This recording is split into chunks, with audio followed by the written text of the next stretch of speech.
Hello, hello, hello. Welcome to the stream. I am back. How is everyone doing today? Today is FNAF.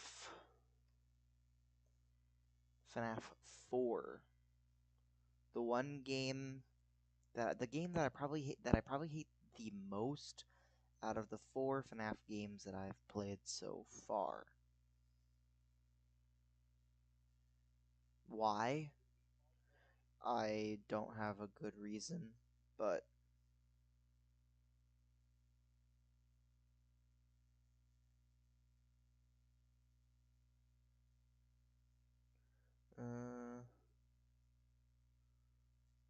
let's see. My channel going. How do I already have 3 viewers? Like, what the fuck? Hello, Joe. Welcome to the stream. Hello, DJ. Welcome to the stream. Hello, Blueberry Muffin. Hello, Liv. Hello, everyone. We're gonna play FNAF 4.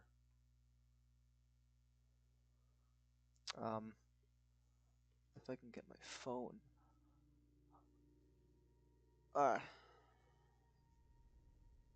As you can see, we are on night 2. There is.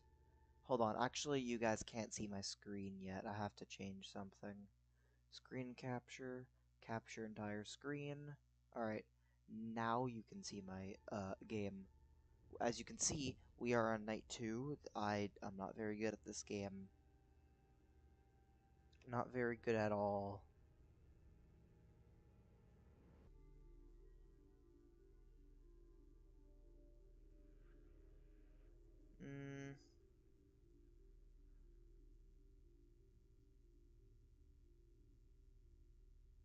Alright. Let's do this. Bonjour might be in and out for the first little bit of the stream, but I'll be mostly here. Okay. That's okay. Let's start. I'm not gonna make you guys wait. Let's get right into the bullshit. Right into the bullshit.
Okay, I wasn't sure.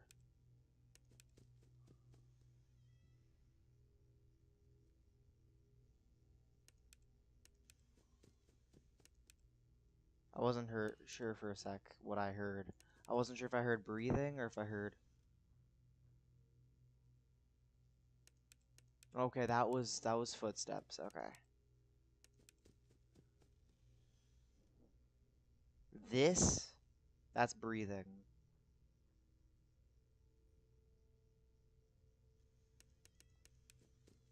Okay. Get the frettles out of there.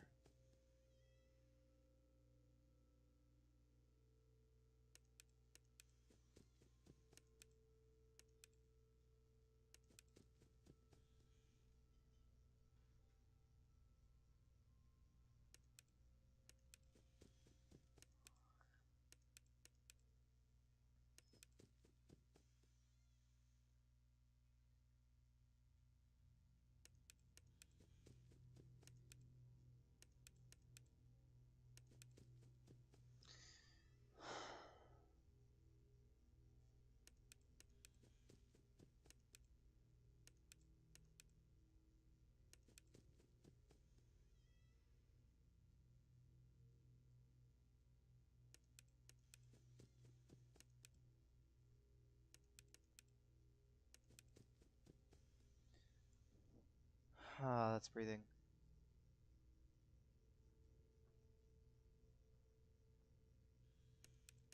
Okay.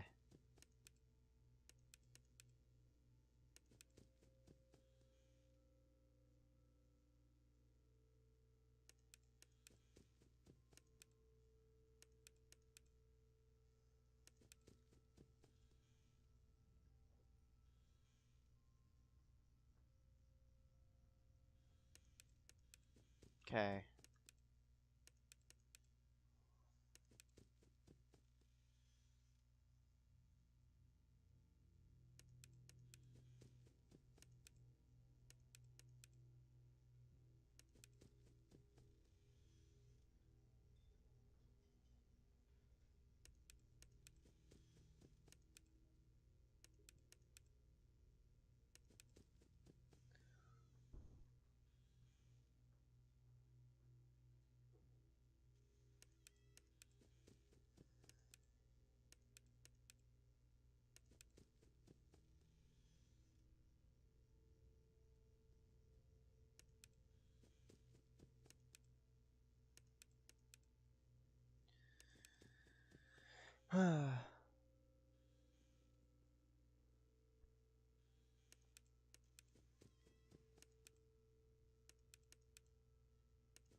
Stupid Foxy. Stupid, stupid Foxy.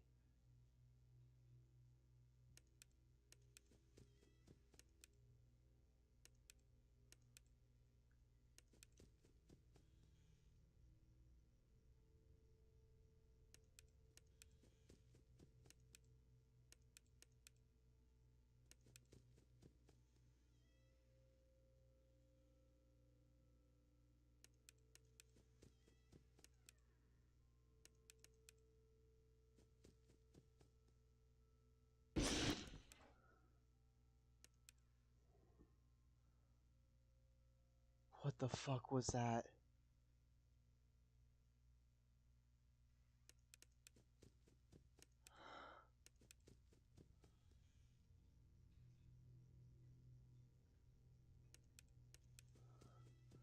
Holy fuck.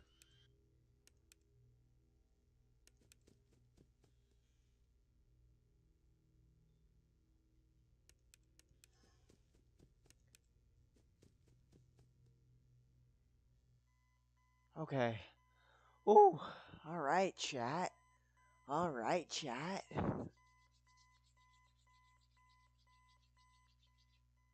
We did it. That's night 2. That's night 2 of FNAF 4. 3 days until the party. Ooh. It's the crying child. He left without you. He knows that you hate it here. You were right beside the exit. If you run, you can make it. Hurry, run towards the exit. It's too late. Hurry the other way. I'll find someone to help you. You know what'll happen if he catches you. You can find help if you get past them. You have to be strong.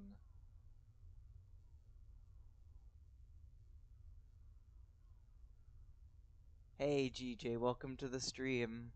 Tomorrow is another day. Fun of plush trap. Oh, it's this shit?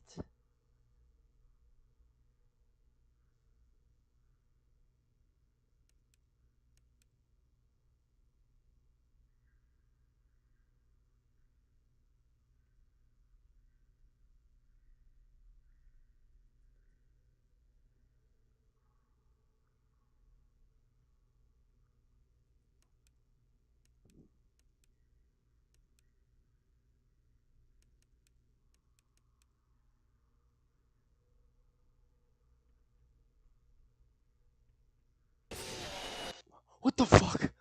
What the hell was that? Holy shit. Fuck. Oh my god. Oh. Oh.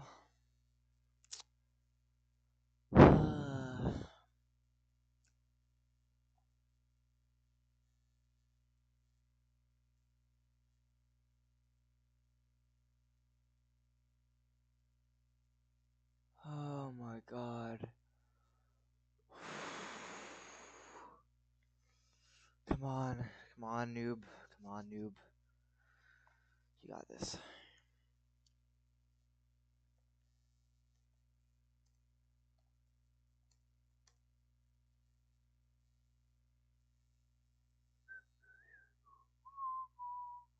I chose Wix for. Alright, now we gotta do the Night 3 guide for FNAF 4, since I know this. Fun Flush Lab really needs you to listen. Yeah, My I business know. because of its massive scope for functionality and. Hey guys, Ambience here. Today I'm going to be showing you how to beat Night 3 on Five Nights at Freddy's 4. While nothing fundamentally changes about the game from Night 2, this night is still quite a bit harder. The animatronics become a lot more aggressive and you just need to move quicker overall. So in this guide I'm mainly going to be talking about how you can be patient and still move very quickly so that you can handle everything this night throws at you. Now, before we get into this video, I wanted to thank you guys for 500 subscribers. We just reached 400 2 weeks ago. The growth has been absolutely insane, and I really want to do something special for this milestone. And so, on Sunday, tomorrow, at the time I'm recording this, I'll be live streaming for a few hours right here on YouTube, playing some FNAF, chatting with you guys, and showing you how to beat whichever nights you are struggling with on any FNAF game. The stream will start at 3 p.m. Central Time, so don't miss it. I think it's going to be an absolute blast and a long overdue chance for me to really connect with the community, so I'm really looking forward to it. So with that out of the way, let's get into the actual guide. So the first thing that I'm going to talk about, I'm going to correct a few things that I said about Nightmare Foxy that a commenter told me I was actually wrong about, so I just wanted to correct that real quick. I mentioned a few things in my last guide that weren't entirely true. So in that guide, I stated that if you went to a different area of the room, such as the closet or the bed, while Nightmare Foxy was about to enter the room, he was very close to one of the doorways, then he would enter. This is actually not true. In reality, he will only enter if you go to the opposite door of where he is. So if he's really close to the left door and you go to the right door, then he'll go in. But if you run up to the closet or turn around to the bed, he will not. He also has a small chance of actually being able to enter the room even when he's not very close to the door, even when he's not peeking around the corner. So this is why in later nights people tend to follow a strategy where they just go to whichever door Foxy's footsteps are at. I don't think that's necessary for this night necessarily. I'll be talking about that a little bit more in the next guide, and definitely a lot more in the guides that come after that. But for now, I don't think it's necessary. So now that we've got that cleared up about Nightmare Foxy, let's go ahead and move on to the main focus of this video, which is how you can be patient while still moving very quickly and still being very productive.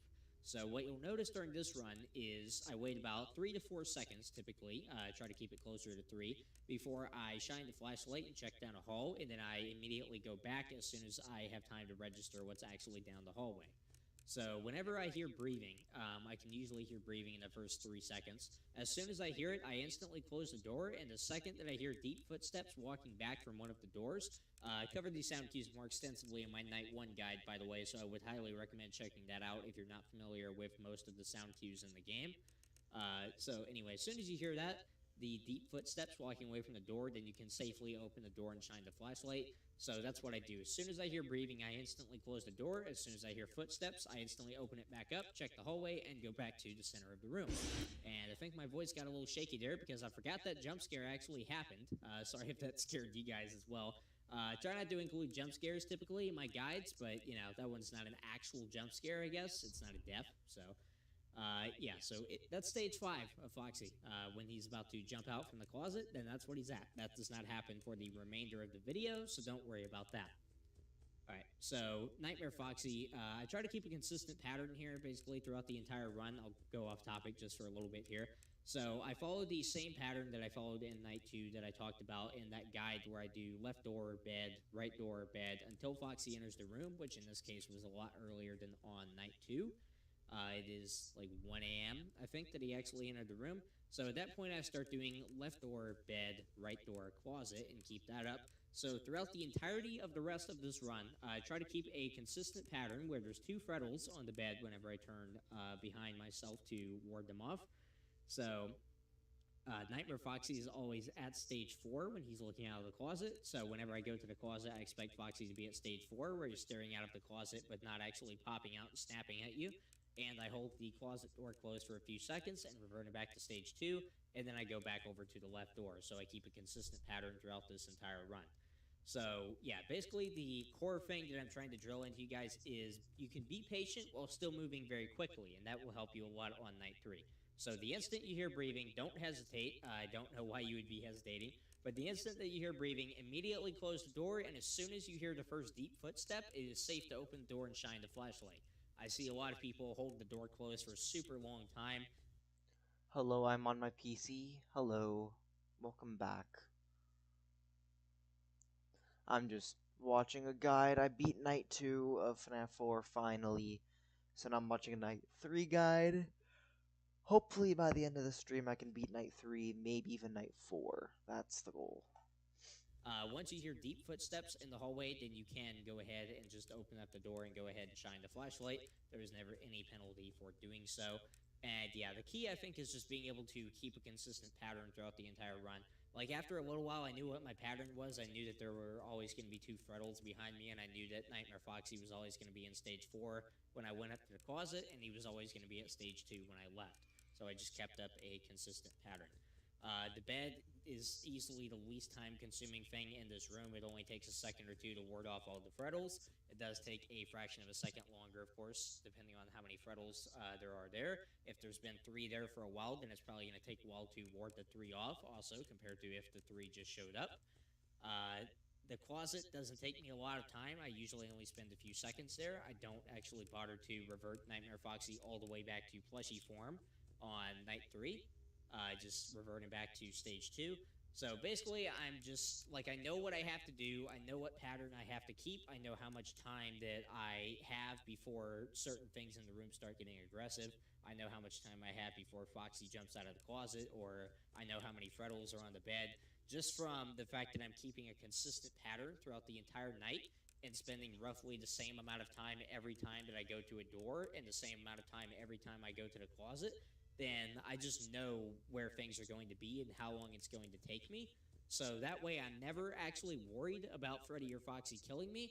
And the only thing I'm worried about is Bonnie and Chica, which you really shouldn't be, because literally all you have to do is just turn up your volume higher, make sure you know what the breathing sound effect actually sounds like. And I mean, you're pretty much good to go. Just listen for 3 or 4 seconds and then decide if you're going to shine the light immediately or close the door and then shine the light after you hear footsteps. Chica was at the door there, obviously, so I went ahead and closed it. The last thing that I want to talk about this BRB, I'm gonna go play FNAF 4, okay.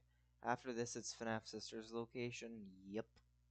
is more of like a minor general tip, but there is actually a kitchen located in the FNAF 4 house. Chica is the only animatronic that goes there. A nice little homage to the first game. This actually serves a purpose. Just like in that game, you can hear when Chica's in the kitchen, and therefore you know that she is not at the door, as she is the only animatronic that... Oh, so if you hear the kitchen, you don't even have, you can just shine the flashlight immediately. I think, right? Yeah. Huh. goes to the right door. Besides Foxy, of course, but he can't jump scare you at the door. So I'm going to go ahead and play the sound to you of Chica banging around in the kitchen real quick, so you guys know what it sounds like. Oh, I already know what it sounds like, but let's hear what else this guy has to say.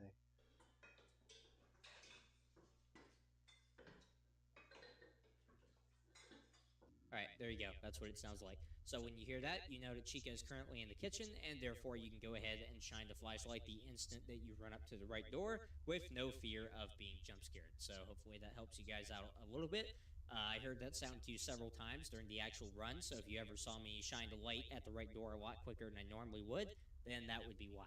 So basically, to recap, just try to get a consistent pattern so that you know how many Freddles are going to be on the bed, and you know what stage Foxy's at when you get to the closet and what stage he's going to be at when you leave.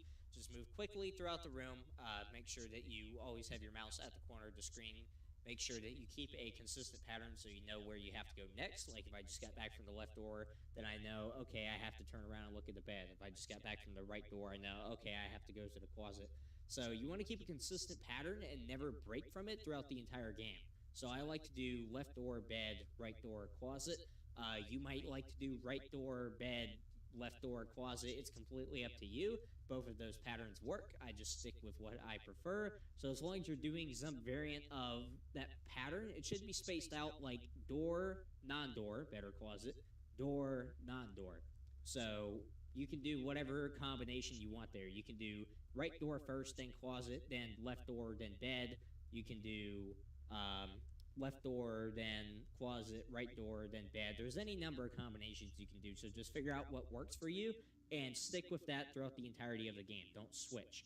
So anyway, with that being said, don't forget about the live stream. Remember, 3 p.m. Central Time on Sunday. So anyway, with that being said, I hope to see you guys at the live stream. Thank you so much for watching. Okay.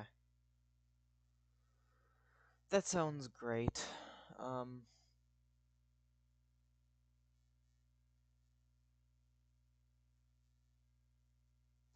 By the way, if anyone wants to call me, like if James shows up and he's like he wants to call me, um, that's Chica trying to cook herself a pizza just like FNAF 1. Oh, okay, yeah.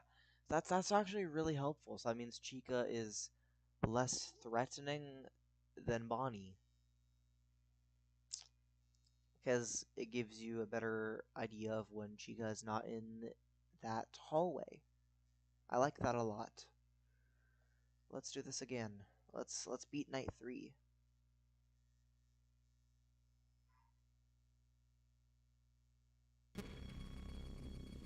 Not did I say I said FNAF 4, not FNAF what? FNAF I said night 3, not FNAF 3. What? It's fine. Um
It's okay. It's okay. It's okay.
Fuck.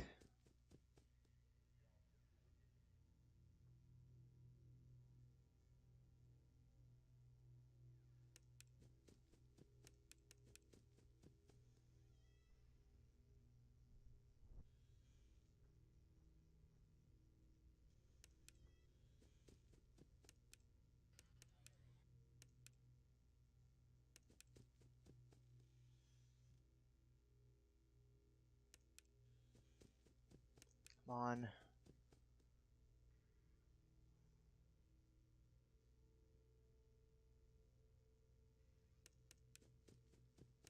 It's okay. It's okay. It's okay. It's okay.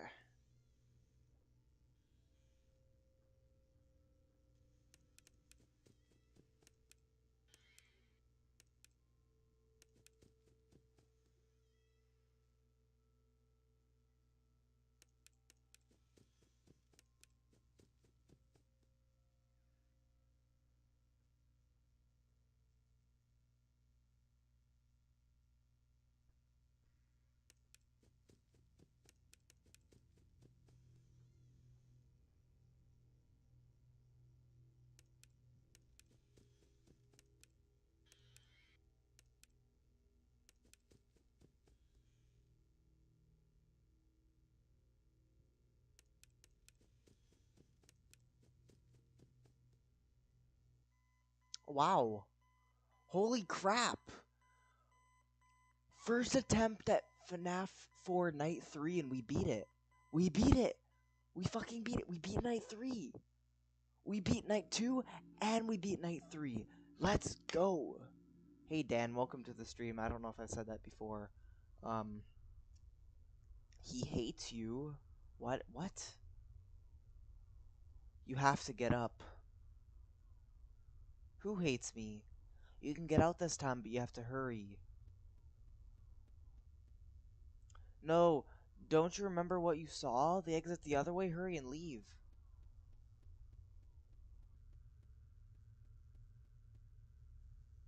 Where's your plush toy? My spring Bonnie. My dad says I have to be careful of him, otherwise I'll pinch my finger. He's a finger trap, he says. There, watch out. I hear they come to life at night, and if you die, they hide your body and never tell anyone. Yippee, hide down. Yippee! Why do you look so worried? See you at the party. Ha ha ha ha ha.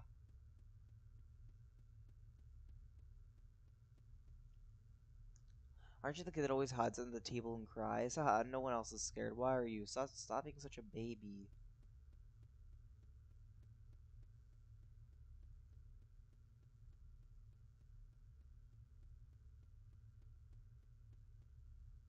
Are you going to the party? Everyone's going to the party. Oh wait, you have to go. It's your birthday. Ha ha ha. He doesn't want to go though. I feel bad. He's gonna die. It's the bite of 87. Be careful.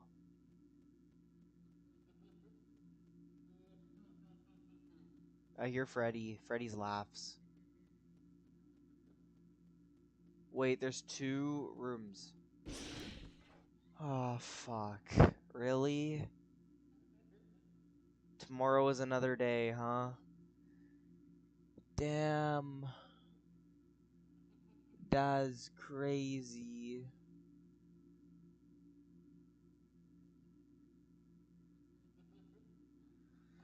Shit, okay.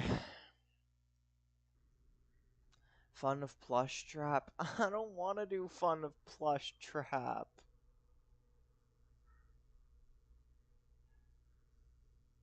I don't like Fun of Plush Trap.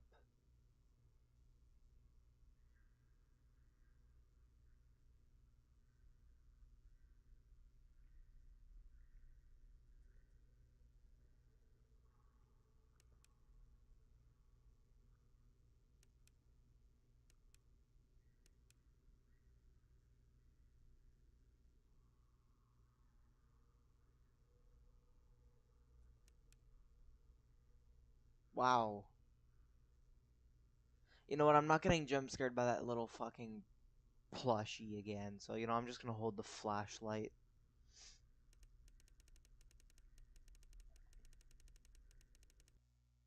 Too bad. I don't care.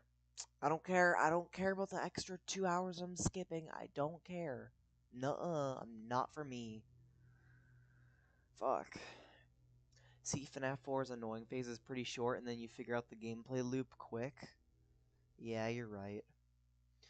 Now I gotta do the Night 4 guide, because apparently now I'm gonna have to really make sure that, like, that, routine is quicker and quicker and quicker.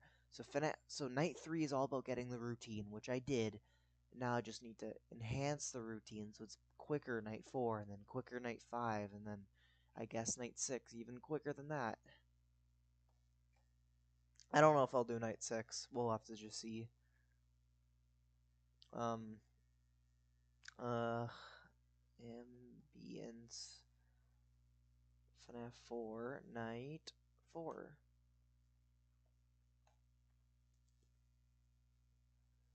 Yeah, Night 4 is a pretty big step up.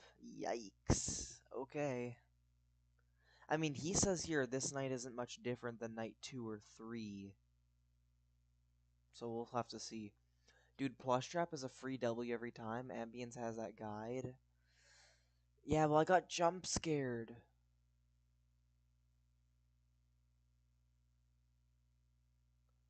It should be the Bite of 87, but it's not because FNAF 4 is when Cawthon just straight up shifts them in the milk of the lore. Shits in the milk of the lore. Oh. Foxy gets cranky.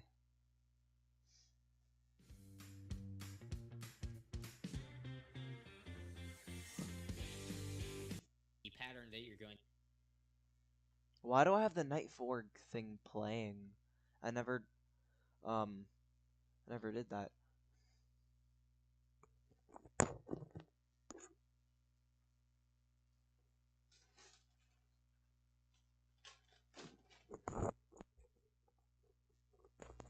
Gotta get some popcorn. Hey guys, Ambience here. Today I'm going to be showing you how to beat Night 4 on Five Nights at Freddy's 4. This is the last night of the main game that follows the conventional. If it was a bite, it was a bite. If it was a bite of 87, it would type everything in a nice little bow, but instead it's the bite of 84. Huh.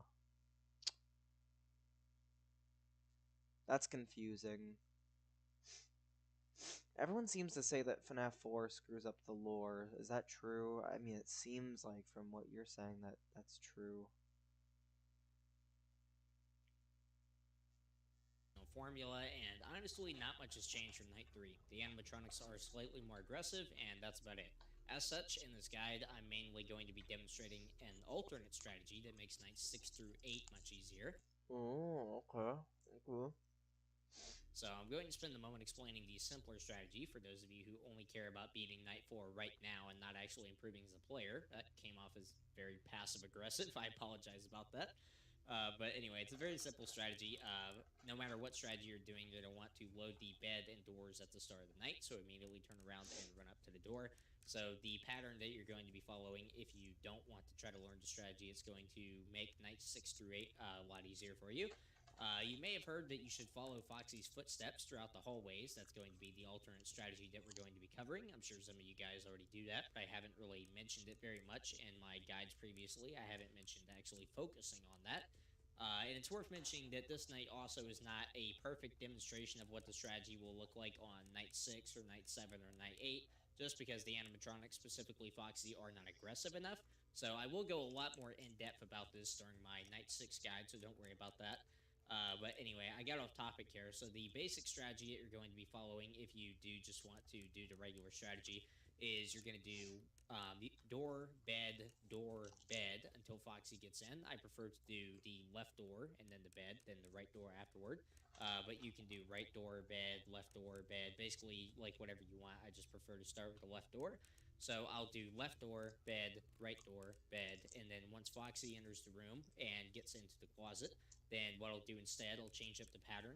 When he gets in, I don't think I mentioned this before, he's going to be very aggressive at the start, so you're going to want to run to the closet pretty much as soon as he gets in. Even if it does break pattern, it's a lot safer. So you're going to run up to the closet, shine the flashlight. Foxy's probably going to snap at you in the closet. That happened once, I think, during this guide toward the very end. So don't be afraid of that. Just expect it to happen. So you're going to run up to the closet as soon as Foxy gets in and ward him off. Hold the door shut for anywhere between probably 8 to 10 seconds if you want to reset him really far, unless Bonnie or Chica are really close to the door or there's a ton of frettles on the bed. There was Foxy in the hallway right there. Go ahead and rewind if you want to see what that looks like. So once Foxy gets in the room, then the pattern I like to follow, if possible, is left door, bed, right door, closet. If you had to check the closet very early, you can do right door, I guess right door, beds, left door, closet. I don't know. It's very confusing for me because I've always stuck to one pattern the entire time that I've played this game, which is left door, bed, right door, closet, like I've mentioned, once Foxy gets in anyway. So you're going to want to follow a consistent pattern no matter what. I talked. Hello, Travis Cooper. Welcome to the stream. I'm playing Night 4. As you can see, I'm doing a Night 4. I'm watching a Night 4 guide because I beat Night 2 and Night 3 so far in today's stream, and this it hasn't even been an hour yet. So I'm really starting to understand how FNAF 4 plays, how to avoid the animatronics. That bugged me for the longest time, but I finally figured it out. So we could possibly beat FNAF 4 this weekend. Maybe even tomorrow. I don't know if I'll do night 6 or night 7 or night 8. I don't know if I want to do that. But I think what I'm going to do is I'm going to beat night 5, say, "Hey, I got the star in Five Nights at Freddy's," and then what I'm going to do is I'm going to go play Sister's Location, and I'm going to go play the other FNAF games, and once I've played like all the FNAF games, then I'll come back and I'll revisit games that I haven't gotten enough stars in, like for example, maybe 420 mode in FNAF 1. I don't think I'm going to do 1020 mode in FNAF 2, but maybe I'll do 420 mode in FNAF 2 so I can get the 3rd star. I didn't do night 6 or night 7 in FNAF 3, like, you know what I mean? FNAF 4's and Cawthorns just starts introducing new mysteries instead of answering old questions, keep the money machine rolling. I've been saved. GJ, let's talk, Dad, okay? In 2 weeks I won't be able to talk? In 2 weeks you won't be able to talk? Wait, what? Really? What's going on? Wisdom tooth getting pulled out? Like, what's going on? Yeah, it's a cool night to try. Night 6 is worth trying once for sure. It's an interesting change up, but you definitely don't need to worry about beating it. Okay. About a lot of this in my night 3 guide. Sometimes you do have to break pattern, but most of the time you're going to want to try to keep it consistent just so you can move quickly throughout the room and not waste any time. So left door, bed, right door, closet does work very well. So that's just the basic strategy. I mentioned a lot more stuff about this. Surgery? Tonsils? Oh, okay, okay, okay. Good luck with that, by the way.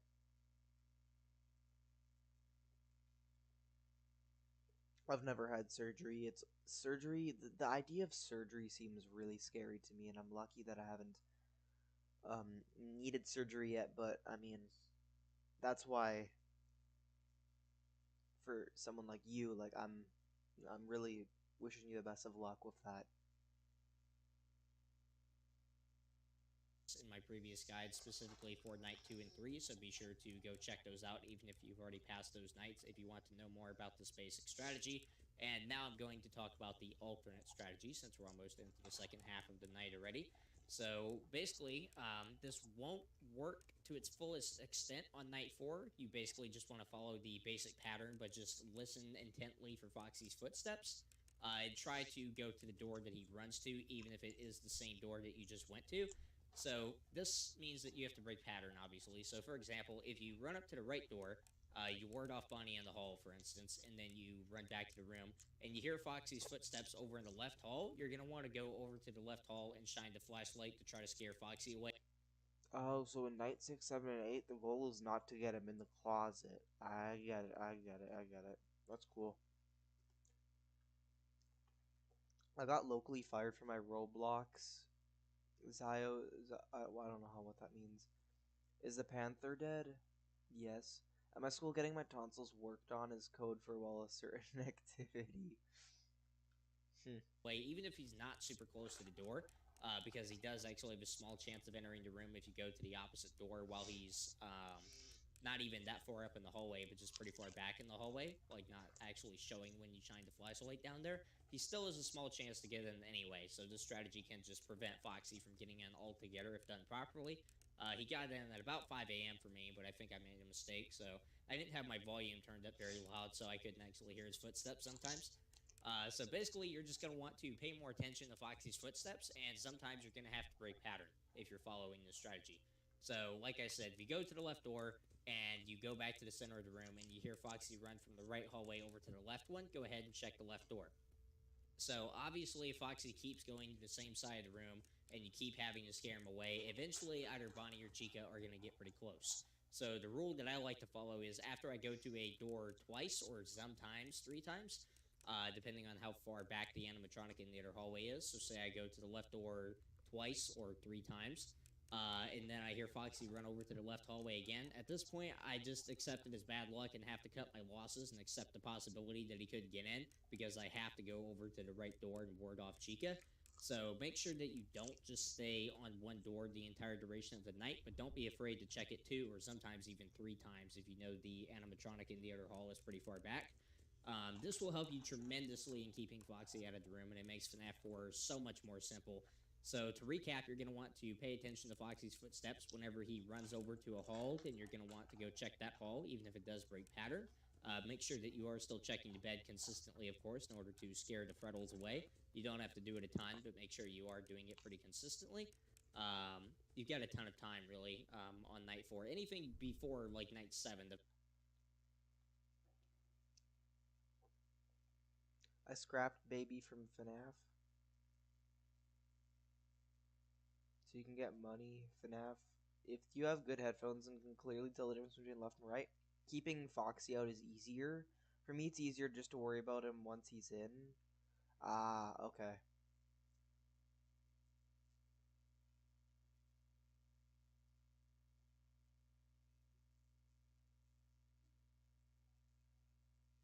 Hmm.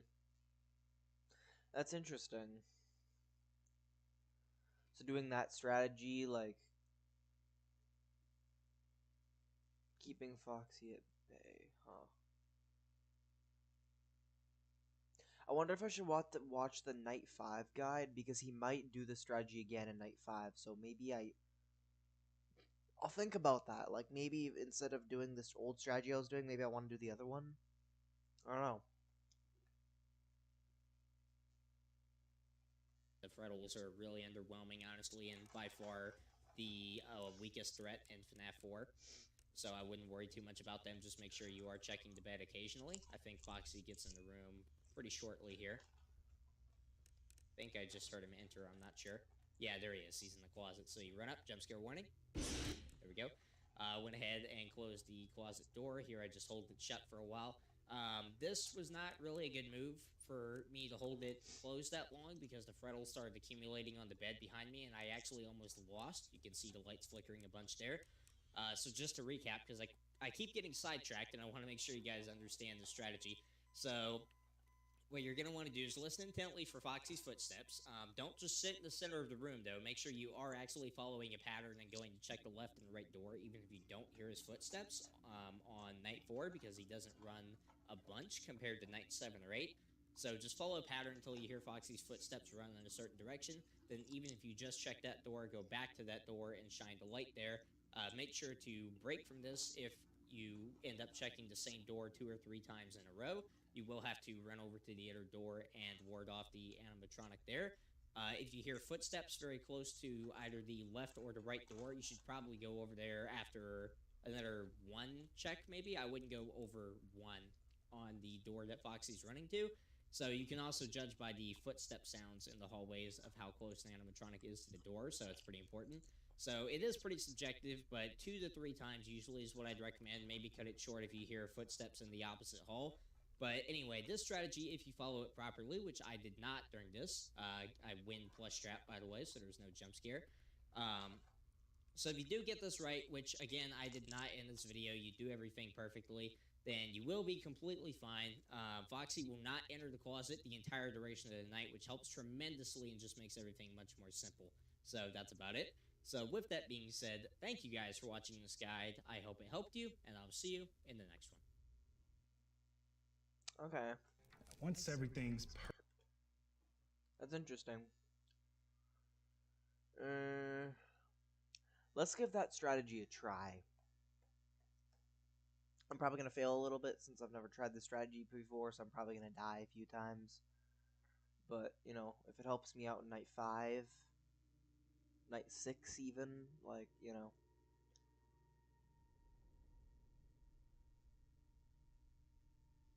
The only surgery I ever had was the removal of my adenoids. I think as a younger, it ended up getting swollen, caused breathing problems. I don't know what that is, but wow, okay.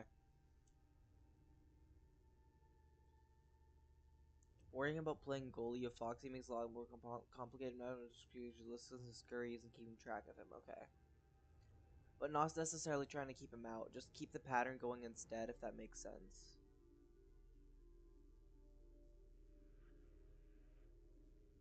Yeah, okay. Alright, let's do that then. Let's do that. Alright. Let's go Dicko mode. Let's go Dicko mode. Let's do this. Night 4.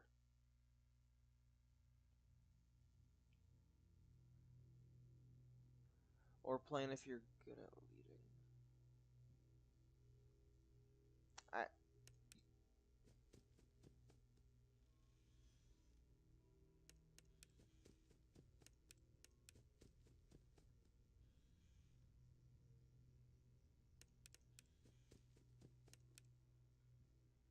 What the hell? What?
Come on, Foxy.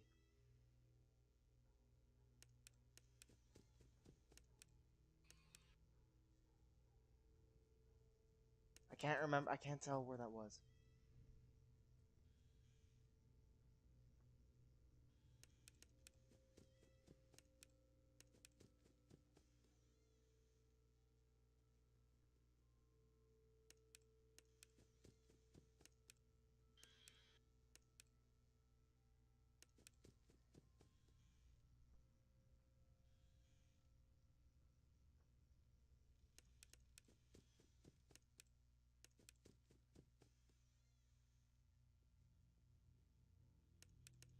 Oh, he got in! That's crazy.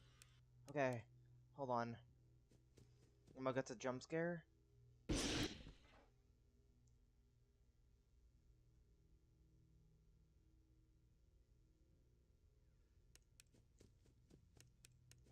Okay.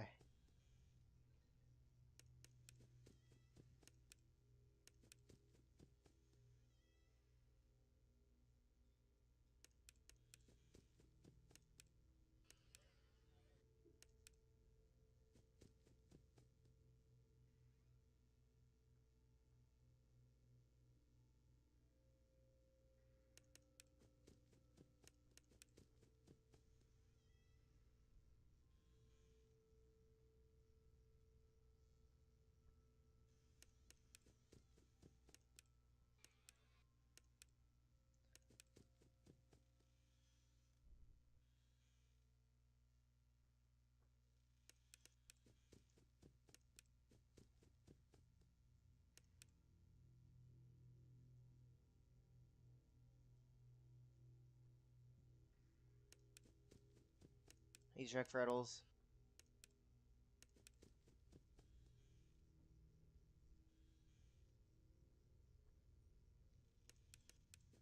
Okay.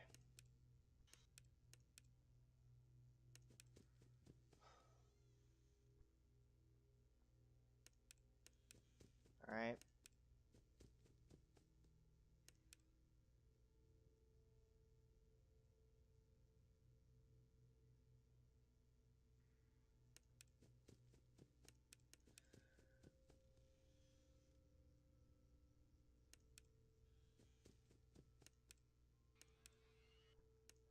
Okay.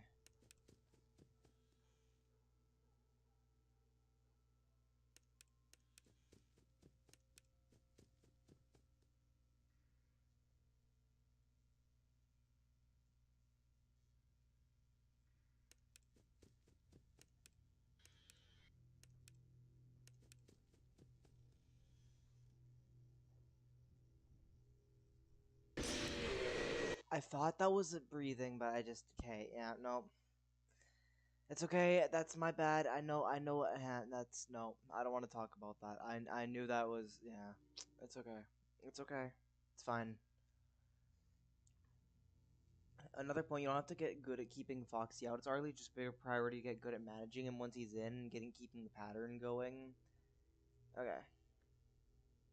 Wait, what am I doing?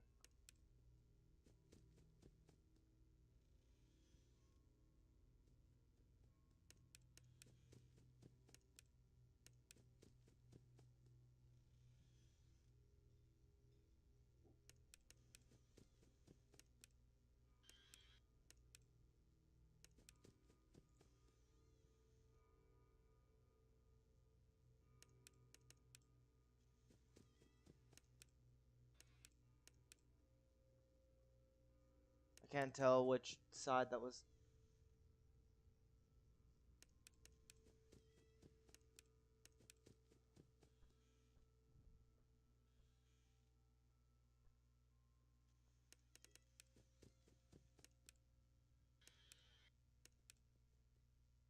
That was the left side. That's the left side.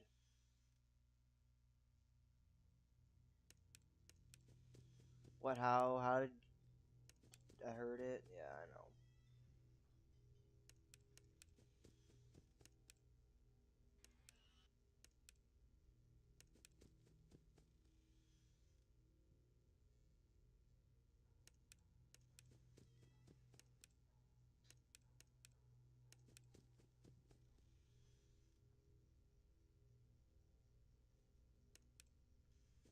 Okay.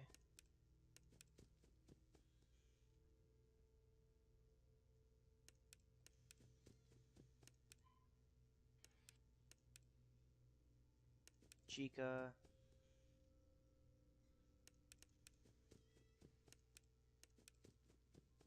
Boo, you suck.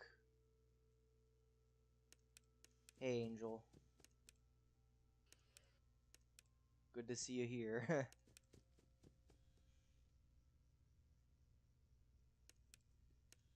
Okay, I heard Foxy go into that hallway.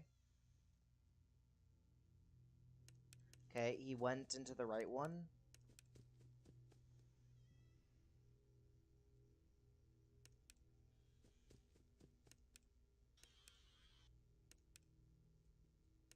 Okay, he's in this one.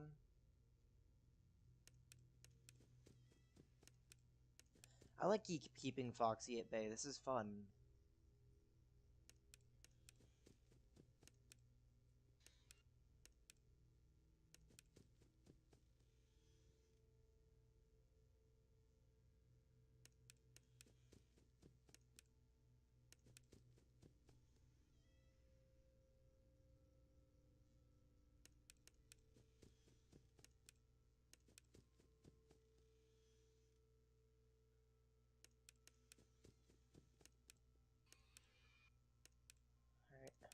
Alright.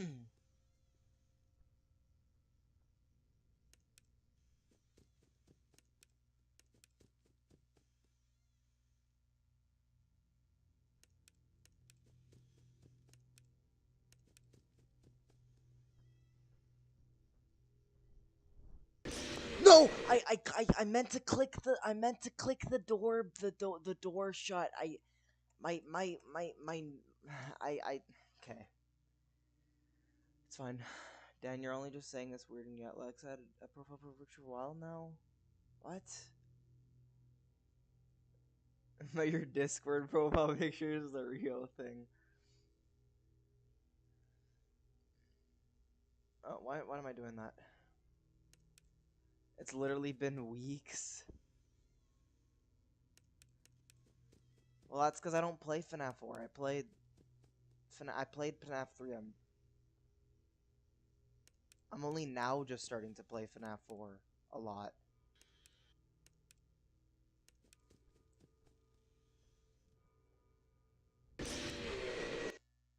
It's whatever. I'm not locked in. I'm not locked in. I'm not fucking locked in. Hold on. I gotta get my stream set up on my phone because my iPad died.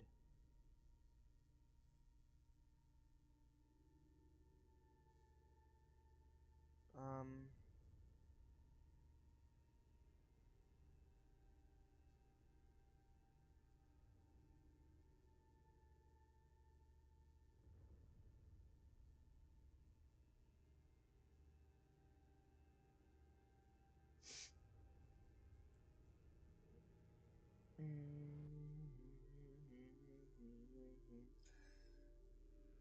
Um, 12 a.m. jump scare, nice. Yeah, like misclicks happen at first. It's just a matter of training your muscle memory. Yeah, it was a misclick. I swear, I know what the sounds are. It's just a misclick. Cropped, obviously. Alright. Alright, let's do this.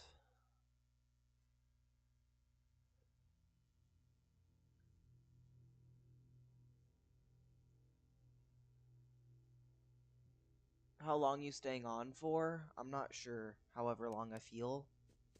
Probably.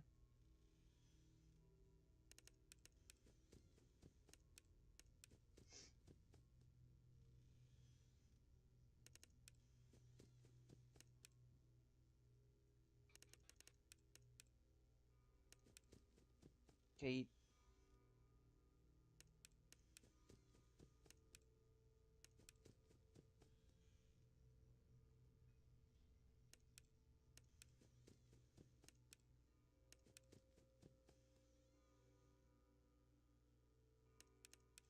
Oh, I hear the frettles. I hear the frettles. Okay.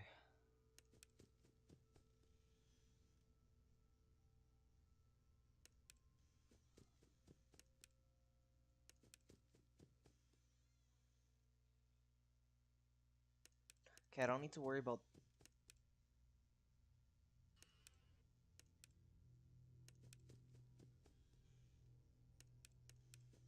I believe Foxy just went here. He better stay on until he gets to night 6? Really? Night 6?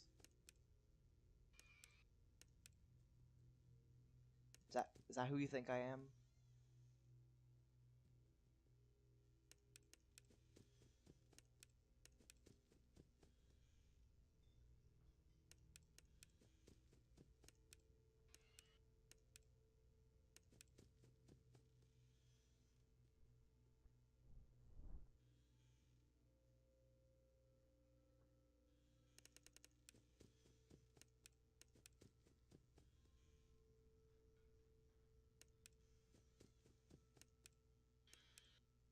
fuck off, Freddles.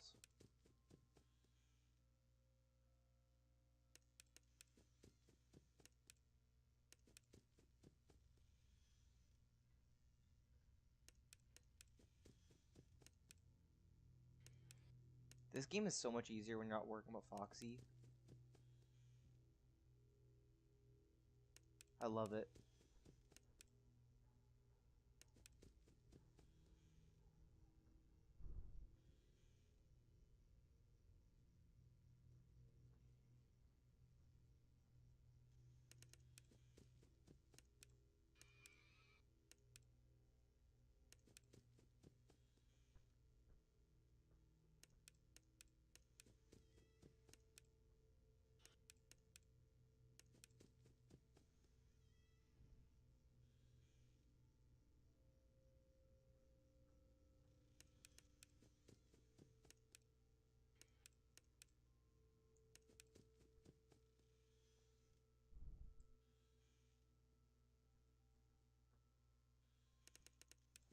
Okay.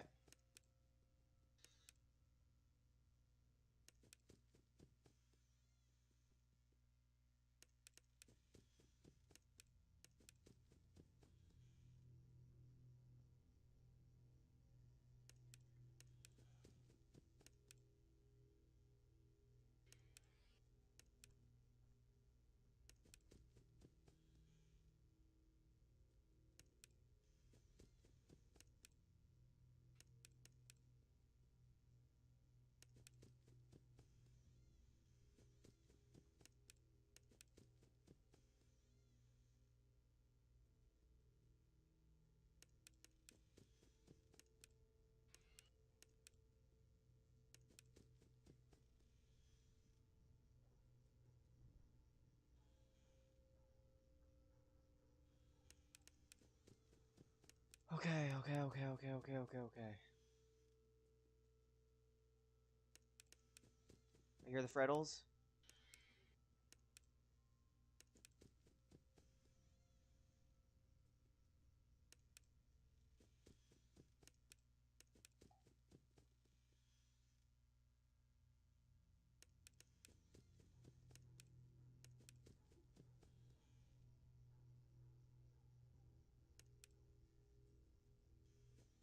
I think I saw Foxy just there, actually. Like, just like it kind of there.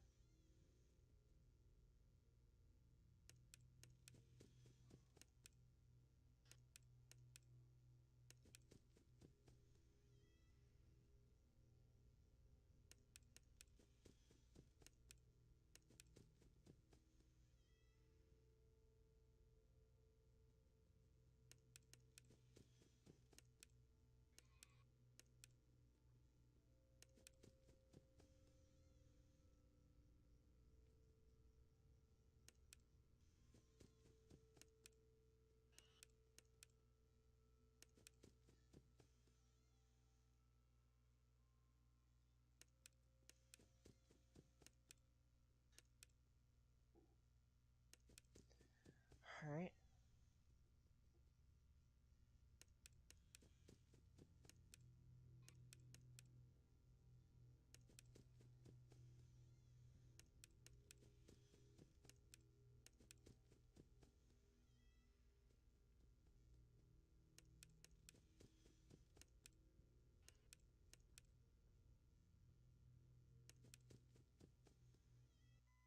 Alright, cool. That's night 4, chat. That's night 4. I just beat night 4. Like, I mean, that wasn't too bad. That was actually easy. Come on, give me a challenge. He better stay on until he gets to night 6. I'm just kidding. You can get off whenever you feel like it. Please let me out. Please. Please let me out. Oh shit, I feel so bad.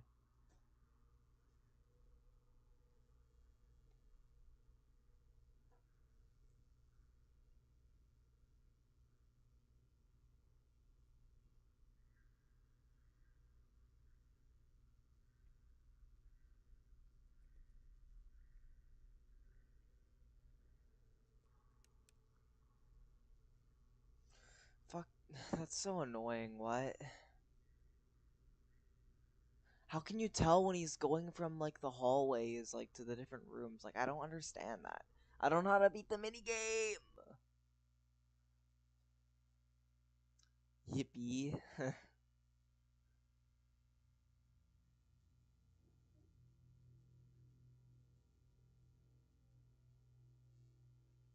Alright. Angel's not gonna like this. But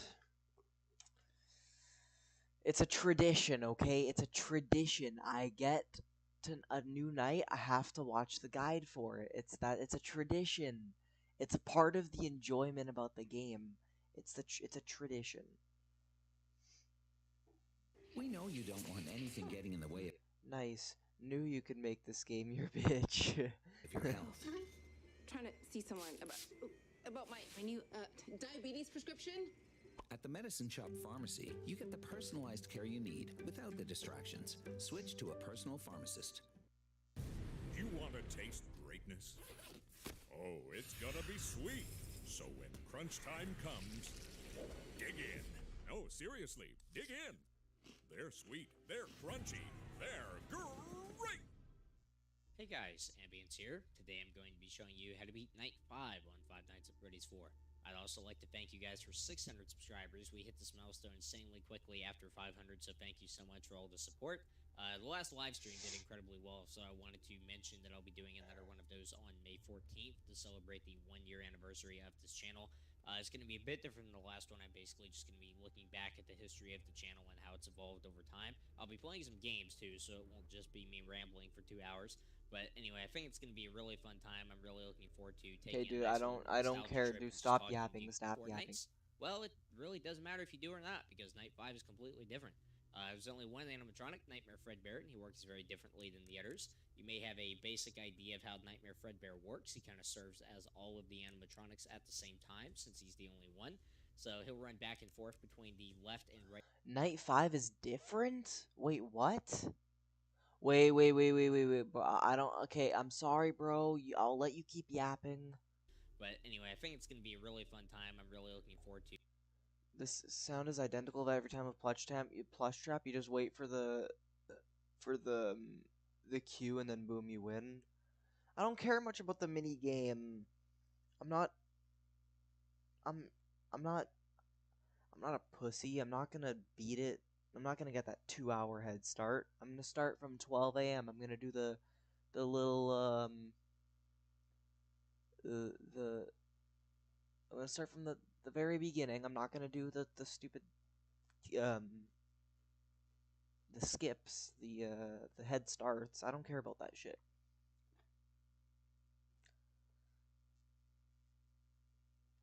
Taking a nice little nostalgia trip and just talking to you guys about my journey over the last year. So remember, May 14th, 3 p.m. Central Time. It's quite a ways away, but I thought I'd go ahead and mention it early. I'll be sure to drop a reminder when we get a bit closer to that date. But anyway, long intro aside, let's talk Night 5. So you remember what you did to beat the last 4 nights? Well, it really doesn't matter if you do or not, because Night 5 is completely different. There's only one animatronic, Nightmare Fredbear, and he works very differently than the others. You may have a basic idea of how Nightmare Fredbear works. He kind of serves as all of the animatronics at the same time, since he's the only one. So he'll run back and forth between the left and right halls. It is very important to have a decent pair of headphones. It's just important for any stage of FNAF 4, but especially for Night 5.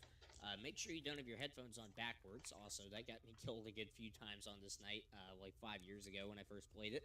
So yeah, make sure you have a decent pair of headphones. Make sure that you can tell which side of the house Nightmare Fredbear is running to consistently. So you're basically just going to sit in the center of the room and listen for his footsteps. They should start pretty early at 12 a.m.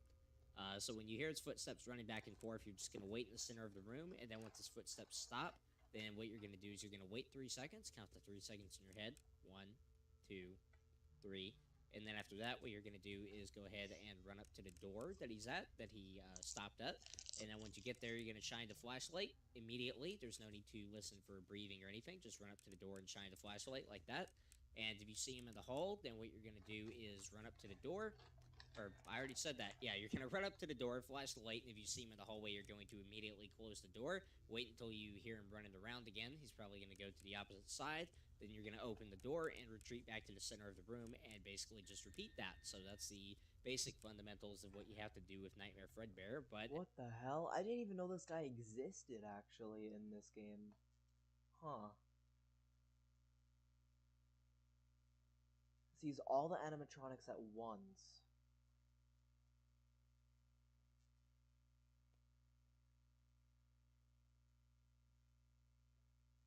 as you're seeing in the gameplay, he has a few other tricks up his sleeve. So when he laughs, I'll explain the difference between real laughs and fake laughs because that's very important to know.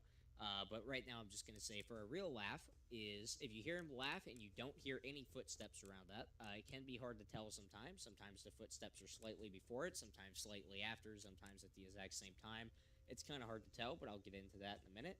So when you hear him do a real laugh, that means that he has infiltrated the bedroom and he is either on the bed behind you or he's in the closet. So when you hear this, what you're going to do is turn around and look at the bed, shine the flashlight, and if his disembodied head is on the bed, then you're going to shine the flashlight on that until it goes away. Then you're going to hear him running around in the halls again, and you're just going to go back to repeating the process, just waiting in the center of the room until you hear his footsteps stop, then running up to the door, shining a light, and closing it until you hear footsteps again. So if he's not on the bed, then this means that he is in the closet. So go ahead and run up to the closet afterward, shine the light just to verify he's there, and if you see his head in the closet, then close the closet doors until you hear footsteps running around. So it's very simple. Most of the difficulty that players have with this night is being able to tell the difference between real and fake laughs and just not understanding how Fredbear works in general. So now that I've covered the absolute basics, then I want to talk about some of the things that tend to get players killed. And I actually struggled quite a lot with this night, by the way, when I was trying to record this, which is weird because I'd never really struggled with it before. And as it turned out, that was actually because I was overestimating how aggressive Fredbear is, which I'll get to in a second. But the most important thing that I wanted to talk about is how Overestimating how aggressive. Okay. tell the difference between real and fake laughs. So there's not really an exact science to this. What I like to do, if I hear footsteps around the same time as the laugh, but I'm not entirely sure if it was real or fake, then what I'll do, like what I just did, is I'll immediately click on the door and run up to one of the hallways. I'll shine the light, and if Fredbear's not there, then I know he's infiltrated the bedroom. So, for example, let's say I hear footsteps running from right to left, and around the same time I hear laughter, but I can't really tell if it's a real or a fake laugh. So what I would do is I would immediately run up to the left door. I wouldn't wait 3 seconds. I would just immediately run up there. I'd shine the flashlight, and if I didn't see Fredbear, then I'd go back to the center of the room. I'd turn around and look at the bed, shine the light. If he's not there, then I'd run up to the closet and close those doors, and hopefully I'd be able to do it in time. Fredbear isn't super aggressive on night 5, so you don't have a whole lot to worry about. So don't be afraid to actually check the door first, because that's gotten me killed a few times where I thought it was a real laugh, and it turned out to actually be a fake laugh. The other thing that I wanted to talk about, this is what was getting me killed the most. One other thing that I wanted to mention real quick before we get into that, I hear a lot of people saying don't shine the flashlight in the halls for Fredbear because he'll come through the door and kill you or something. This is not true. This can happen with Nightmare on night 7 and 8, but it does not happen with Fredbear, at least not most of the time on nights 5 and 6. There's another animatronic I've never heard about. Oh, Grace. Oh, Grace. It is very good to actually see if Fredbear is in the Chips. hallway because sometimes it's hard to know. So always shine the flashlight, but you always want to be prepared to immediately close the door like I'm doing here. So as long as you don't shine the flashlight on him for multiple seconds, then you'll be fine. So shine the flashlight in the hallway every time, but make sure you're immediately ready to go ahead and close the door. So what was getting me killed a lot, and part of the reason that this video took so long to actually get out, is what I was doing. I would hear Fredbear run, right, and I'd wait 3 seconds, and then I'd run up to the door and shine the light, and he wouldn't be there. So I'd completely panic because I had no idea where he was. I'd check the bed, I'd check the closet, I'd check the opposite hallway, and then I'd just die suddenly, and I had no idea where he was. This is because I was overestimating how aggressive he is because I am used to playing night 7 and 8, and I hadn't played night 5 in a while.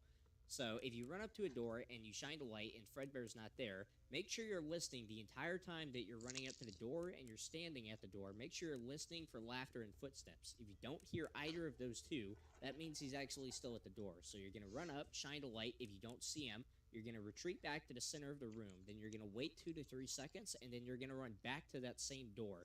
and if you shined a light, he should be there that time. So that was getting me killed a lot. I was overestimating how aggressive he is, so I really wanted to mention that. That's basically it, guys. So just make sure that you can tell the difference between a real and a fake laugh. He's not super aggressive on night 5, so you don't have a whole lot to What? worry.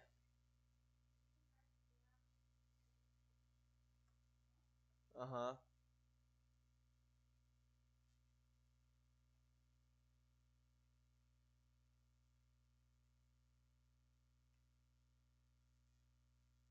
About. As long as you have a good pair of headphones and you can tell the difference between real and fake laughs and know how to combat them in every situation, you should be fine. Do not panic on this night. Do not constantly run from door to door trying to figure out where he is. It's going to be very frustrating for you and it's not going to work. Just chill in the center of the room until you don't hear his footsteps for 3 seconds. Run up to a door and be ready to close it. If he's not there and you don't hear footsteps or laughter again, just retreat back to the center of the room, wait a few seconds, then run back to that same door.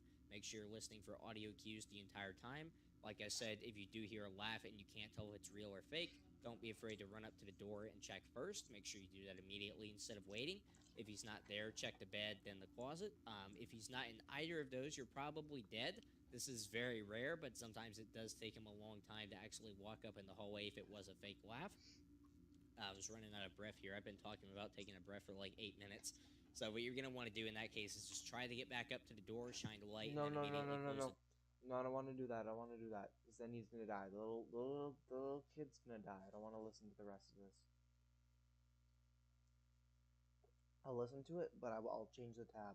I don't want to. Door, I don't want but to that die. is very rare. I would not worry too much about I don't that. want to watch So the little man just, die. remember, don't be afraid to check the doors first. If you think it might be a fake laugh, it will help you out a lot.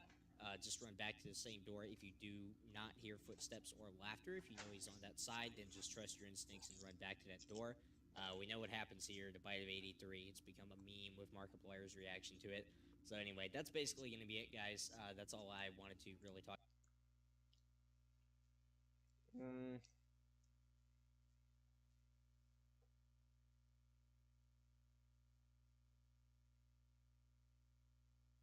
Oh wait, Discord? Oh, okay.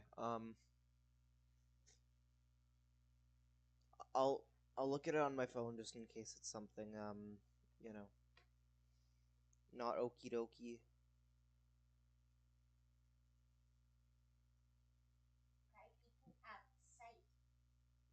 What happened? He pee? Oh.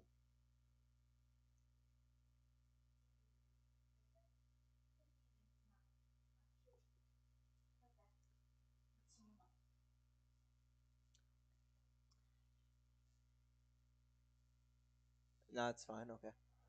Let's see.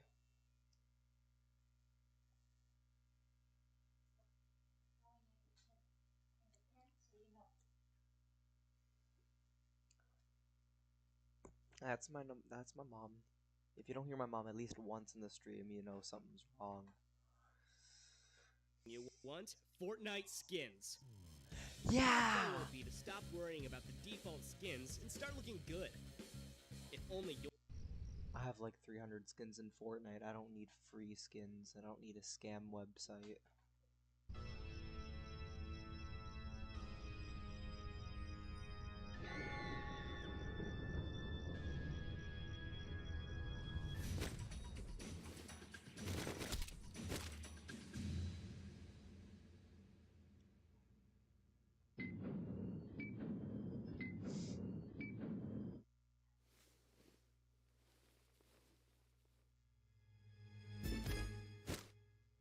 I'm guessing this is. Oh yeah, this is FNAF 4 because he's checking the doors and stuff.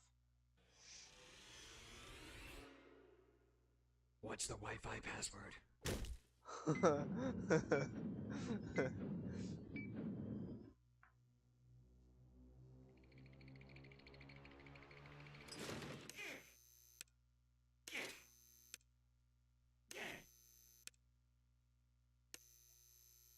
Go away, damn it!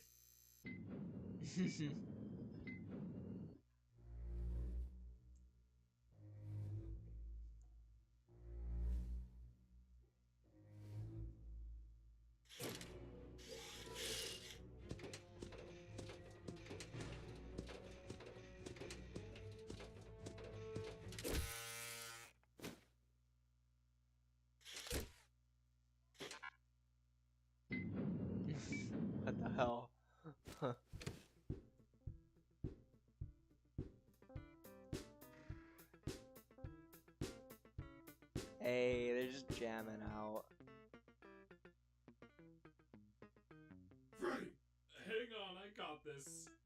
Shut up, hold on. Freddy! Freddy, stop! What? You're garbage, Freddy! But garbage! Yep, that was kinda garbage. You just don't have good taste. I'm at least decent. You can't hide from the truth. You know Dude, what don't look in that hallway too long. The other dude's gonna be there and he's gonna jump scare you. else you can't hide from? My fist. In your face. Which is where it'll be soon. I don't know. Garbage!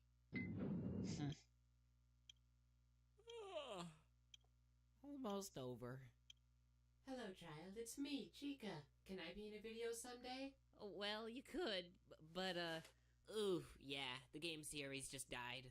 No more videos. Oh. I know you got the Wi-Fi password. Eat a dick!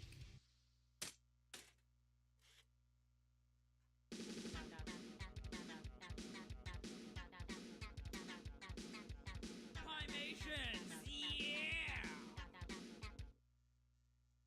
I have a popcorn thing stuck in my tea. Oh well.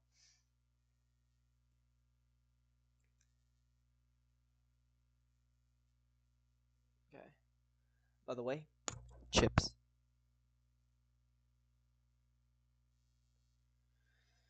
Okay. Alright, let's try this. Night 5. One animatronic, but he's very high maintenance. Let's do this.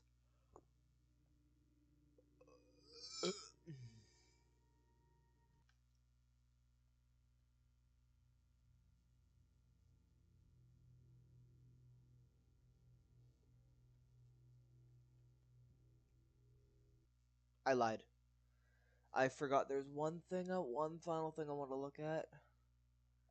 Fred, Bear, Fake, Laugh, verse, Real, Laugh. I need this for night 5 here. Here's one thing you need to do before buying anything online. Don't spend another dime on Amazon until you watch this first. Watch this. I can show you how to get the sweetest deals online when you shop from major retailers like Amazon and Target. You can drop prices automatically. I can show you how, but I can't do it for you. People are saving real money doing it.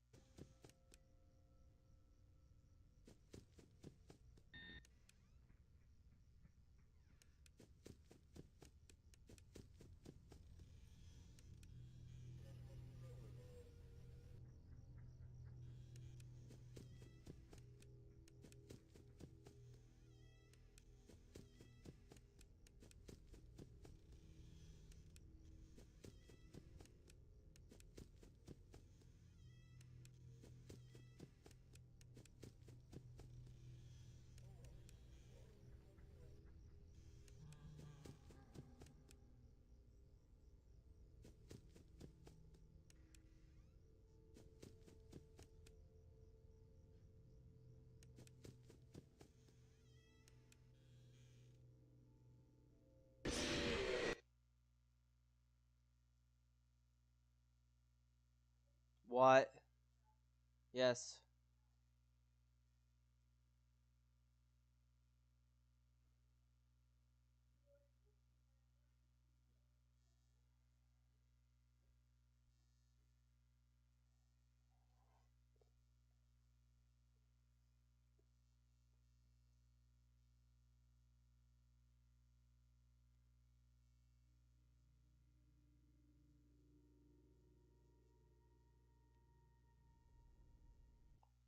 Stars goal? Oh, come on, stop.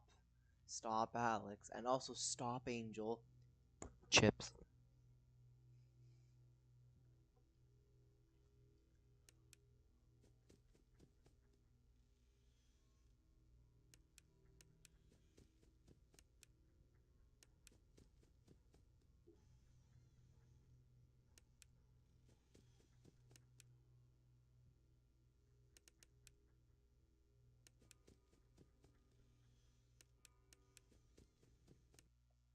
What is Fredbear's footsteps?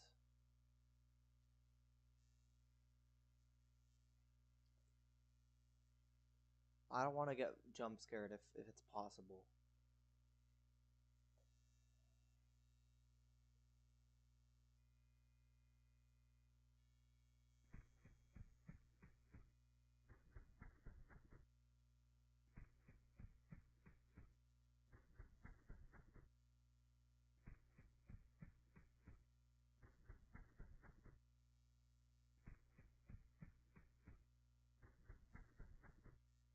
Okay.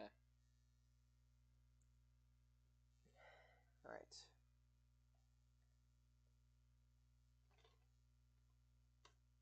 Yes, Star Goal. They're only playing Anaheim. Don't tell me you're a Ducks fan too. Oh, I'm not a Ducks fan, and I'm also not a Stars fan. I don't really care about both of them, so I mean, actually, I could care less. I just had PTSD from when they were playing the Knights, that's all. I'm not a Ducks fan, though. Anaheim Ducks. Actually, Ducks. I think I actually like the Dallas Stars probably more than Anaheim. I hate Anaheim.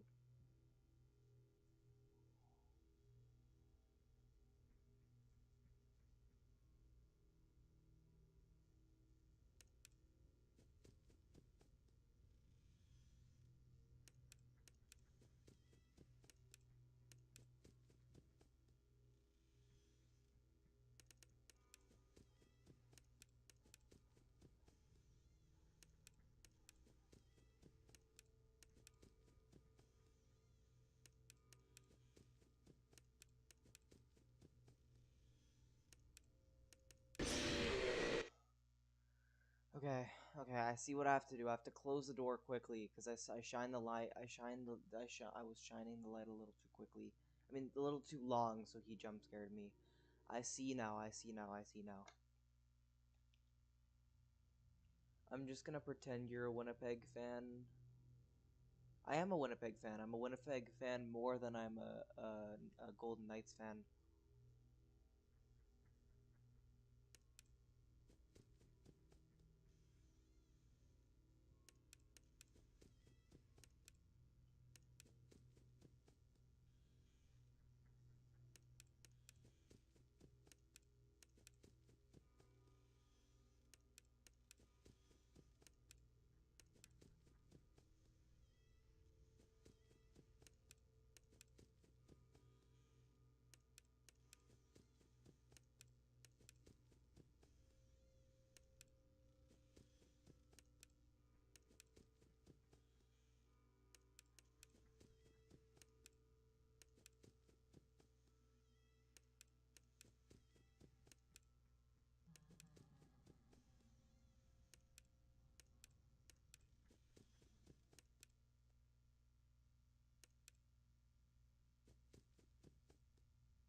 What the hell?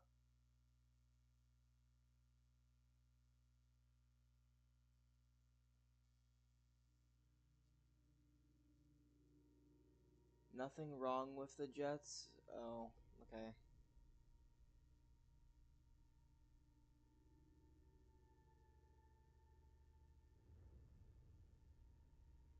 Oh, so you're a Winnipeg fan. Good. And I'll leave this conversation, continue watching stream, as I only know baseball streams.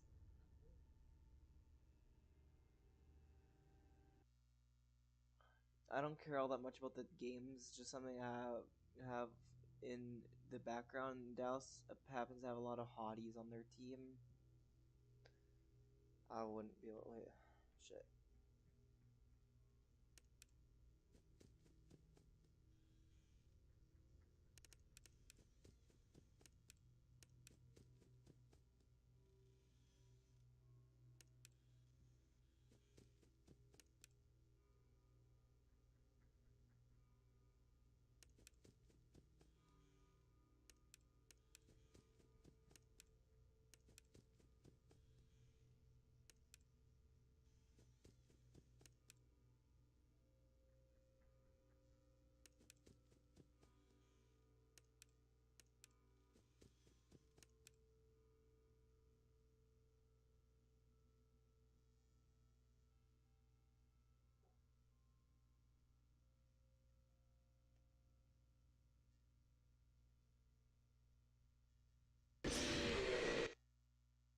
I didn't hear it. The fuck? What the hell, dude? Watch horror short films after FNAF, please? No.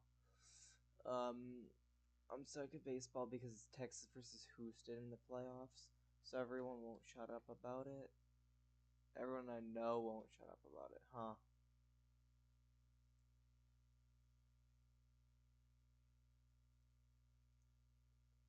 Hold on. I need to do something.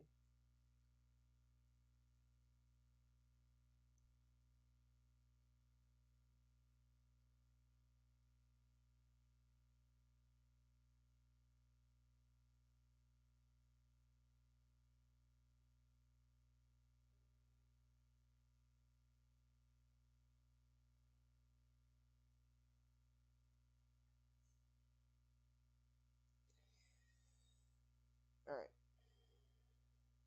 I'm back. Hi, GD. I'm not doing Geometry Dash right now. I'm playing FNAF.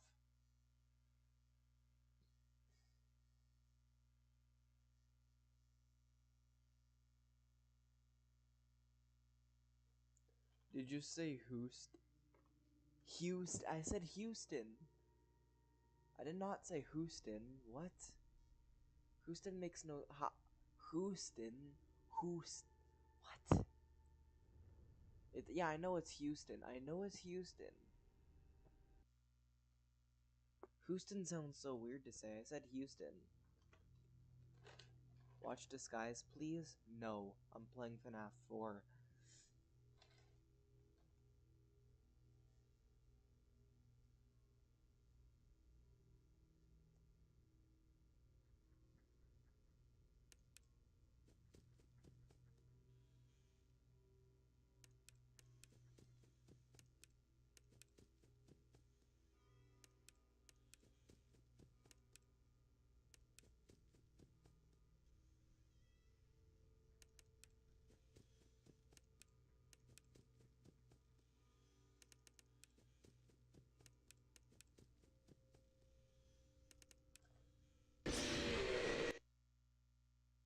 What the hell?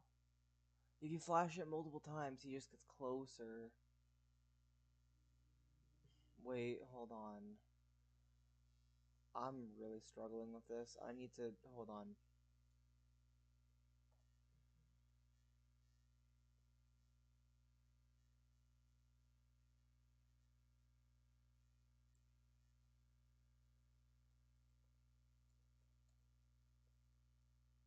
How to deal with Fredbear FNAF 4.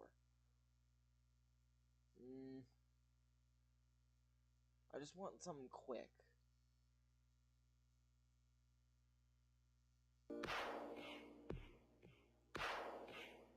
Okay, dude. What? YouTube Shorts?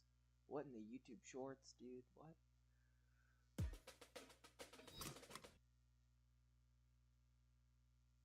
They're talking about relocating the Coyotes to Houston or Quebec City.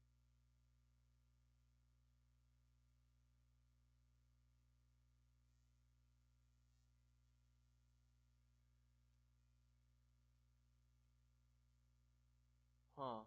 That's weird. Relocating the Coyotes to Quebec City? That makes no sense. Need it. Nailed it? Why Canada? Need it. Nailed it. Celebrate it. The KitchenAid bowl lift stand mixer is built with more power to help you take it all on. Hey yo everybody, Charles here, and in this video I'm going to teach you how to beat Fredbear in Five Nights at Freddy's 4. Night 5. Fredbear can be an incredibly annoying opponent. It's something that I think a lot of people would struggle with, and I see a lot of really bad information out there that's honestly not going to help you at all, especially if there's some sort of weird YouTube comment.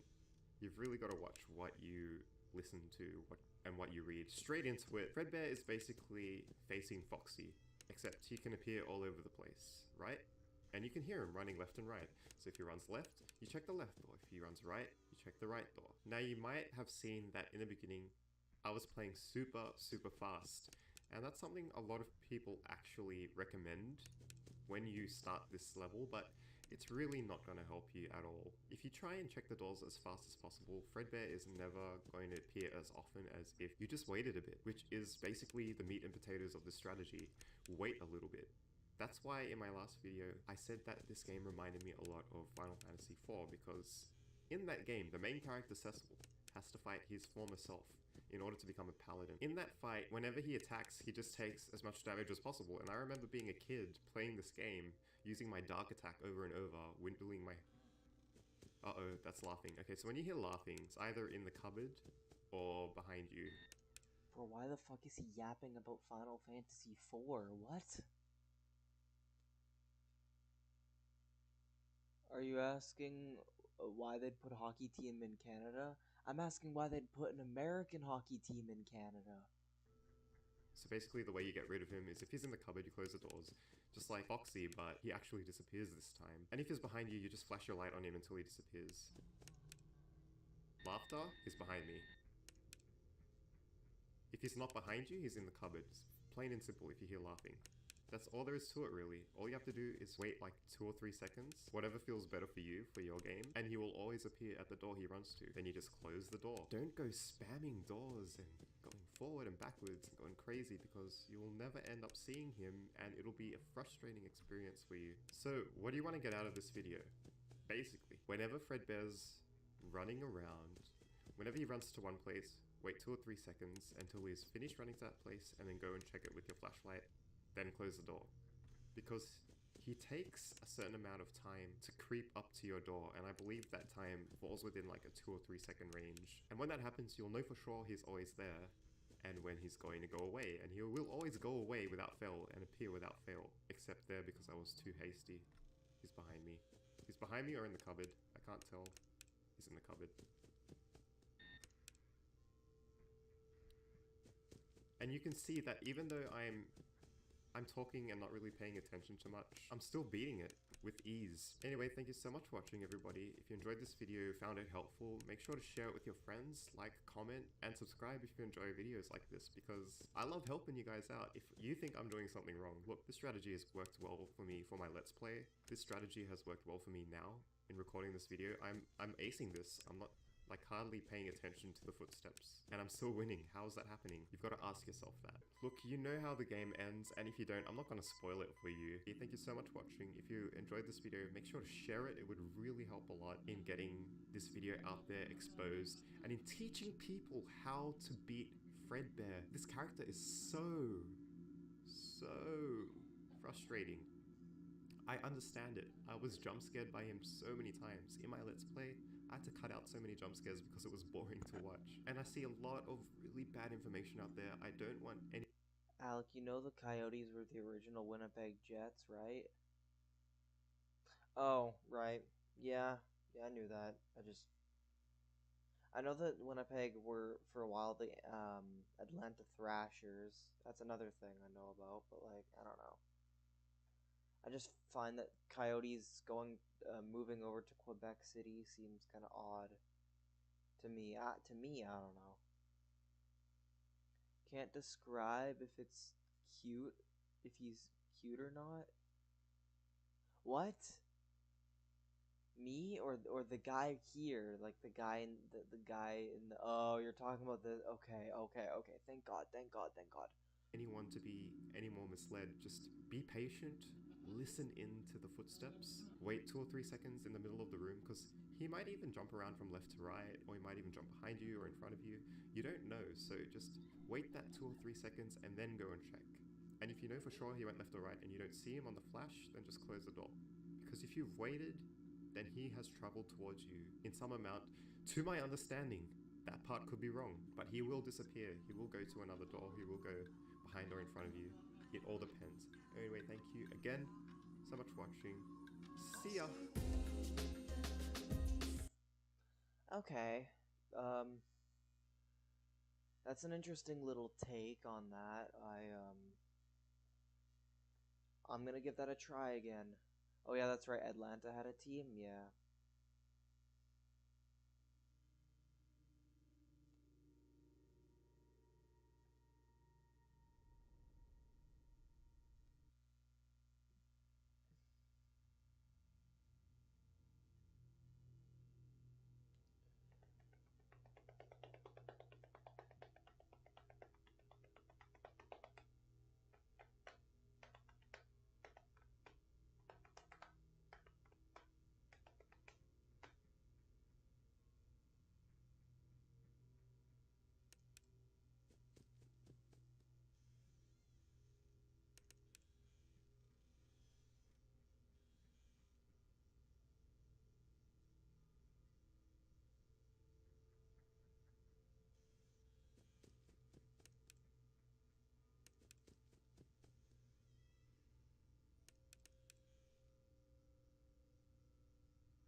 Dude, why do you keep going back? You're such an ass.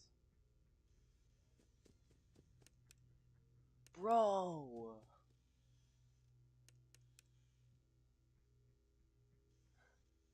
Bro, this guy's such a troll.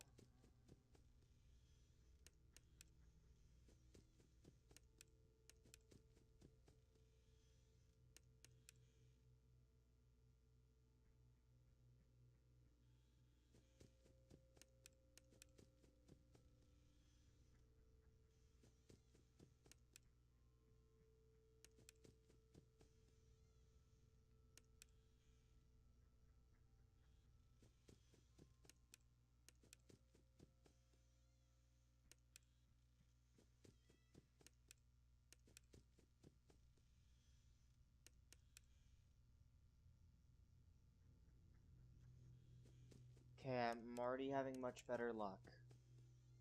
Well, I feel like I'm not better luck, but I feel like I'm already getting better at this.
Yeah, no, I'm playing a horror game right now.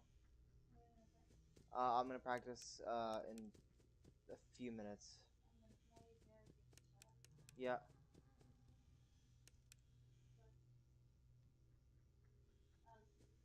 Please, please, I'm focusing right now. Okay.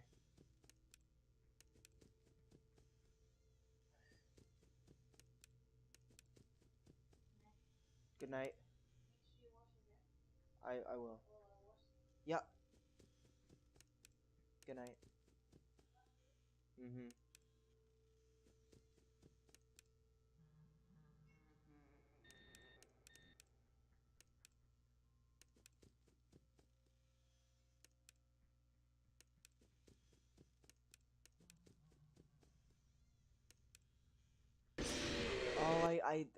Oh, I did something wrong. I can't click both buttons at the same time. If I click both buttons at the same time, I die.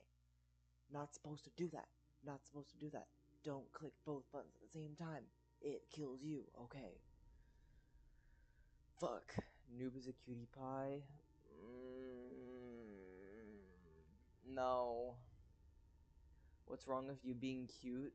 But yeah, I meant him. Okay, good, good, good, good, good. He's massive dickhead though. To be fair, he's a guy. He can't help it. What about me? Am I one? You're adorable too, Chichi. Hey, Sky. Hey, Sky. Hey, little guy. Hey, little guy. Sky says hi.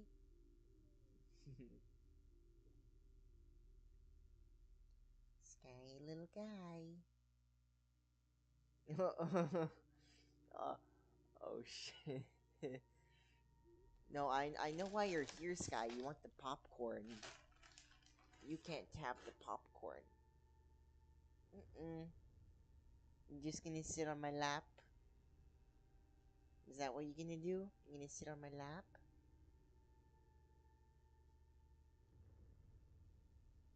Yes, but relative to most guys, you're both low on the dickhead scale. Oh. Yeah, Nanu is a massive dickhead. Oh, hey, Sky. Hey. What are you doing? What are you doing? Alright. You've known him longer, so maybe we just haven't seen that side of him yet.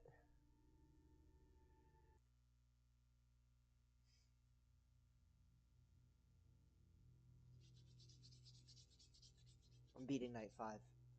I'm beating it, I'm beating it, I'm beating it.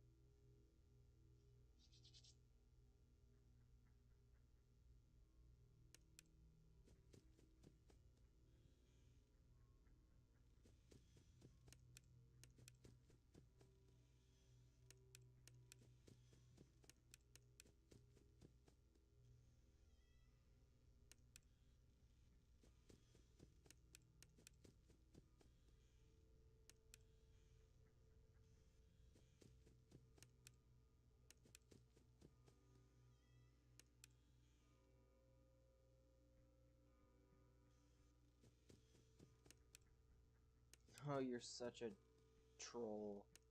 You're such a troll!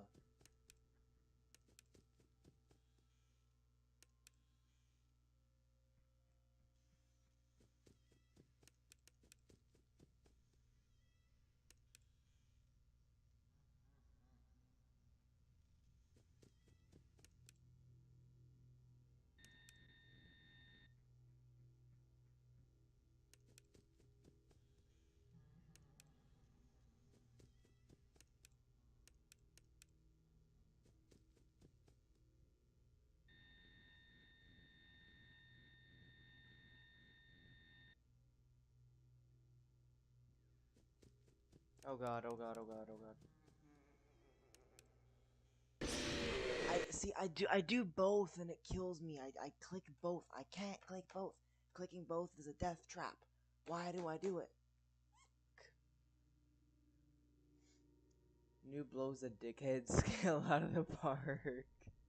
I don't think he's a dickhead, that's just my opinion. Your definition of dickhead isn't the same as the British version of dickhead. Here it is a term of endearment.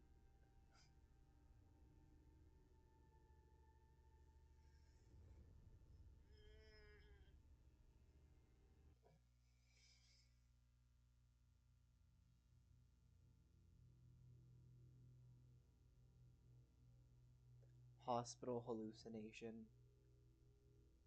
There was a hospital hallucination, but what?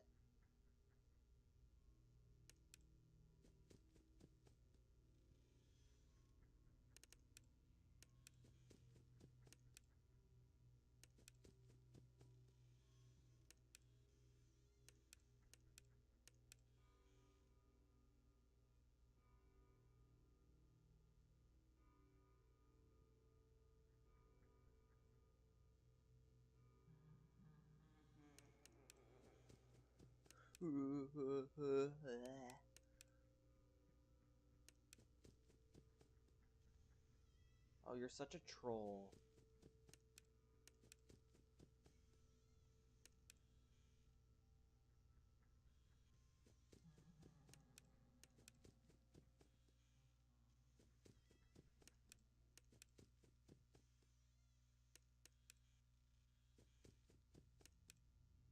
He's there.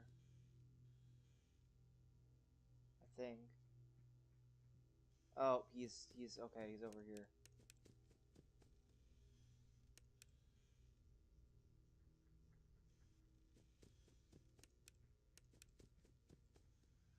Fuck.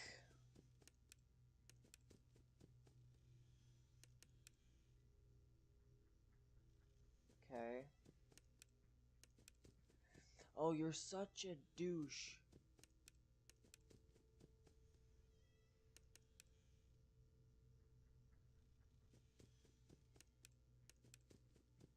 Oh.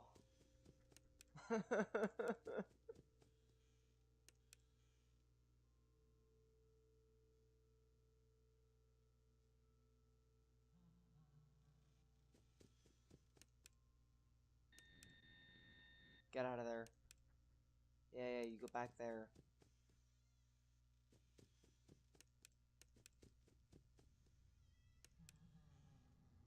he disappeared, which means he's got to be either here or there.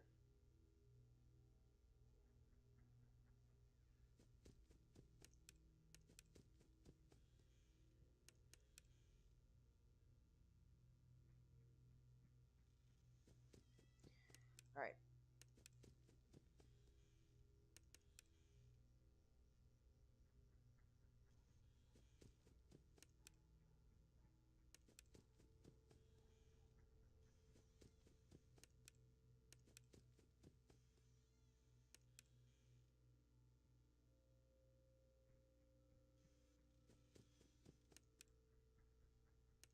Oh, you're such a troll.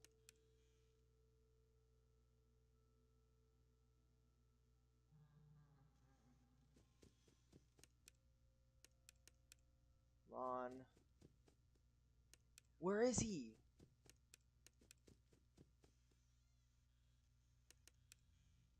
He was still there. He was still in that thing. Oh, that's crazy.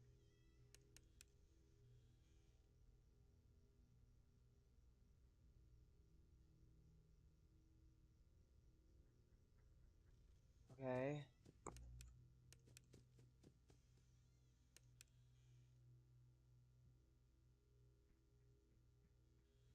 Okay.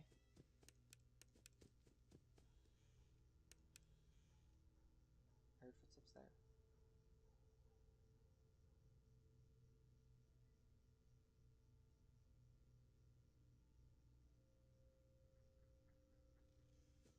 Okay.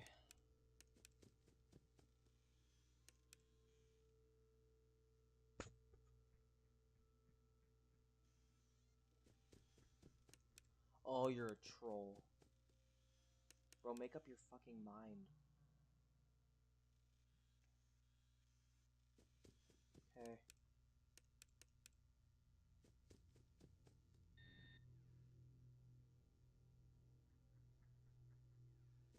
Alright.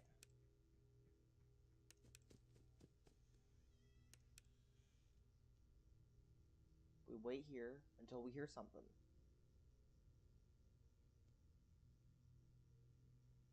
He's still in this fucking hallway. I'm aware of that. Yeah. You, a patient little bitch.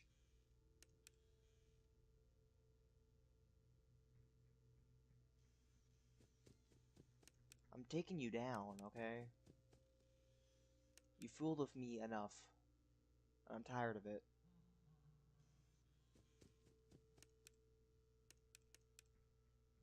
Oh, that was a fake laugh. Okay.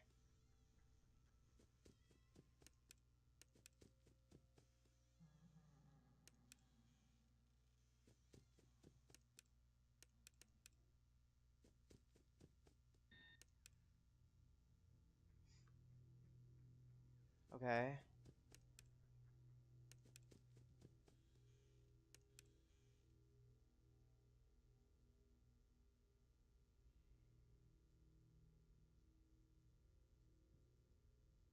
I wait. Alright.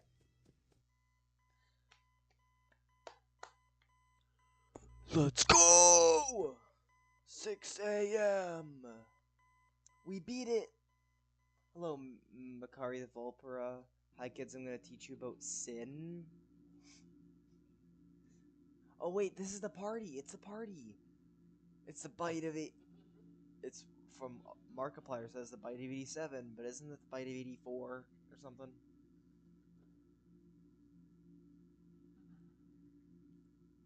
That dresser sure. Also, the fan on the dresser sure is purple.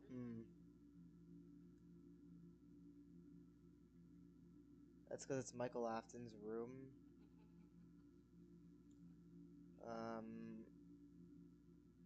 Hold on. I'm the man behind the slaughter. Willy Boy trapped him in here to save him so he could stay away from the animatronics. I'm just the toddler that constantly tears Mangle apart during the day. after what happened to his siblings. I guess spoilers don't matter at this point. The lore kind of goes off the rails after FNAF 4 anyway. It's crazy they expect you to keep up with this pattern. I like this night so much. That night wasn't too bad. I kind of found it fun, actually. Like, once I figured out, like, how to deal with him. I'll pass 5 a.m. What's up, the Moxie profile picture? I was really bored yesterday. Any second now. There we go. Chips! Chips! Chips! TP, Yippee. Yippee! 83? Oh, it's 83. Okay. Honestly, you knew you'd crush this game. I didn't want to say so from the start and risk you getting discouraged while you were getting used to it. I heard Man Behind the Slaughter. People that say this is the hardest game in the series are insane. It's not even close. Hey Caleb, welcome to the stream. Yeah, I just beat it. I just beat Night 5. Well, I beat the main portion of the game. You're right. FNAF 4 is kind of easy. Maybe I should play Night 6. Maybe. We'll see. We'll see. We'll see. It's been so long since I last seen my son lost to this monster. Not at all. Maybe before the volume patch. I wouldn't know. Wow, your brother's kind of a baby, isn't he? It's hilarious. Why don't we help him get a closer look? He'll love it. No, please! Come on, guys, let's give him this little man a lift. He wants to get up close and personal. No, I don't want to go. Oh, dude, this is so sad. You're the little man. He wants to get even closer. Ha ha ha. Hey guys, I think the little man said he wants to give Fredbear a big kiss. Oh no! Fuck, man. On 3, 1, 2. Fuck. Fuck, man. Jeez. Hey, I got the 1 star. My first star. What's the difference between extra and 6th night? What's extra?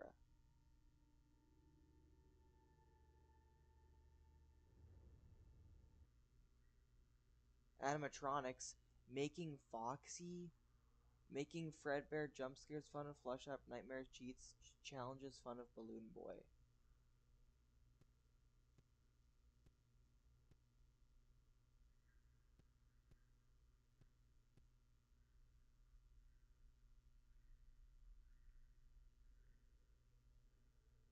What the hell? What is this? Old bro Michael. Yeah, this game is fucking grim and depressing. Do you not see what I mean about not having the humor any of the other games have? Yeah, that's true. Is it curious? Is the frying child Chris and older brother is Michael, or is the crying child Michael and the other older brother is unnamed? Let Noob figure it out for himself. Older brother is Mike. Evan is the kid you play as. Okay.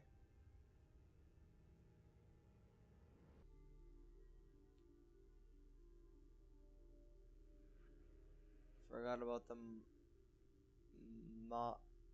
about the models menu.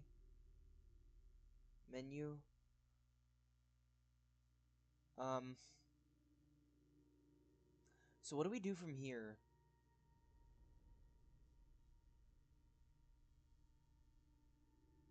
I want to check this out just to see what it's like. I dislike pretty much everything about this game except for the gameplay, which is enough for me to like the game overall.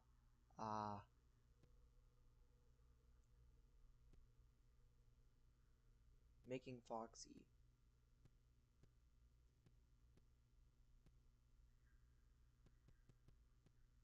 The hell is this?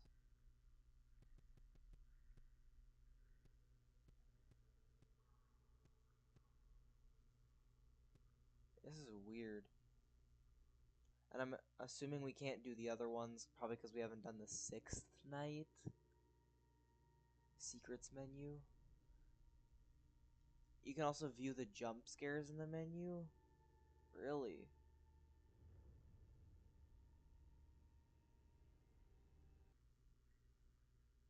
Really, because it's only giving me 2 options. Oh yeah, jump scares. Yeah, I guess I haven't unlocked all the rest of these because I need to probably beat night 6 if I had to guess.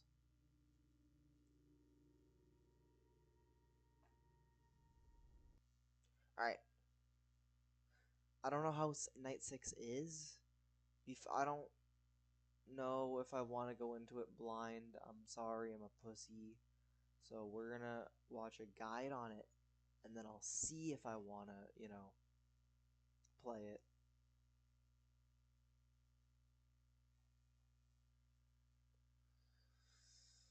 Okay,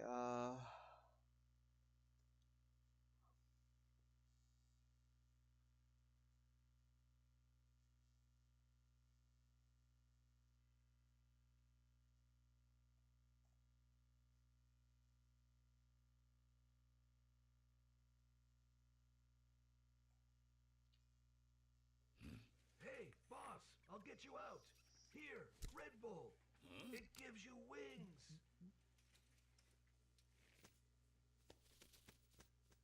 Wings? Very funny. Listen, there's a good chance somebody's trying to hack your website right now. You gotta make sure you're covered. I'm talking about enterprise-grade security. Hey guys, Ambience here. Today I'm going to be showing... since you've been gone, I've been singing this stupid song so I could ponder the sanity of your mother. You play as Michael in this nightmare mode confirms the use of illusion discs used by William as a scare tactic.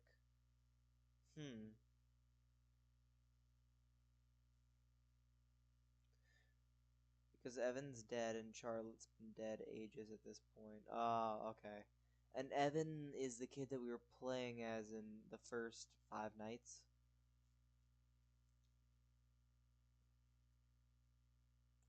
When you play FNAF 5, don't you dare use a guide. I'm using a guide.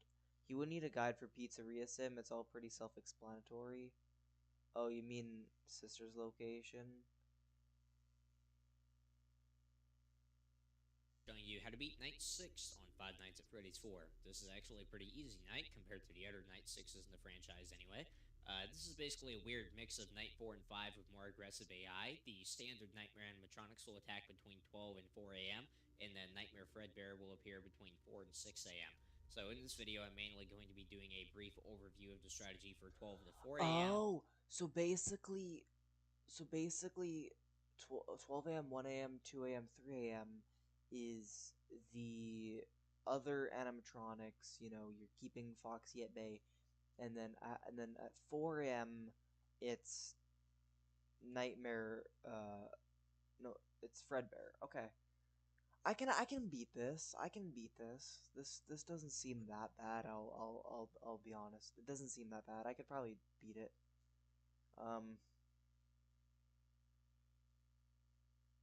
Yeah, I think I could do it.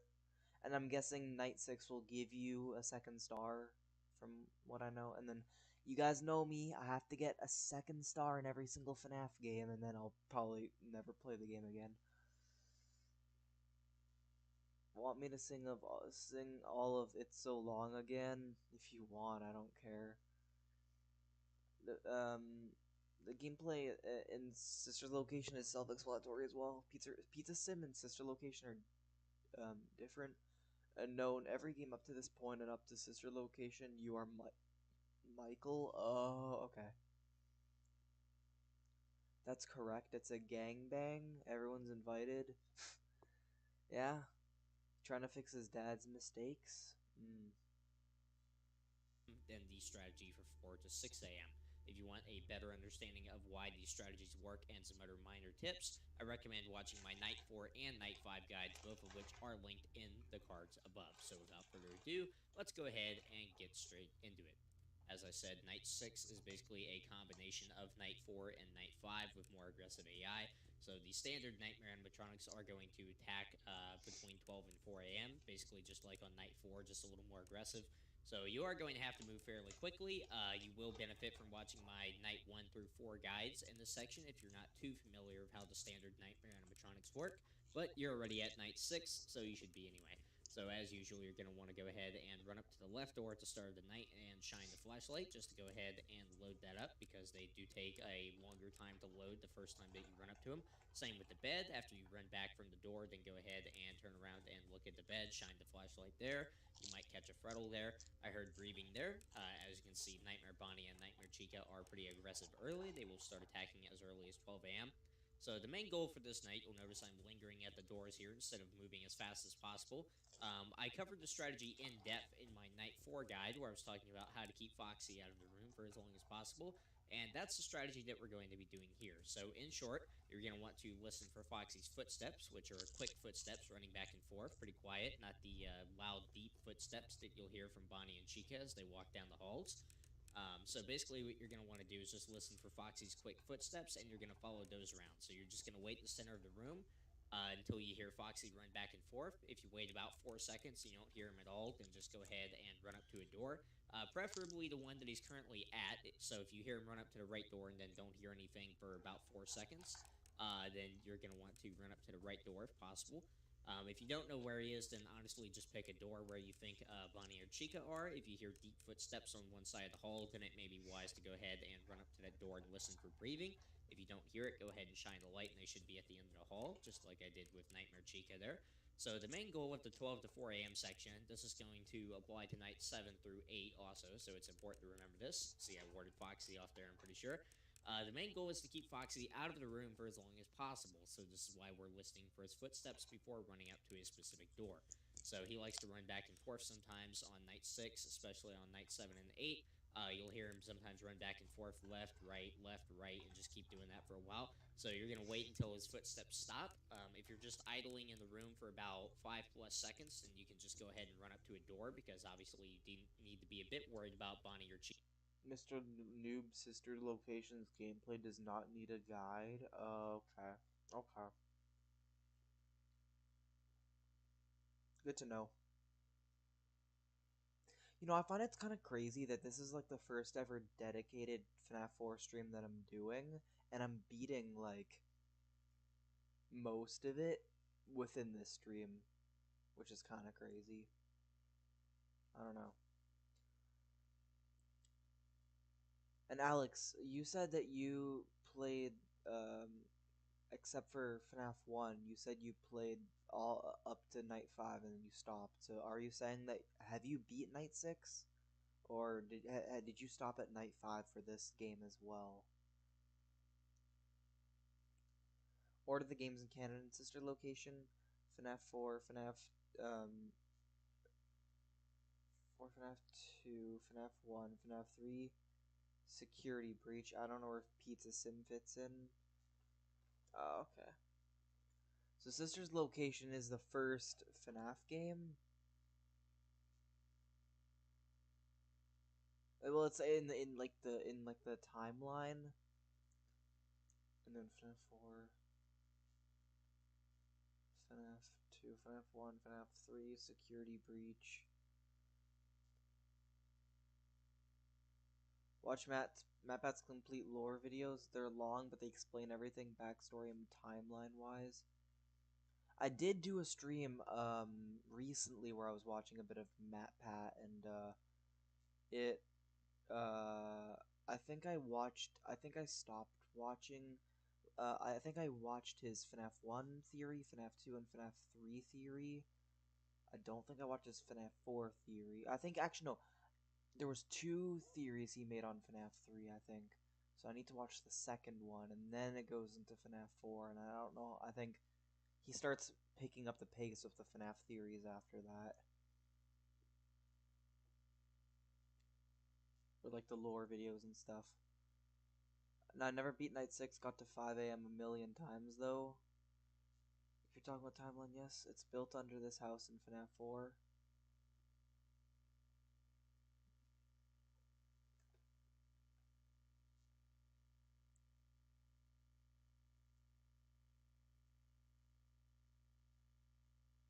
Wait, so under this house is Fazbear Fright, you said? Or is this which one is the Discord call? Okay, hold on. Uh.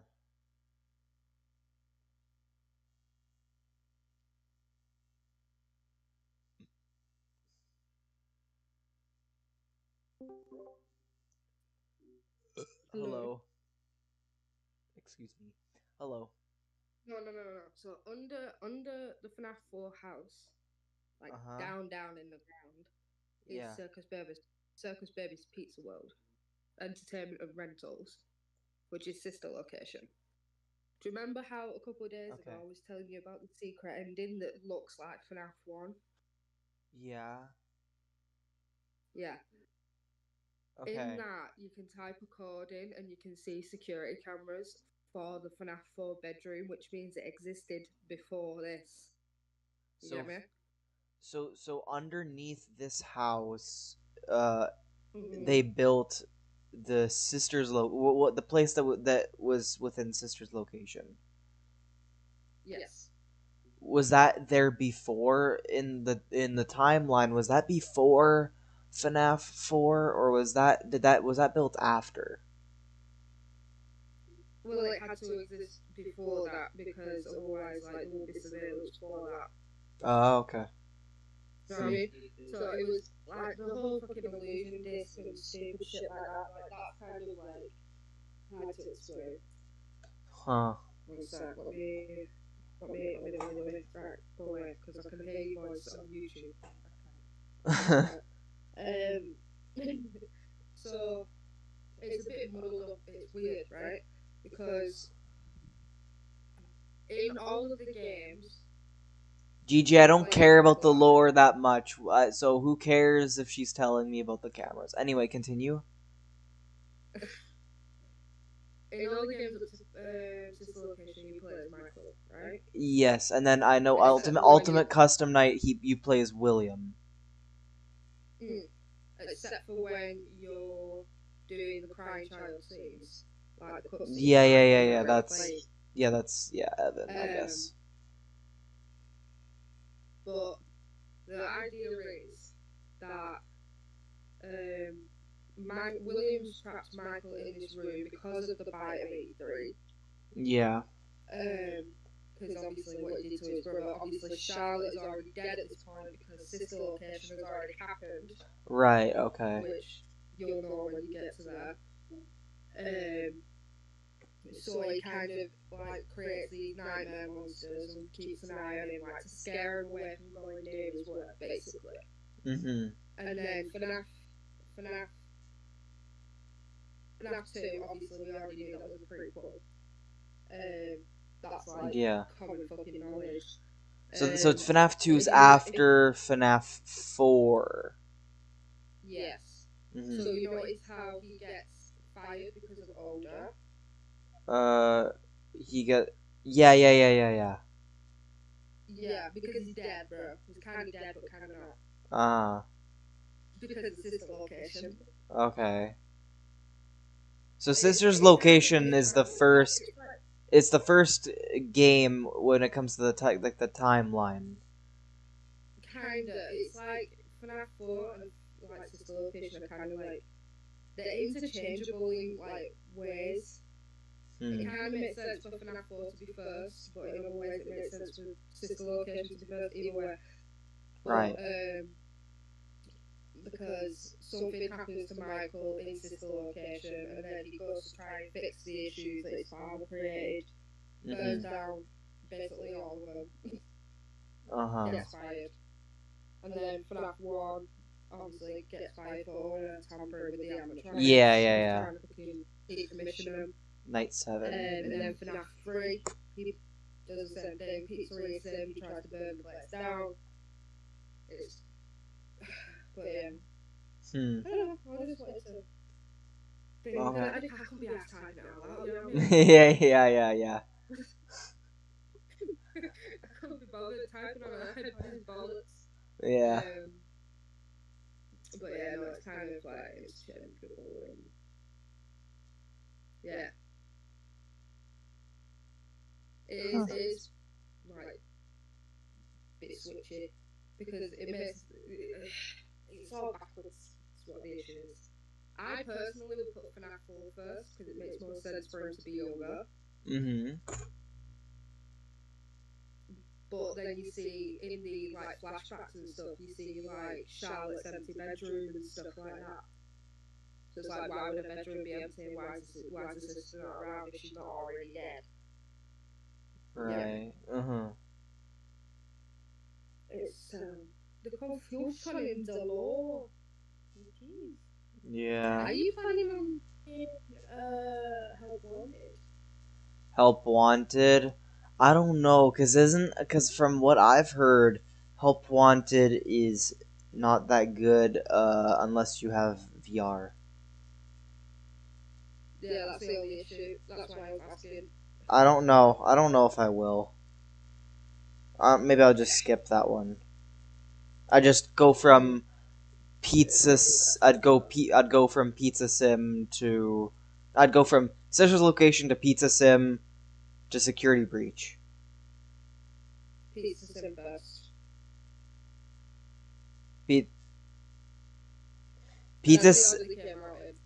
Pizza Sims before Sister's Location?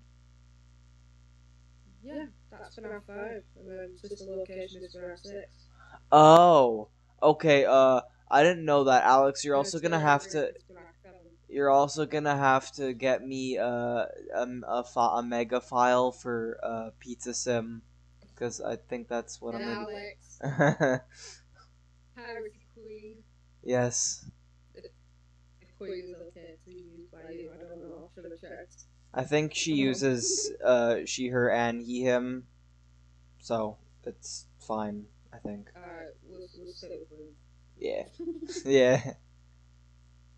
But yeah, right. I'm shutting up now. You play a game. Okay. Bye. Oh, crisps. Fuck!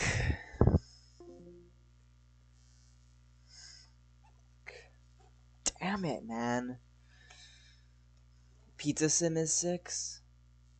Pizza Sim is free? Oh, okay, thank you. I'll actually, you know what I'm gonna do? I'm gonna download Pizza Sim now. I'm not gonna play it, but I'll download it.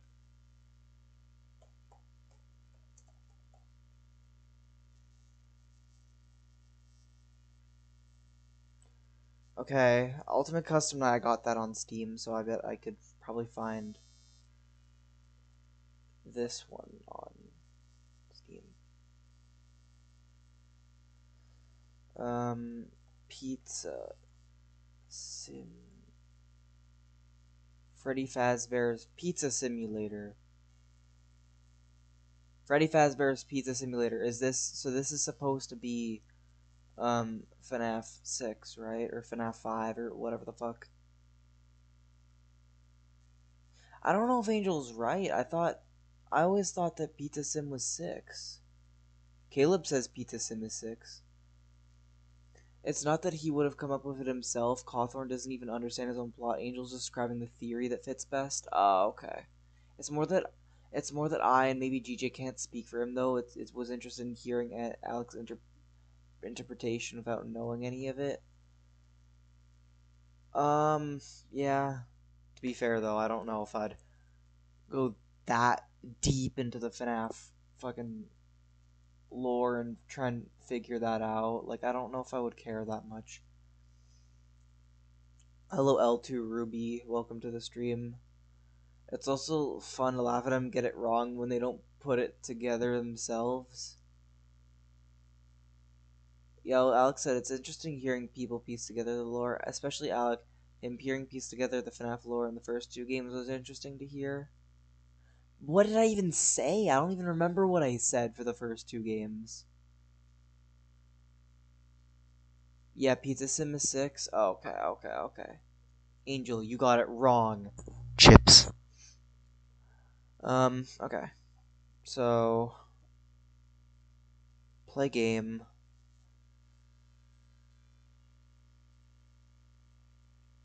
Okay. Uses a quarter of a gig, so that's not too bad. This game doesn't look like other things you played in the past. As such, we don't have much information on whether or not we want interested in the past.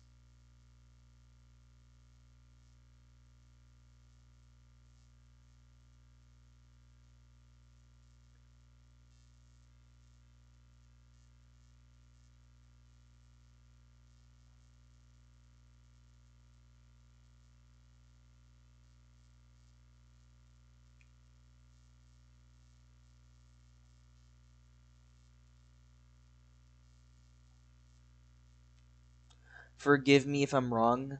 Pizza Sim is 6. Okay. Crisps. You said Pizza Sim was 5 in the call, so just clearing that up. Chips. Look at Angel. Cawthorn got it wrong. The community is just doing its job for him, trying to make his plot make sense.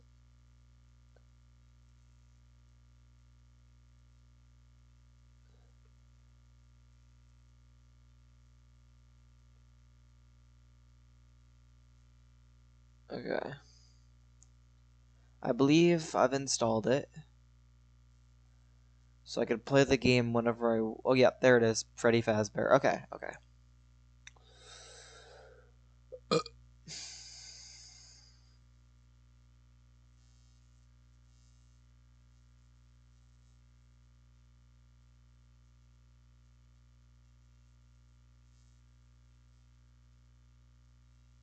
Did I finish watching the FNAF Night 6 guide? I don't know if I finished watching it.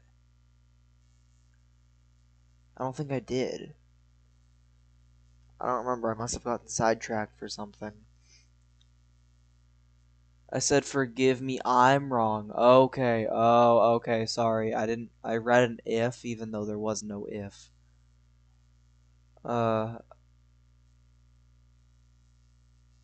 Okay, yeah, I didn't.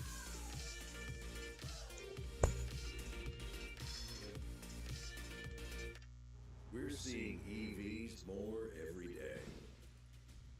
But there's only one. Lay's default skin chips are best. The default Lays, like the classic Lays, are pretty lit. I like those chips. You can never go wrong with some classic Lay's chips. I would say that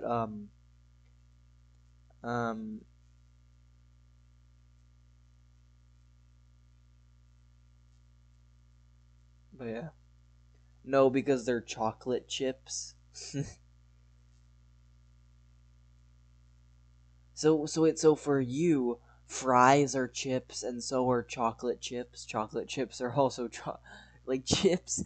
You have these little chocolate chip thingies, and then you have long ass things that are also chips. Like what?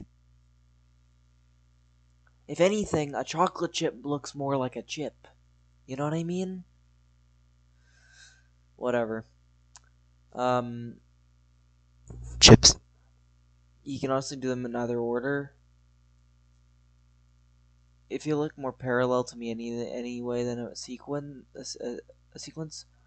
going from 4 to sister location to Pizza Sim.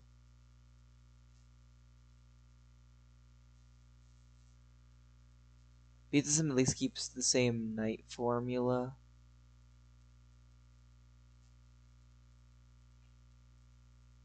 Classic is good, but my favorite might be Salt and Vinegar. Salt and Vinegar was my dad's favorite, so I do have to give some extra brownie points for Salt and Vinegar. However, I would say my favorite's probably barbecue, and for all and I know America doesn't have ketchup chips, and I know a lot of Canadians really really hate ketchup chips. That's what I'm hoping no Canadians are in the stream. I doubt any of my IRL friends are watching the stream, or anyone I know IRL. But I like ketchup chips. They're probably my second favorite. Then it's classic. Then it's salt and vinegar. And then after that, everything else is kind of just mid or bad. I don't like sour cream and onion that much. I don't like those kinds of chips really at all. What about fries made of chocolate? Are those just chips for chip chocolate chip chips? What? Chocolate chips are dipped in Tonka chocolate. French fries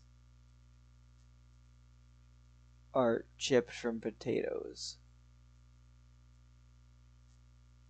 So it's fair. So fries are long and skinny, chips are the chunky ones, crisps are deep fried thin slices of potatoes in a bag.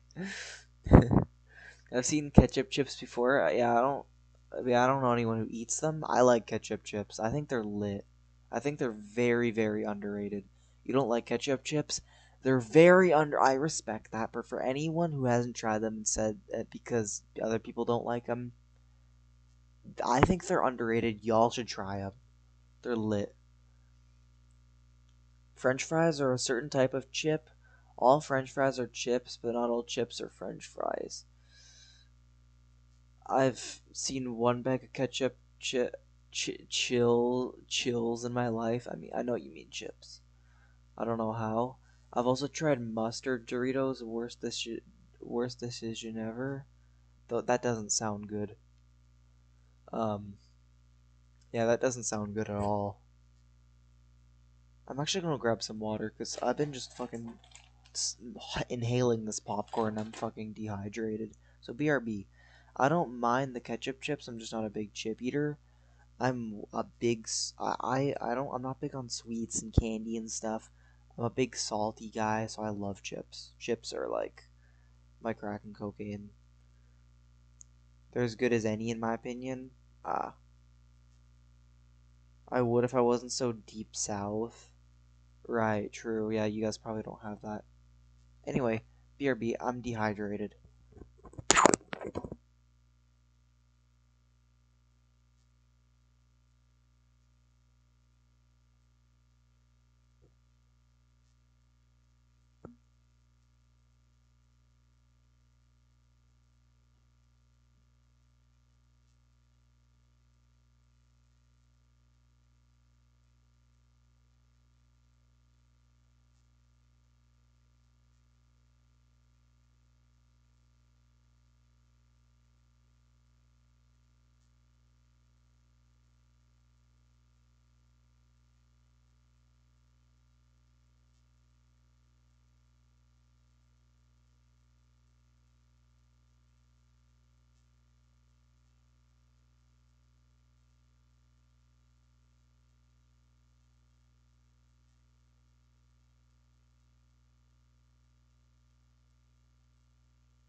Excuse me.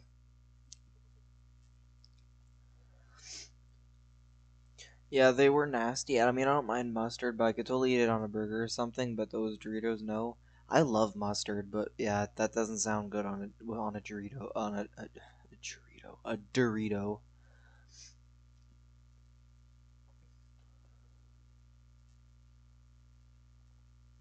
Bed bugs. I had to. Yes to bed bugs. Yes to bed bugs.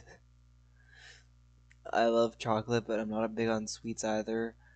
Other than that, gotta say cute and skinny. I'm at optimal ass to waist ratio now, so I can't mess that up. Yes to bed bugs. Okay. That's an F-150.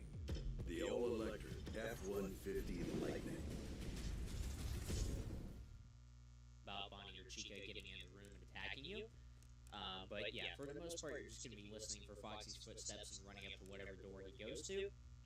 If you do end up running to the Discord? Okay. Oh, so that's why I didn't watch the video, because I just keep getting interrupted by Discord. Okay. That's cool. The first one is chips. The second one is fries. Third one is chips. Anything else is wrong.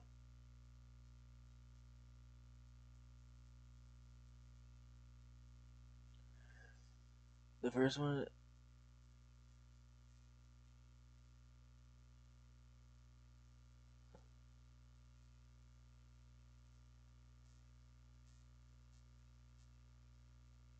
The fuck is that?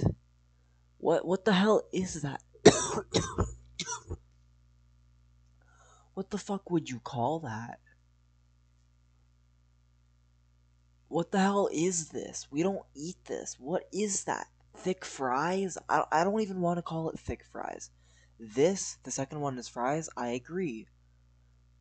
Third one is chips. Oh, so this one should be crisps and this one should be chips. Got it, got it, got it.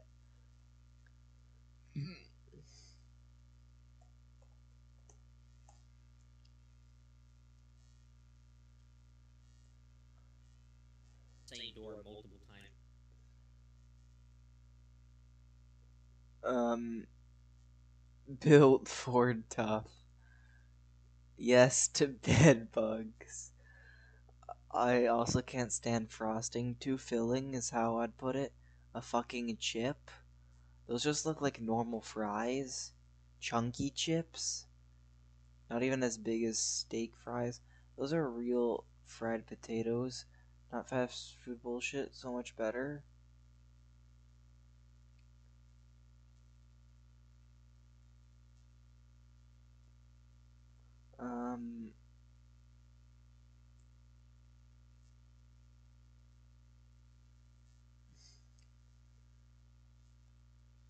Yeah, those are like those. I think those are still fries. They're just like, they're just thick. Yeah, I think Alex is right. These are just still like these are still like this would be more like homemade fucking like fries. This is like the you know the your typical fries, and then these are chips. In a row, like 2 or 3 times, then you probably are going to want to go ahead and check the other door regardless of where Foxy currently is, because Bonnie or Chica can obviously sneak into the room and kill you. You can kind of judge basically how many times you can actually check the same door by how long it's been since you warded an animatronic off. So, say Foxy keeps appearing in the right hallway and you keep running to the right door. If just recently you shined the flashlight down the left hall and warded off Bonnie at the end of it, then you should be good to run up to that door about 3 times before actually going over to the left door, so I wouldn't worry about it too much. But if you hear footsteps in the left hall, then you probably want to go check that if you haven't warded off Bonnie in a while.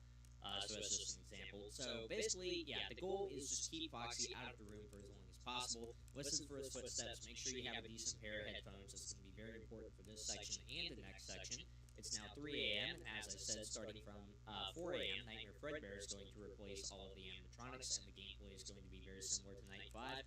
So if you want a more in-depth explanation of how Nightmare Fredbear works, then like I said, I would recommend going and watching my Night 5 guide. Y'all are immigrants? Y'all ancestors migrated from the UK and took over the natives of our language. So I am right and you are wrong? Chips.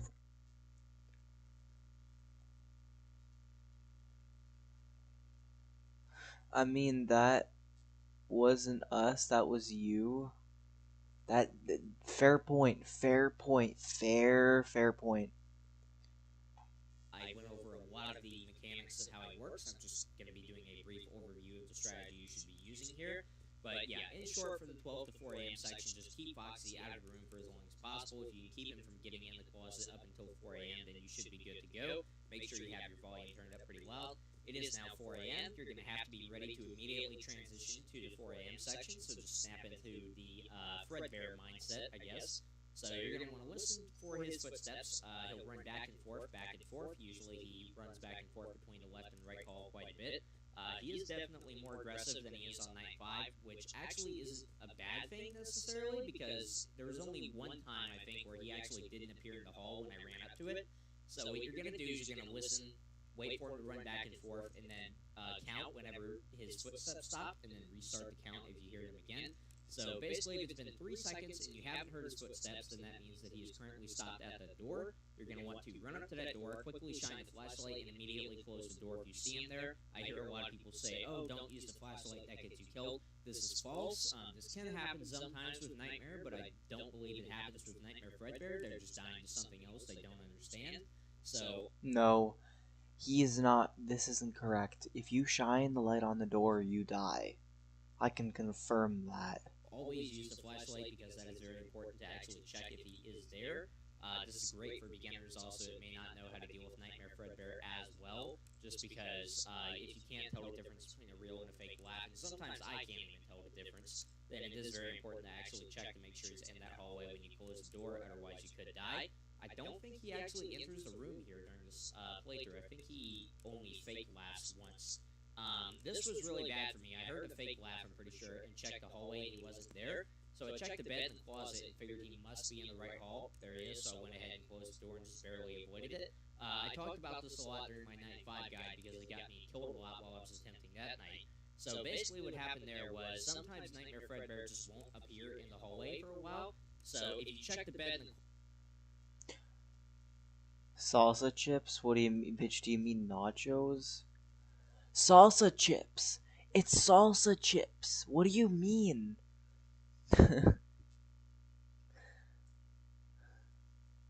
Which version is green is right though? North or South or both Korea?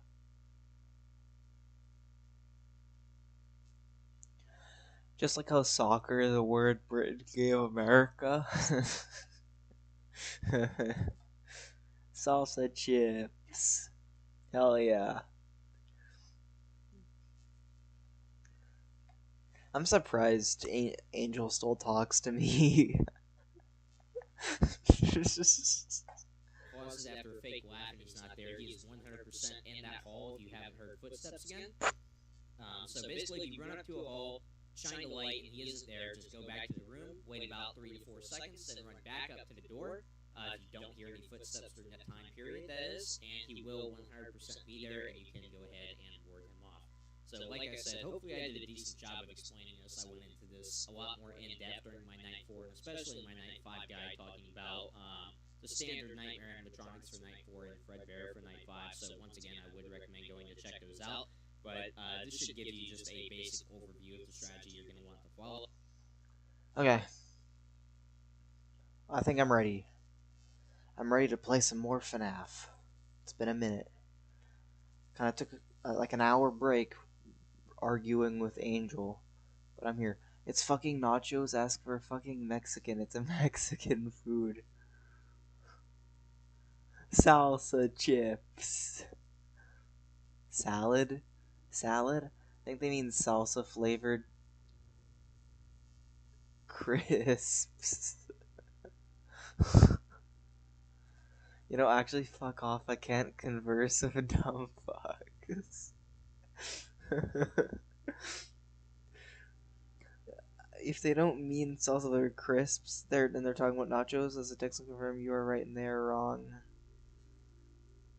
Okay, now it's time to.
Oh fuck. I heard. It's whatever. I'm joking. I know it's nacho. I've never actually said salsa chips before in my life until this stream. But the chips thing is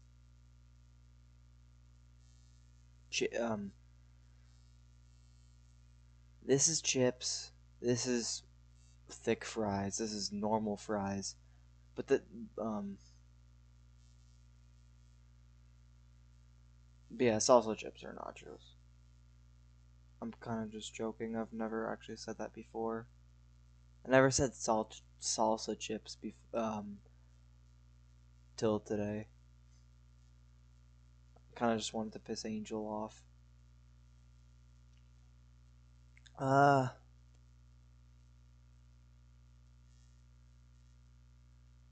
I low-key kind of want to just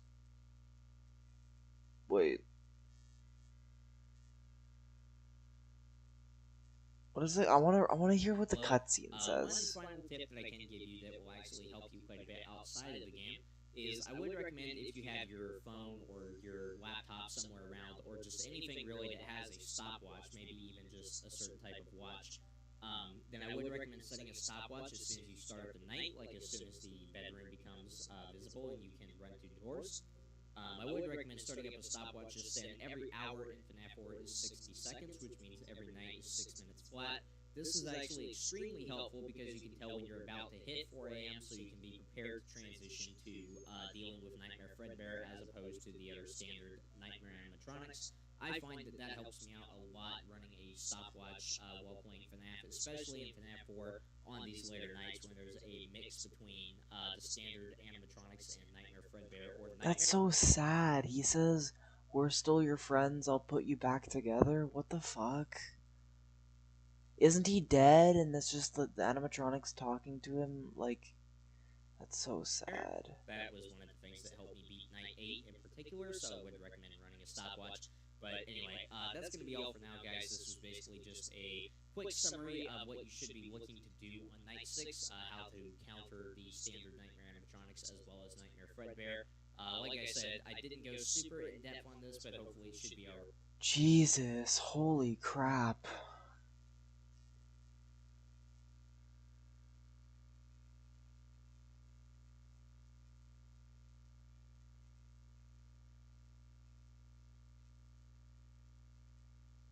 The ocean is soup. You were talking about salsa flavored chips? The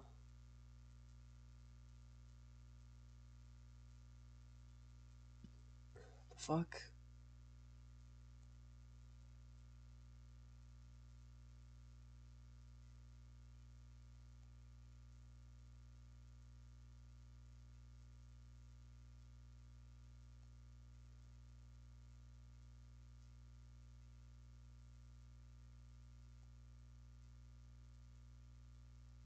About 90% water. Do you have meat in you? And because of what you eat, you have other ingredients?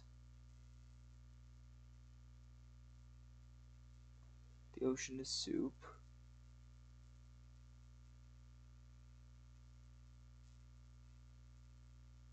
Or saying, was someone saying that Afton kills, to try and fix crying child?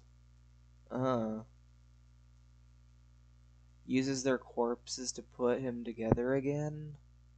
I'm actually curious. What does the Night 6 cut scene, FNAF 4 Night 6 cutscene?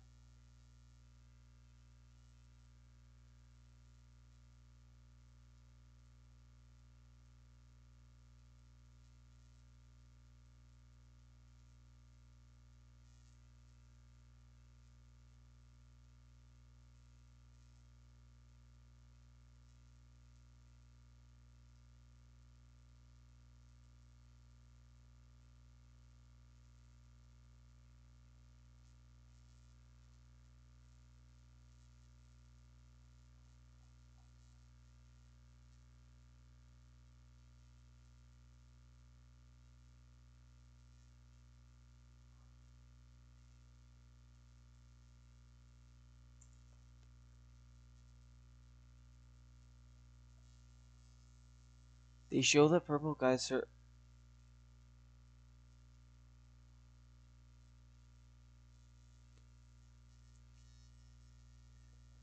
Not GJ, I'm Satan. Hello, PMC. Welcome to the stream. Hello, just checking in.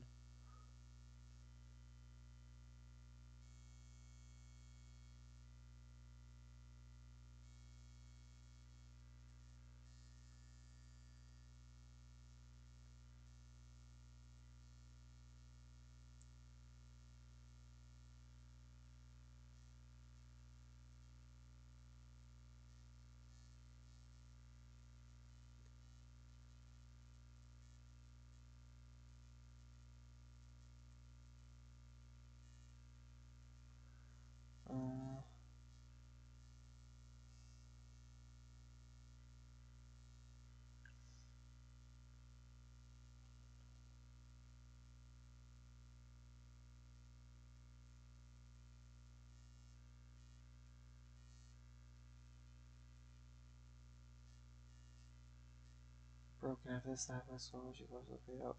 We are still your friends. And Jiggly's here. Do you believe that? Money fade out. I'm here. I'm still here. Funny face, flesh will fade away from view. Same one character will say, I'll put you back together. After this, Fredbear will fade from view, which the boy will cry even harder. Short after starts crying, the baby fades as well, becoming the sounds of the heart monitor flattening. Heart monitor flattening? Does that mean he's like...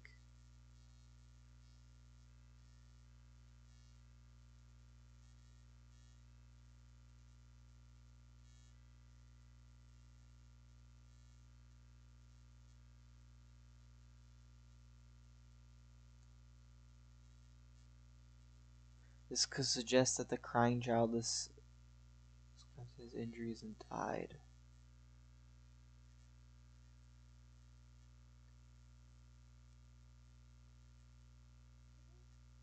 Damn, that's so sad. Fuck.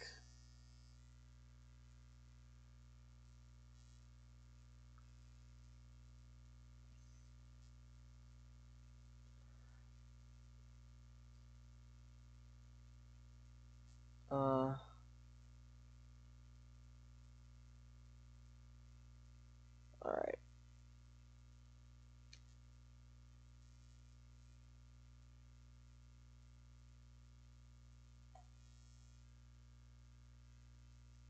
You know what I want to do?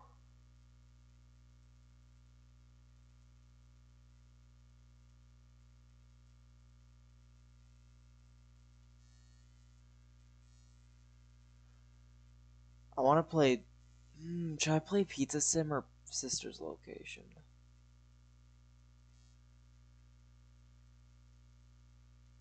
Caleb, do you know you're gonna fail if you keep studying? Don't... You know you're not... Caleb, you know you're not gonna fail if you keep studying. Don't put yourself down. Caleb, I don't even think you started Spanish yet, from what I remember. I don't think that semester started. You still have time to think about... You still have time to think about and study Spanish.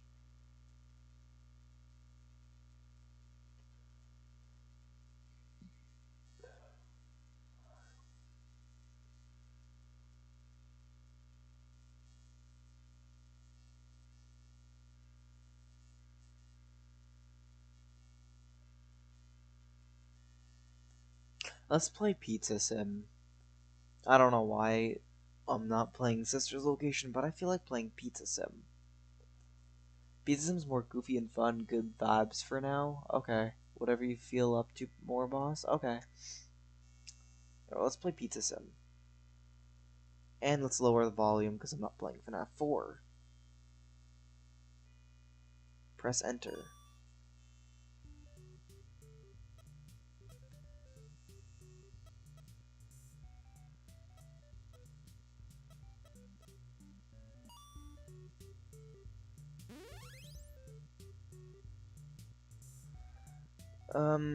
WSD, the pizza shift.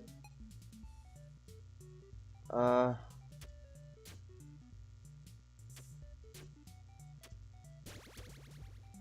shit.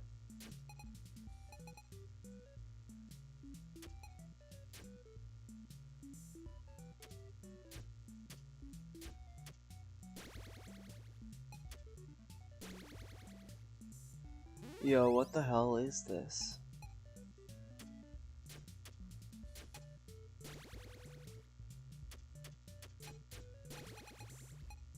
Okay, and then 1, 2, 3. 1, 2, 3.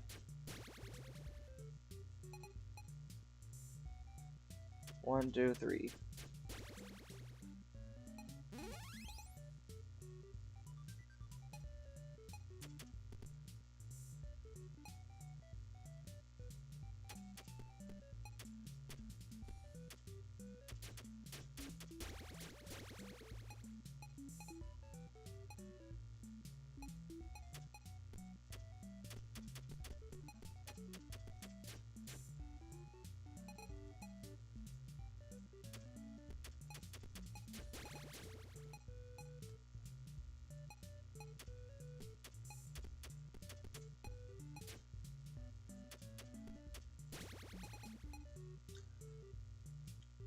It's Pizza Sim. Hey, Mr. Noob.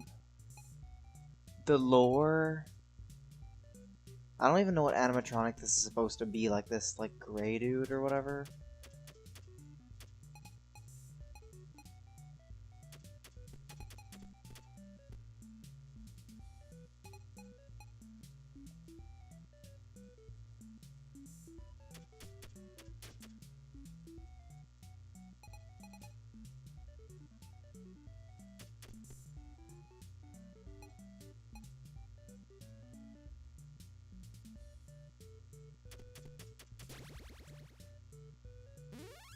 Round 4? What the hell?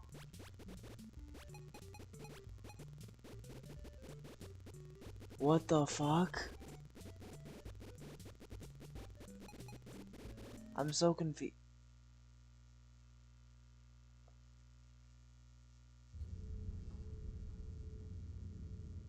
What the hell? Is that Circus Baby? What the fuck is this? Employees only.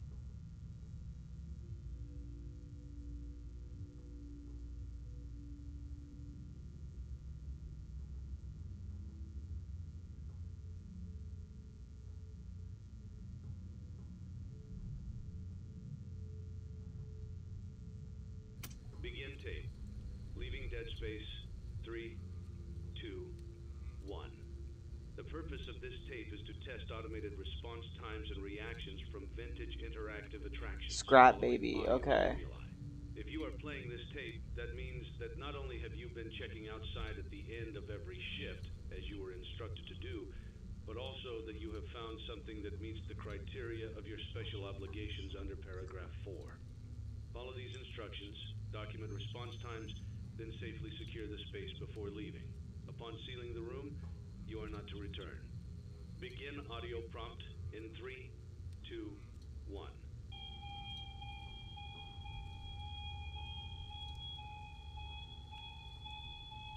What the hell?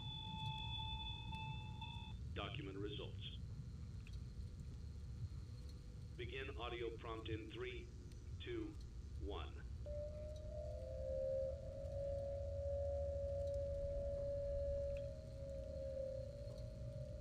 Document results. This is why you do sister location first? Begin audio prompt in Haven't done 3, much of Pizza Sim? 2, 1.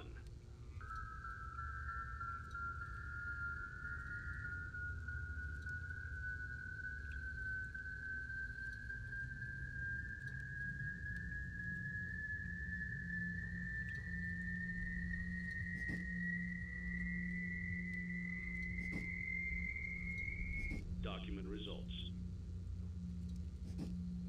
What the hell? Begin audio prompt in 3. Look at the fucking animatronics. 1.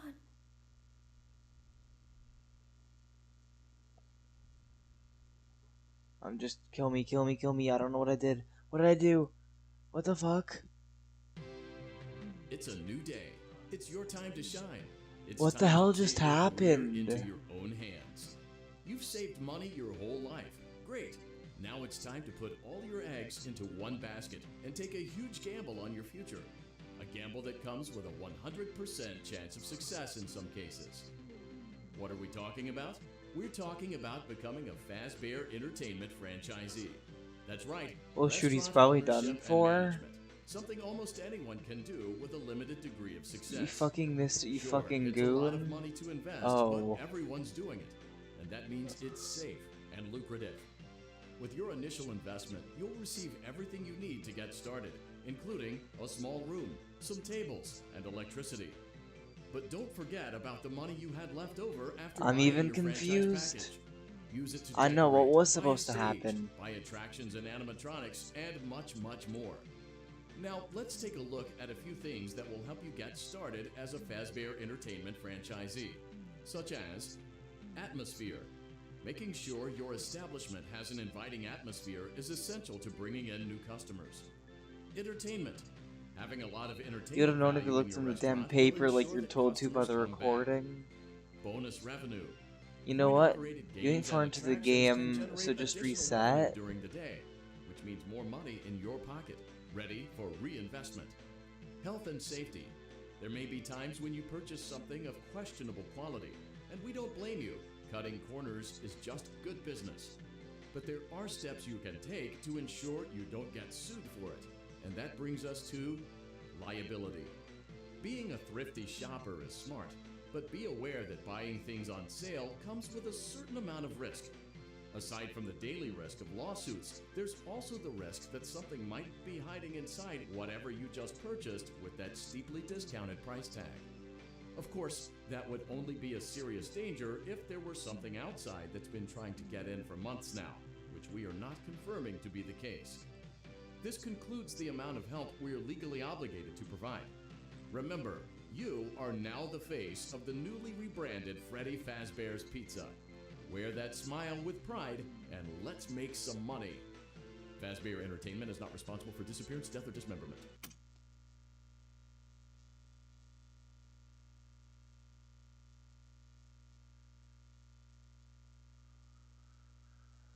What the hell? Always buy things with the highest risk, now leave it? It's not that important. The fuck? I'll do 2 steps out of the restaurant management. Use catalog mode to purchase items, animatronics, and other supplies. Use blueprint mode to release items, but upgrade your floor plan. Okay. Let's get started. Let's see how much cash you had left over after purchasing your franchise package. Great, that should be more than enough. Now let's get started. On your left are your product catalogs. You can unlock more expensive catalogs by simply purchasing items for your pizzeria. Use the arrows in the bottom right of the item window to browse the products. What the hell? When you're finished shopping, click the button labeled Blueprint Mode to place your items. You can switch back and forth between Catalog Mode and Blueprint Mode as often as you like before opening your doors to the public. When you're ready to open your restaurant for business for the day, click the button labeled Finished in Blueprint Mode. Give it a try and do some shopping. What the hell, bro? This guy's so cute. What the hell? I like that guy.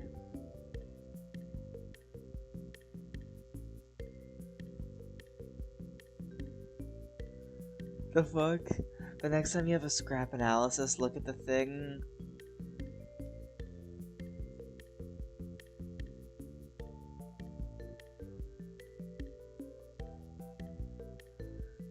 But I'm also not gonna tell you what happened.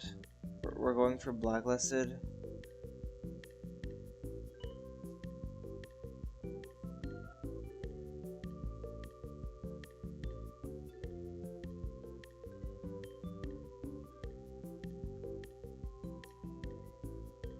A liability risk.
I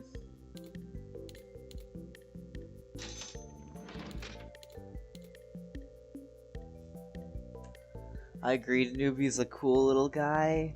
The higher liability, the risk, the better the purchase. Okay.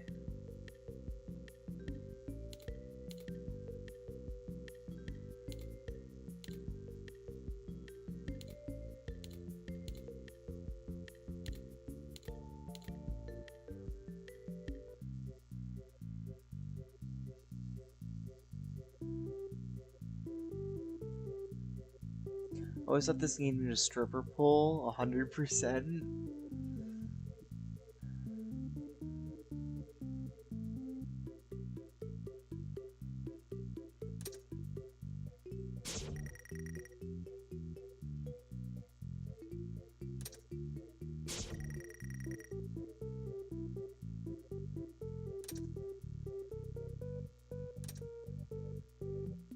A sponsorship offer.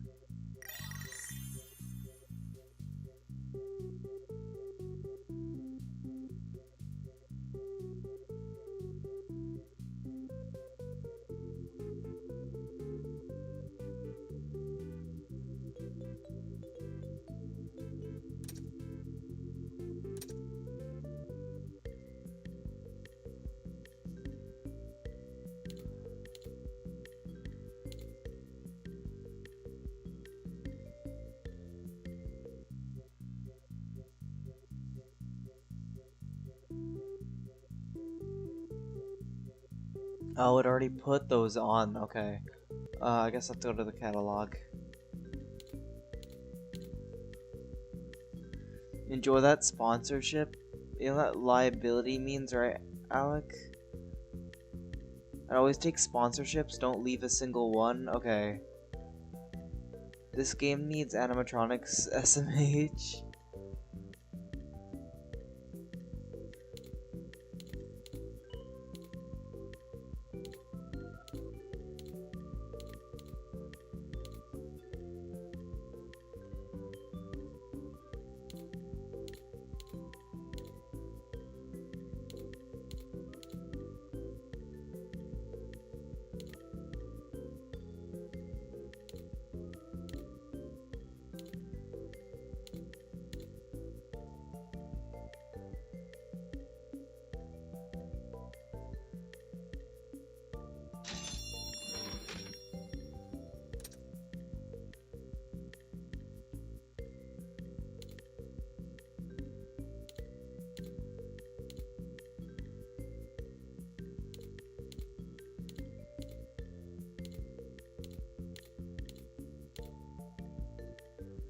Mid-size animatronic Mr. Hippo. Okay. Ned Bear.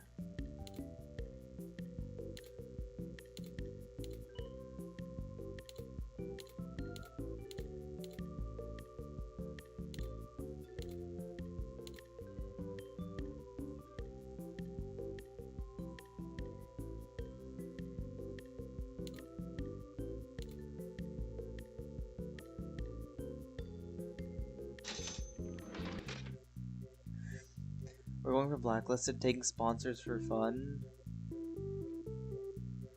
Okay.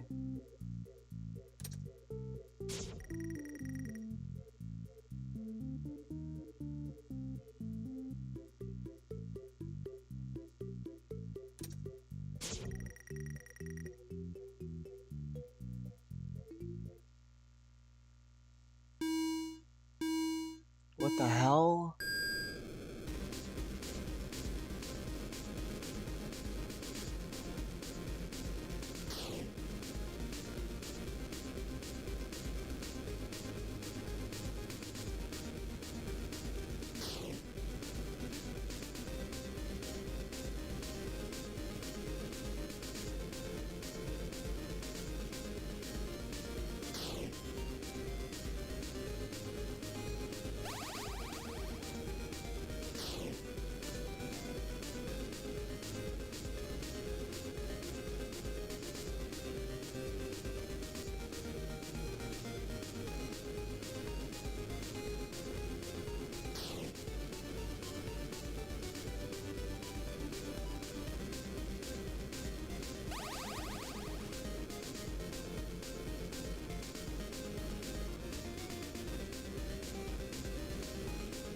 What the hell?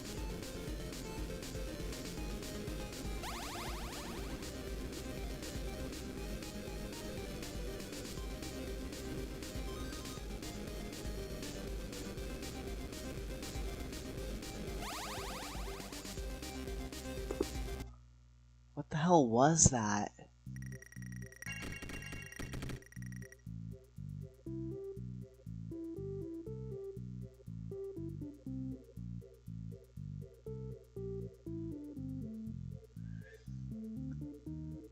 That may be very great or subpar advice. That may or may not be very great or subpar advice. Like I said, we might be taking very great advice. Fuck all the pigs and crocodiles and shit. Hashtag not my FNAF. 3 out of 50, we're moving up in the world. After you get 1 or 2 of the endings, you'll probably want to look up all the secret stuff, all the lore.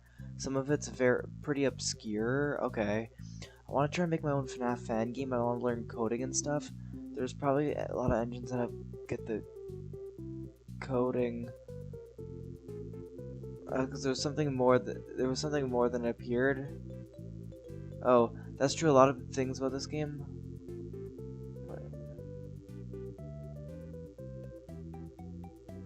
Dan says no.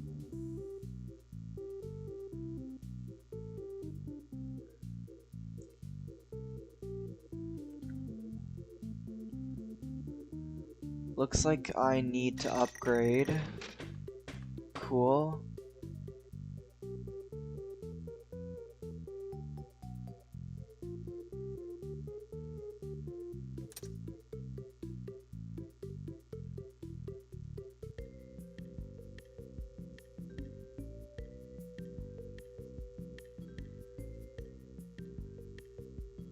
Wait, so chat, I have $5, so does that mean that I just end my... do I end? I think you should do FNAF 5. So do I end my... chat, do I say finished? Because I've used all my money, I don't think I can do anything else.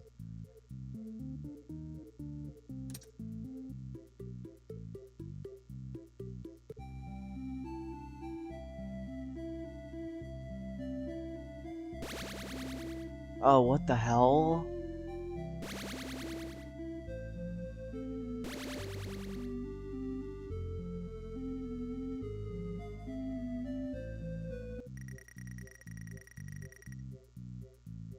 Okay, that just got me...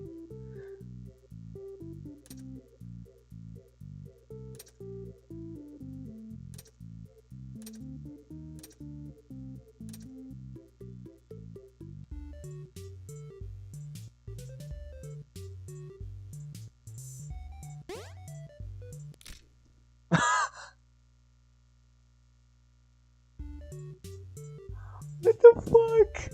What the hell? Hire some strippers to keep the kids entertained. Yeah!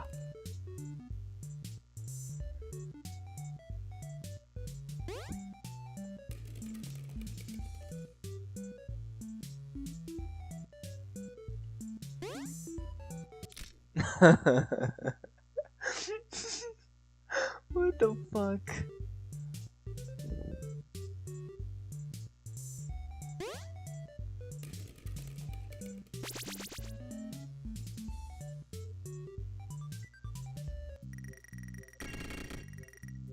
I just got $100. That's cool. Just like Jesus intended. Holy shit, never seen anyone get that first try. I could never get on second try? On second try, okay. I don't know, I said first. Sleep deprivation, more like sleep deprivation, more like sleep derpification. How is this guy so good at it? How is this dude so good at it?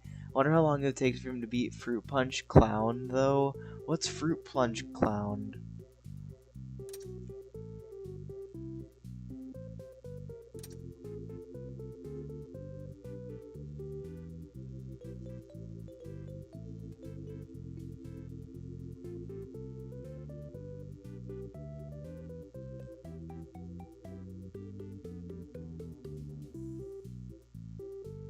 I low-key want to get to play this again.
Oh my god.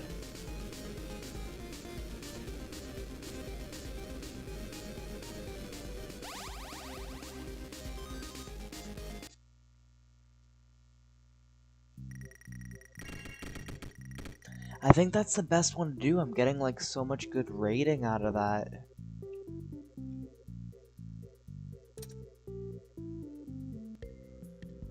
Fruit Punch Clown? Another thing, it's just a series of syllables you just said. Okay. It's Fruit Punch Clown. Funny back break. Hell yeah, drunk driving. I am honestly having fun with this. I like this. Notice anything funny about that track right before the finish line? I didn't. I'm gonna rewatch my stream so I can see.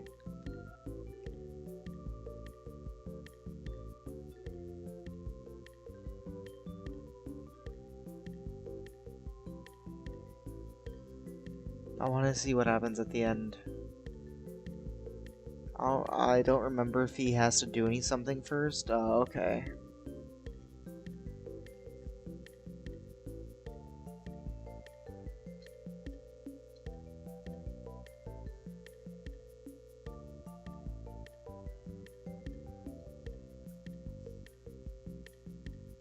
I didn't notice anything. Maybe I'm just blind. Like, he hasn't seen the girl's reflection yet. BRB? Honestly, try FNAF World. I kind of enjoyed it. Maybe I would consider FNAF World, but not right now. I'm playing this.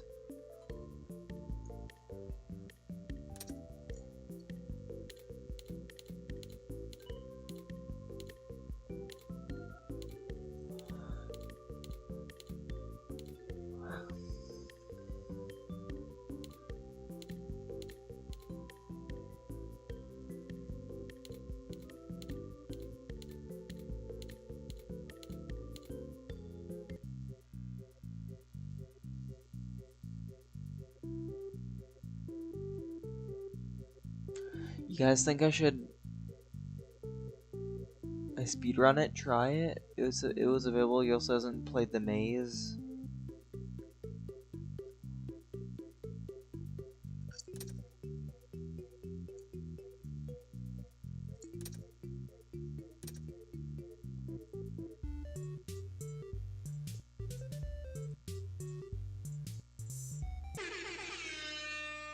What the hell?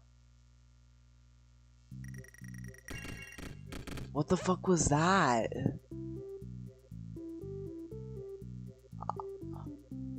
I'm so confused. What the fuck was that?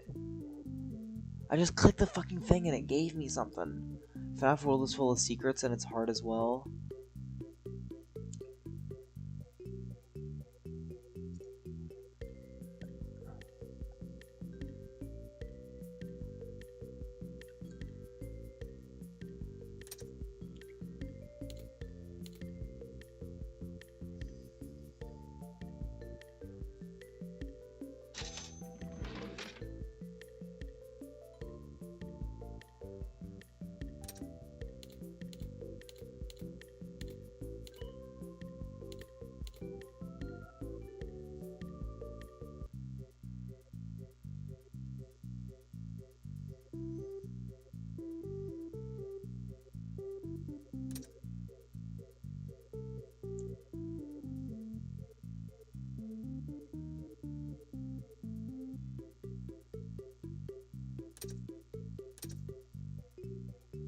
Oh, it already put the speakers in there. Okay, okay, okay.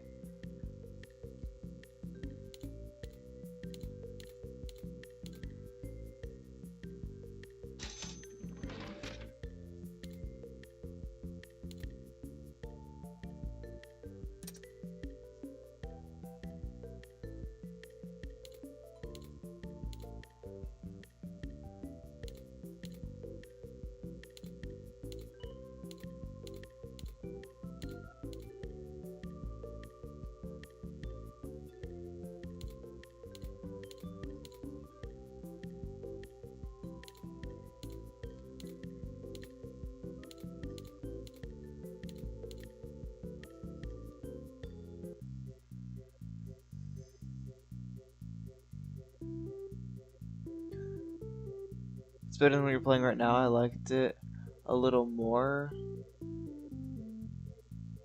Balloon Barrel needs a stage. Oh, I need a stage, okay. Damn, well, I need to buy something.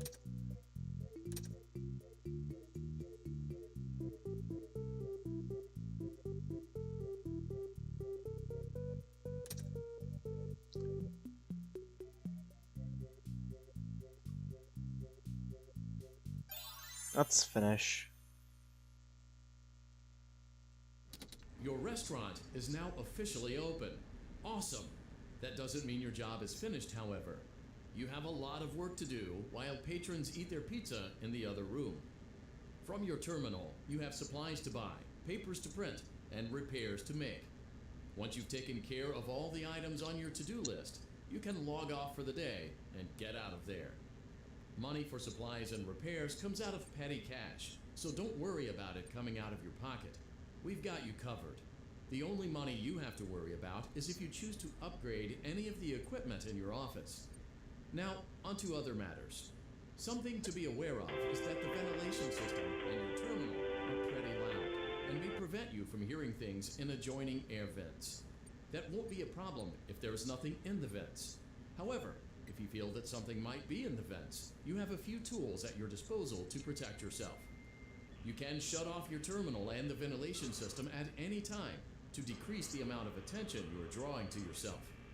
Also, shining your light directly into a vent will most likely prevent anything from jumping out. You also have 3 tools available from the terminal itself. There is a motion detector, an audio decoy, and a secondary ventilation unit.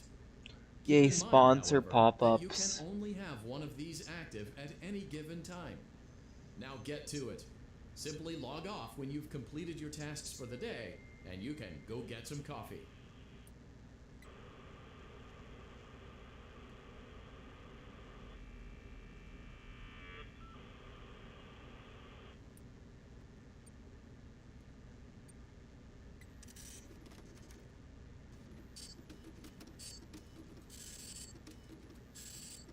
Oh, what the hell?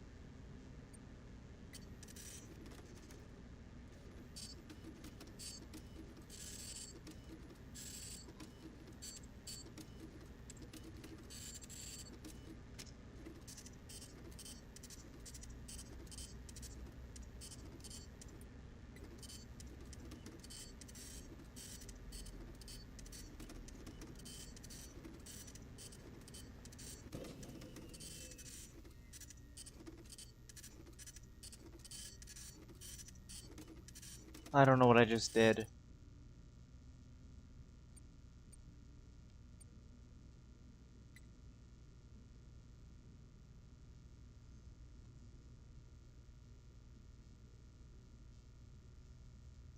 Because I have so much little how much money you have left in your. I have no idea how much money you have left in my sandwich. I'm just kidding. I've never been hungry in my entire adult life. Dead, so dead.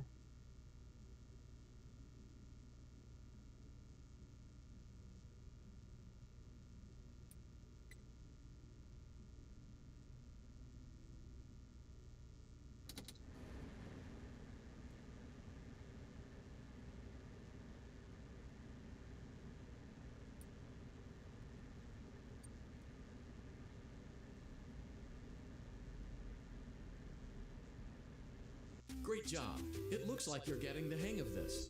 Now let's just What just focus happened? on getting you through your first week. There's a big party here Saturday, and you should view that day as your ultimate test. Make it through Saturday, and you will have proven yourself as the successful entrepreneur that we all know you can be.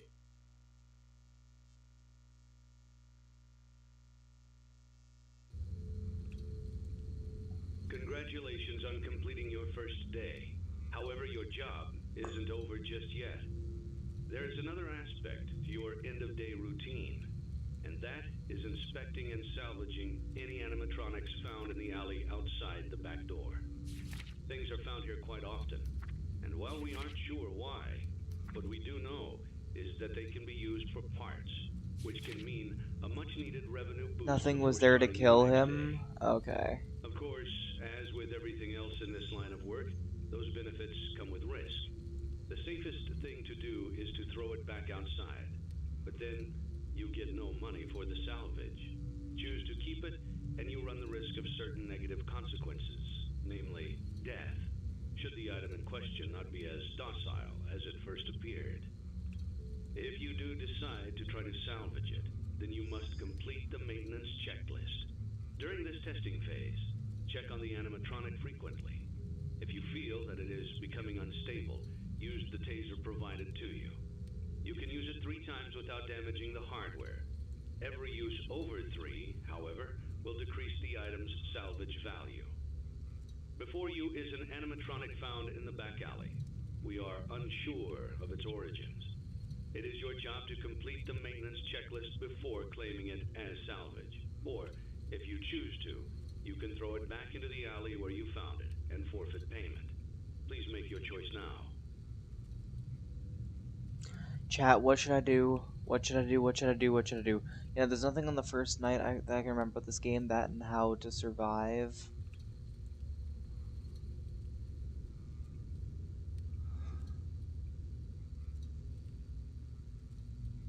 Okay, we're going to dinner tomorrow at your place at 5, so I'll bring the food to your place so we won't get too much of the stuff out there. What?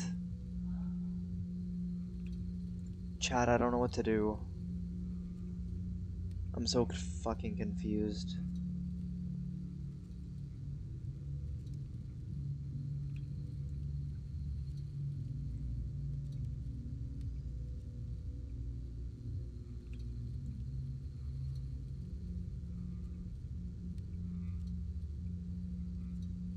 Proceed with salvage?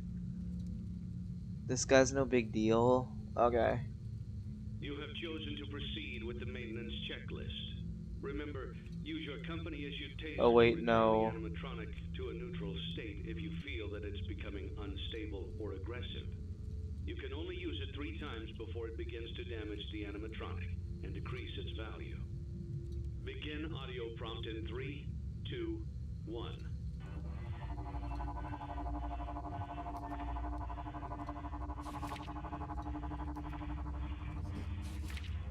Document results. Begin audio prompt in 3, 2, 1.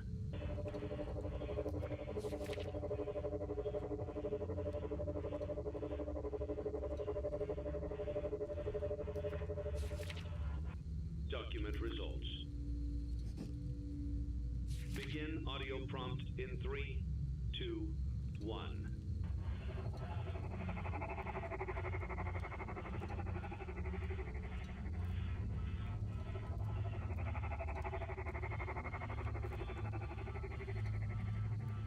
Document results.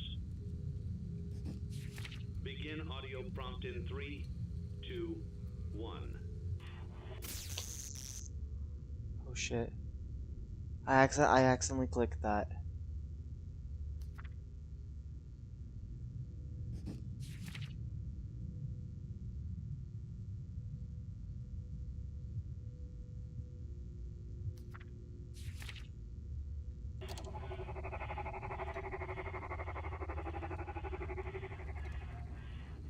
Document results.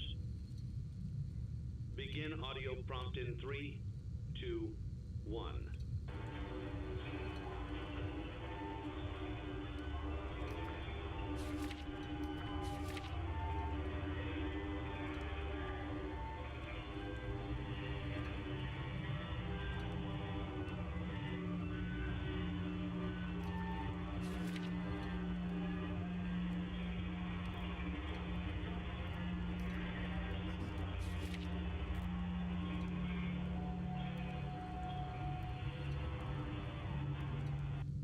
document results. You have completed the maintenance checklist and may proceed with the salvage. Well done.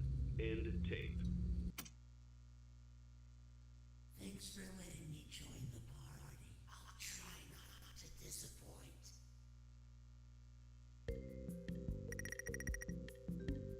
Hey, okay.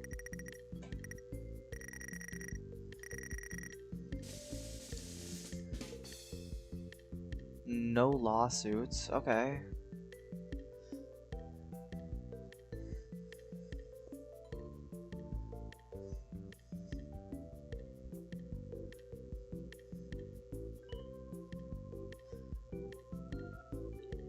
Now we get to die?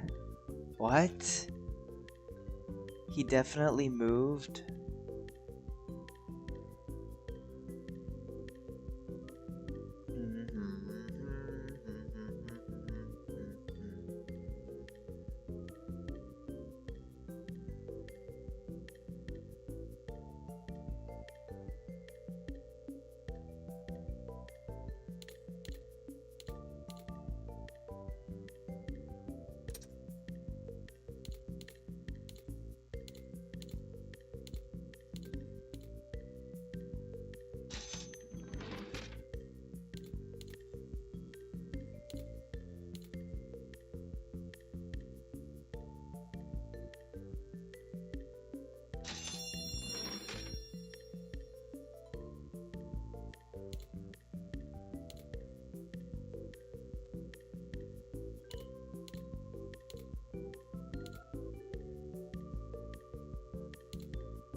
Fruit punch clown.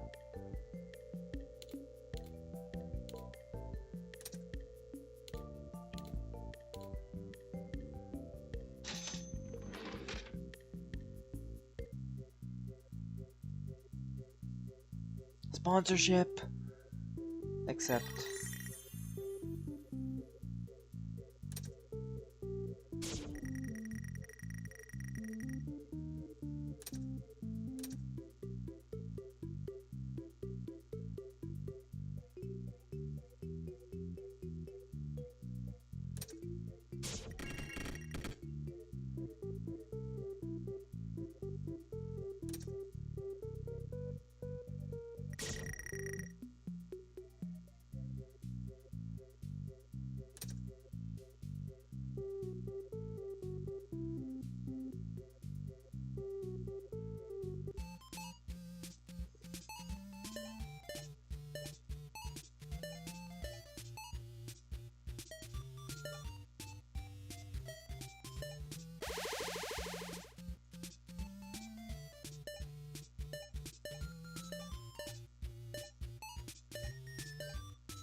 What the hell?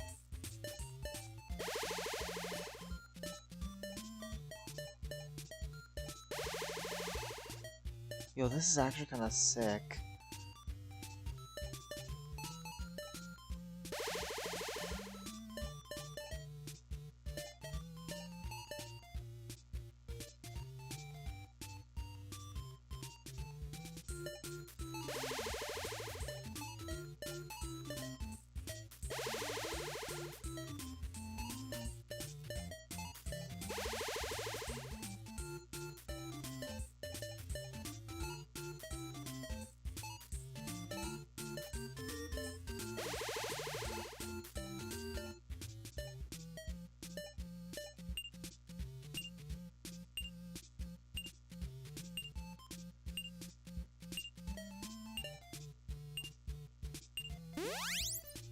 Okay.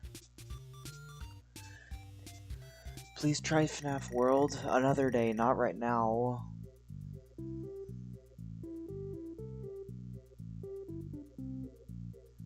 Money, money, money. Markdown item. Buy it. He didn't even buy the markdown items. Lemonade Clown especially.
I mean, your place looking mighty fine. Let's buy this place, Ball Pit Tower.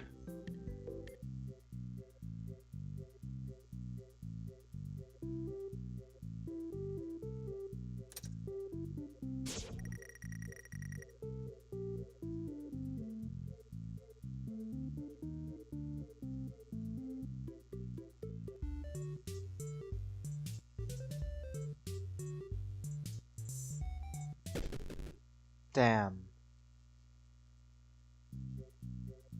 That's stupid.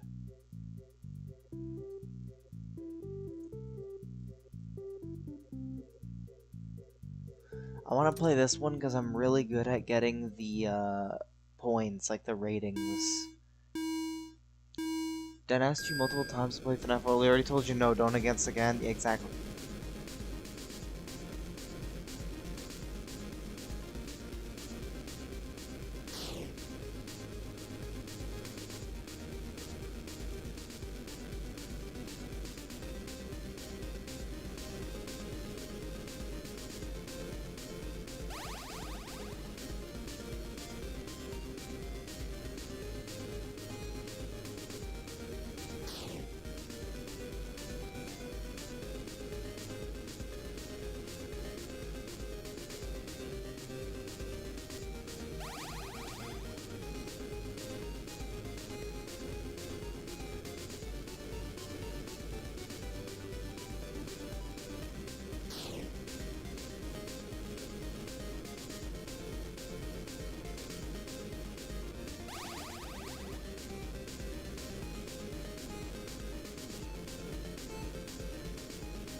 Damn.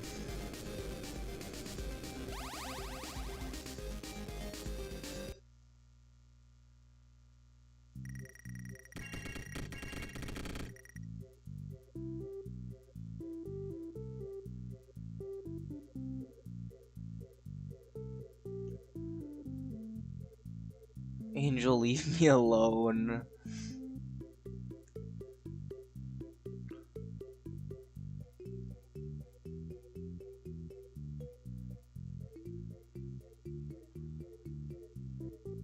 I'm gonna be honest, the music in this goes hard.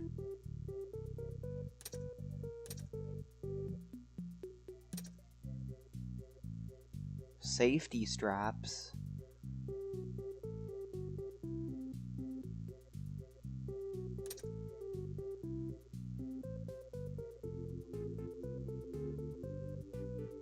I kind of want to save my money to upgrade for a larger floor plan later. But I probably should also get another animatronic. So I don't know. No, I'm doing my job.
Fuck.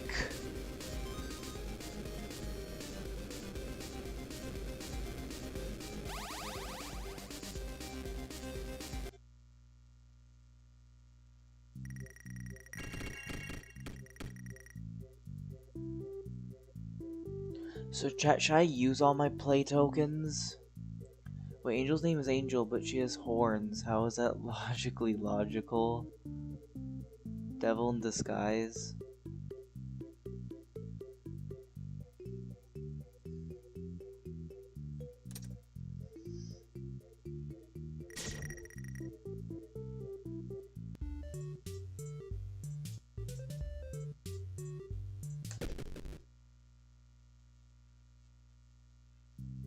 Damn.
Ball pit yummy, plastic tastes good.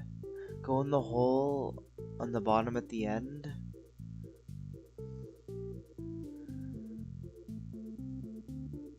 Noob for the lore, 4th lap there's a gap at the bottom. Oh, okay.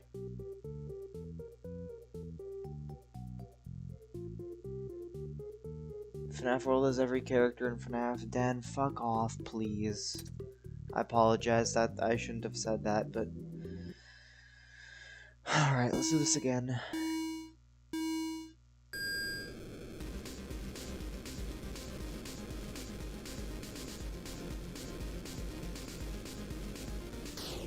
Ow.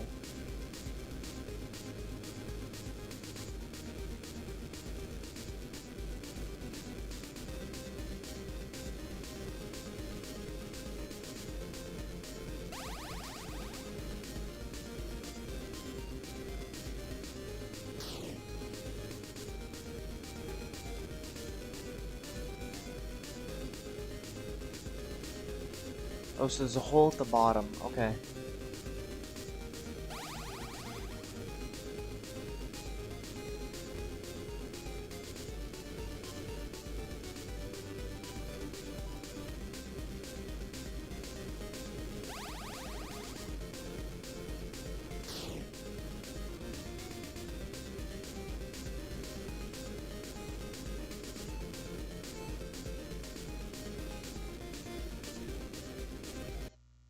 Oh, what the fuck? What the hell?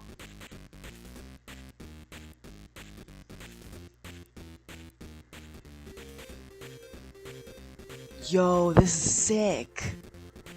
He told you he doesn't care about FNAF World right now.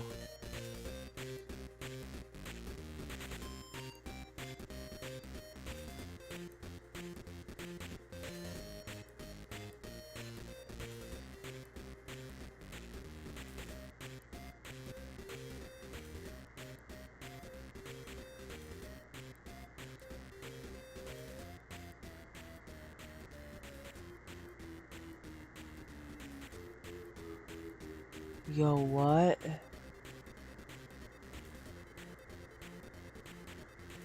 Come on, do you know it can't be? You know you can't be here. This makes this difficult as it has to be.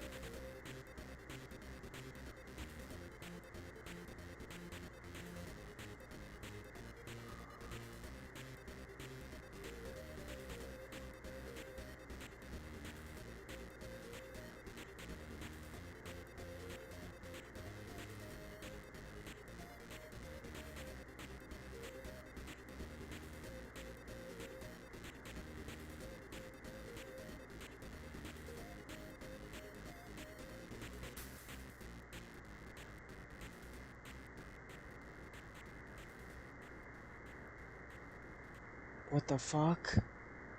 The music's gone. That's my home.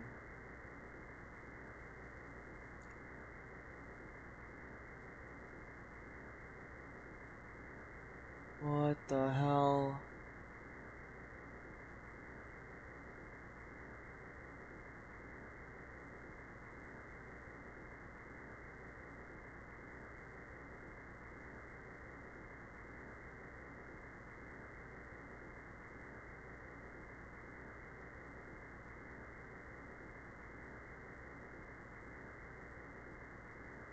There's a broken window. What the hell?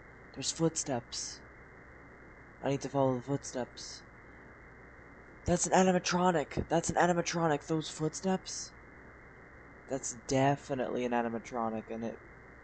Oh, shit. What the hell?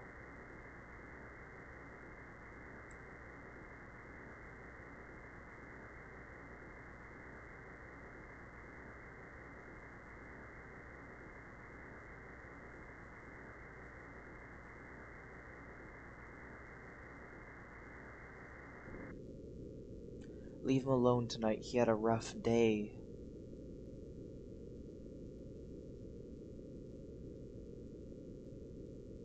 What the fuck? I told you not to close your door.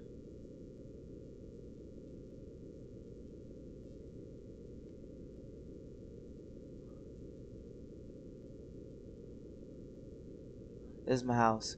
He can't ignore me like that. What the fuck? I'll find a way in from outside.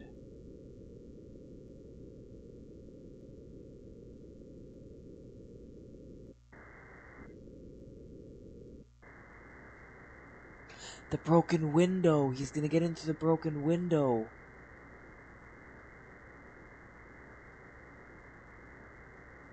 Yo!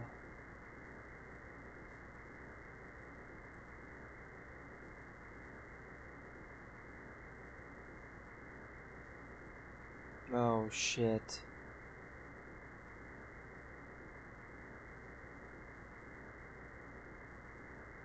Rain ran off to that place again. He'll be sorry when he gets back.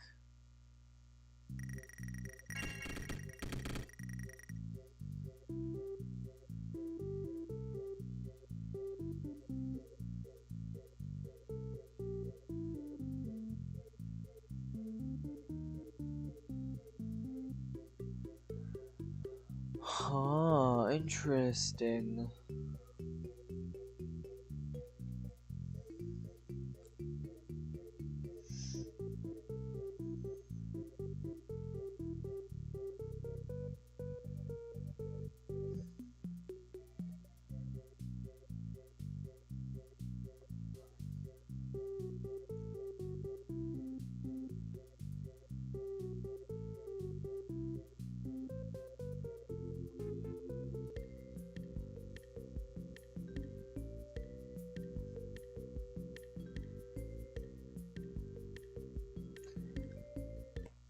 Alright, I am gonna exit the game though. It's 12:46. I want to continue more of that game. I also want to beat Night 6 in FNAF 4. There is shit that I do want to do. But I'm honestly feeling like just chilling and let's watch some FNAF lore. Let's watch FNAF lore. I want to watch FNAF lore.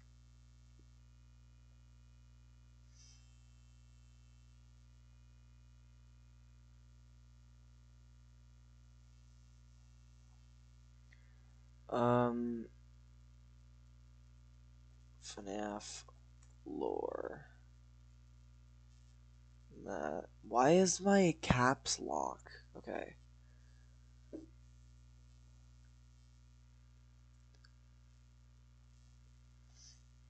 Pizza Pops ads for mine.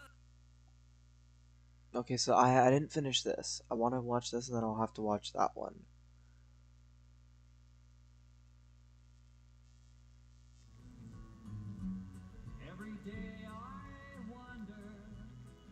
Oh, I didn't. Wait, I didn't read the rest of the chat.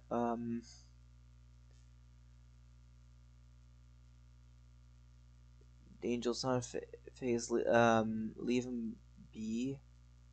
That worries me. It's only a minute while he calms down. W minigame music? Yeah, it's kind of lit. Oh, wait. I do like the minigame music. It's great. And then the cutscene thing's pretty cool, too. Oh, wait, there's... Not sure if the fan is related to the Easter egg. Probably not. 3 blocked on this channel already.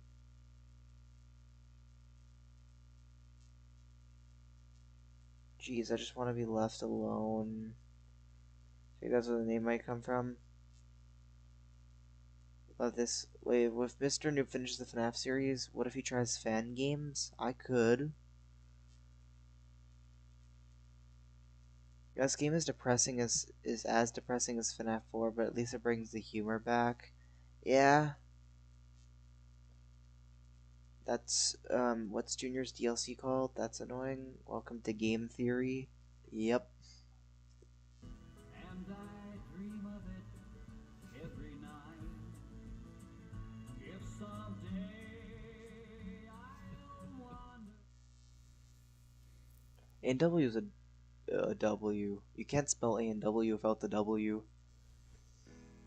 Andrew just saved big on a laser hair remover at Amazon. Because less hair, more air.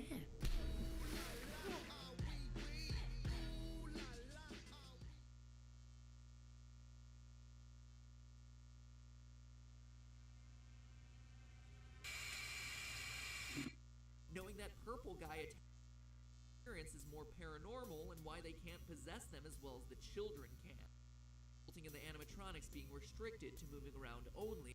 That always follows this minigame combined with the first victim. Serial killers often have what's known as a signature. Oh, this is wait.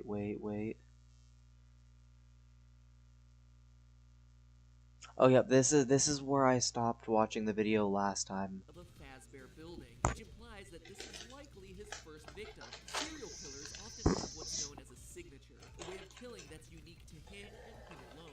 For Purple Guy, his signature is dressing in an animatronic costume, then luring children to the back of the pizzeria and killing them there. But this murder occurs before he developed this particular style, implying that it's the first. From there, we know that the puppet jump scare that always follows this minigame, combined with the tier design on both the dead child and the puppet's mask, implies that the soul of the first child now exists in the puppet. The event caused the original owners to sell the Fredbear name, who then rebranded and avoided the negative PR, becoming what we know today as Fazbear Entertainment. They then opened a new chain of restaurants, which we never saw in the games until the release of Five Nights 3. This is not Fredbear Diner like many interpret, but rather the first location of Freddy Fazbear's Pizza, predating the events of Five Nights at Freddy's 2.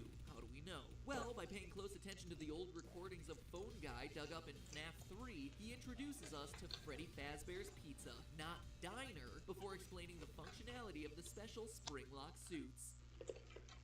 Welcome to your new career as a performer/entertainer for Freddy Fazbear's Pizza. Right now, we have 2 specially designed suits that double as both animatronic and suit. He also lets us know that the animatronics are still allowed to walk around freely during the day, meaning that this is happening before the bite of 87, in which an animatronic bites someone during business hours, removing their frontal lobe and resulting in the animatronics being restricted to moving around only at night. For ease of operation, the animatronics are set to turn and walk towards sound cues. As Phone Guy informs us, and as we see in the Stage 01 minigame, there are 2 specialty suits, a Golden Bonnie suit and the origins of the infamous Golden Freddy. But the lifespan of these spring-lock suits is actually short-lived, as we learn about...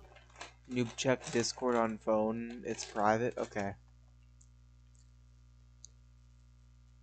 Junior's is awesome, though. I'll definitely look at it later.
Alright, let's see. There we go.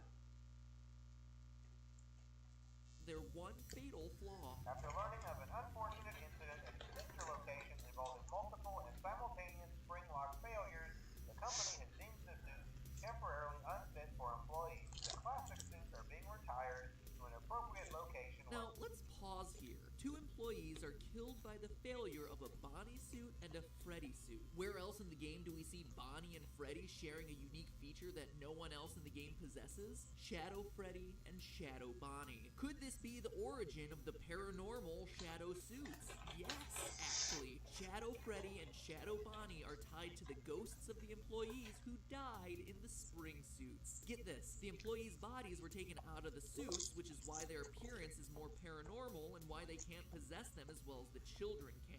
Plus, having this as their origin would explain the in-game behavior of both suits. In FNAF 3, we see that purple guy hides in a secret safe room that has been built into every pizzeria. A room that's hidden to customers and invisible to the animatronics programming. During the minigames that occur between nights, we see Shadow Freddy lead the other animatronics to this secret room, only to cause them to glitch out and then get torn apart by Purple Guy. This supernatural origin story is how Shadow Freddy is able to enter the safe room when other animatronics can't.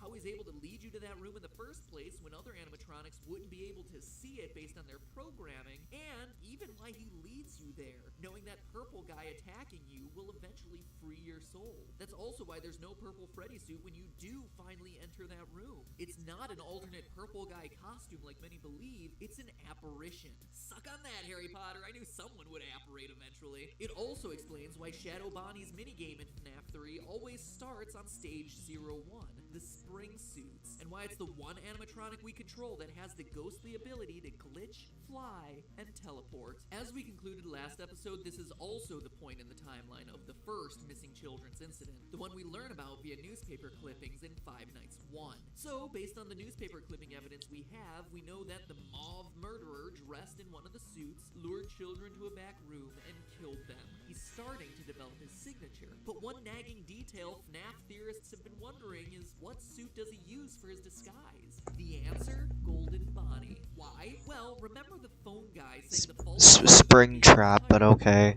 location. There's a high likelihood they're being stored in one of the safe rooms in the restaurants. Plus, we hear in FNAF 2 that the purple guy has a habit of using a yellow suit. We had a spare in the back, a yellow one. Someone used it. But why not Golden Freddy? Phone guy tells us so at the beginning of Night 5 in FNAF 3. Management has also been made aware that the Spring Bonnie animatronic has been noticeably moved. My, what an oddly specific detail to include, Scott Cawthon. And remember, these tapes that play in FNAF 3 date all the way back to the first pizzeria location, which is why this detail is so important. It reflects Purple Guy starting to develop his signature killing pattern. From there, we know the rest of the story. Purple Guy kills the kids, stuffs the bodies into the suits to hide them, but as we read the paper, is caught on camera and arrested. Meanwhile, the puppet gives life to the children, and the angry spirits possess the robots. Or is that really how it goes? Let's go back to the Give Gifts, Give Life minigame. The children are lying there dead, and the puppet first tries to give them presents. Weird, right? Weird until you consider that his place is at the prize corner. Giving presents is the only thing he knows that can make children happy. It's a reflex. Remember, this is still Wait a minute. made it seem like a follow-up, that everything had been shut down since the first game, but it wasn't. These words are a reference to the business being closed down after that first missing children's incident. That's why posters everywhere in Five Nights 2 are all about the brand new Fazbear Pizza. It's the grand reopening after years of being out of business. That's also why the new toy animatronics have built-in facial recognition software. Oh, I've already watched this. They need to be This whole time I was like, wait a minute, I swear to God I've listened to all this. This one is the one I haven't watched. This one here is the one I haven't watched, chat.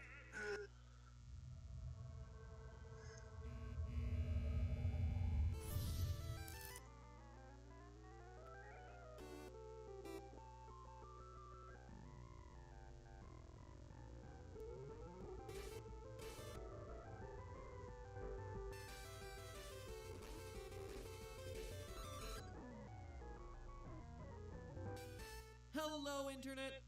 Welcome to Game Theory. We may not have made FNAF, but I like to think we've at least made it a bit more interesting. So in part 1 of this long-awaited all-questions-answered FNAF theory, we covered everything from the origins of the shadow animatronics, to the reason for Golden Freddy's ghostly behavior, to proof of what suit the killer uses. We clarified the timeline and even went so far as to dispel the myth that the killer is the one shoving the bodies into the suits. Click here if you missed it to get caught up. Don't worry, I'll wait. This is a pausable video after all. But today we're covering the major questions from the franchise, the final bits of the timeline, the ending of the game, and most importantly of all, the identity of the purple guy. So enough intro, let's cut to the chase. When we left things off, there had been another round of murder done in Fazbear Pizza. Purple guy had once again used a golden Bonnie suit to lure in another set of 5 kids and kill them, as depicted in the Save Them minigame from FNAF 2. The place gets closed for investigation a few days later, but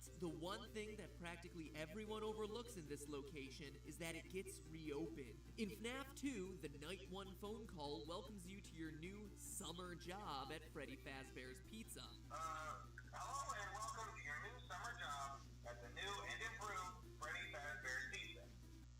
Exactly. We're about to spend a crazy amount of money and you're... Interesting. From Quest Mortgage? Hi, John. Hey. Don't worry. I'll walk you through everything. Quest Mortgage. Matt, if I'm not mistaken, the Golden Freddy suit isn't a spring lock suit. Well, that was like his 3rd FNAF video. I gotta cut him some slack. You know? Not one. Meaning that these tapes, all these tapes, are pre-recorded. And honestly, that shouldn't be a surprise. Phone Guy's calls are recordings in every game. In FNAF 1, before Phone Guy dies, he says he's glad he recorded these messages when he did.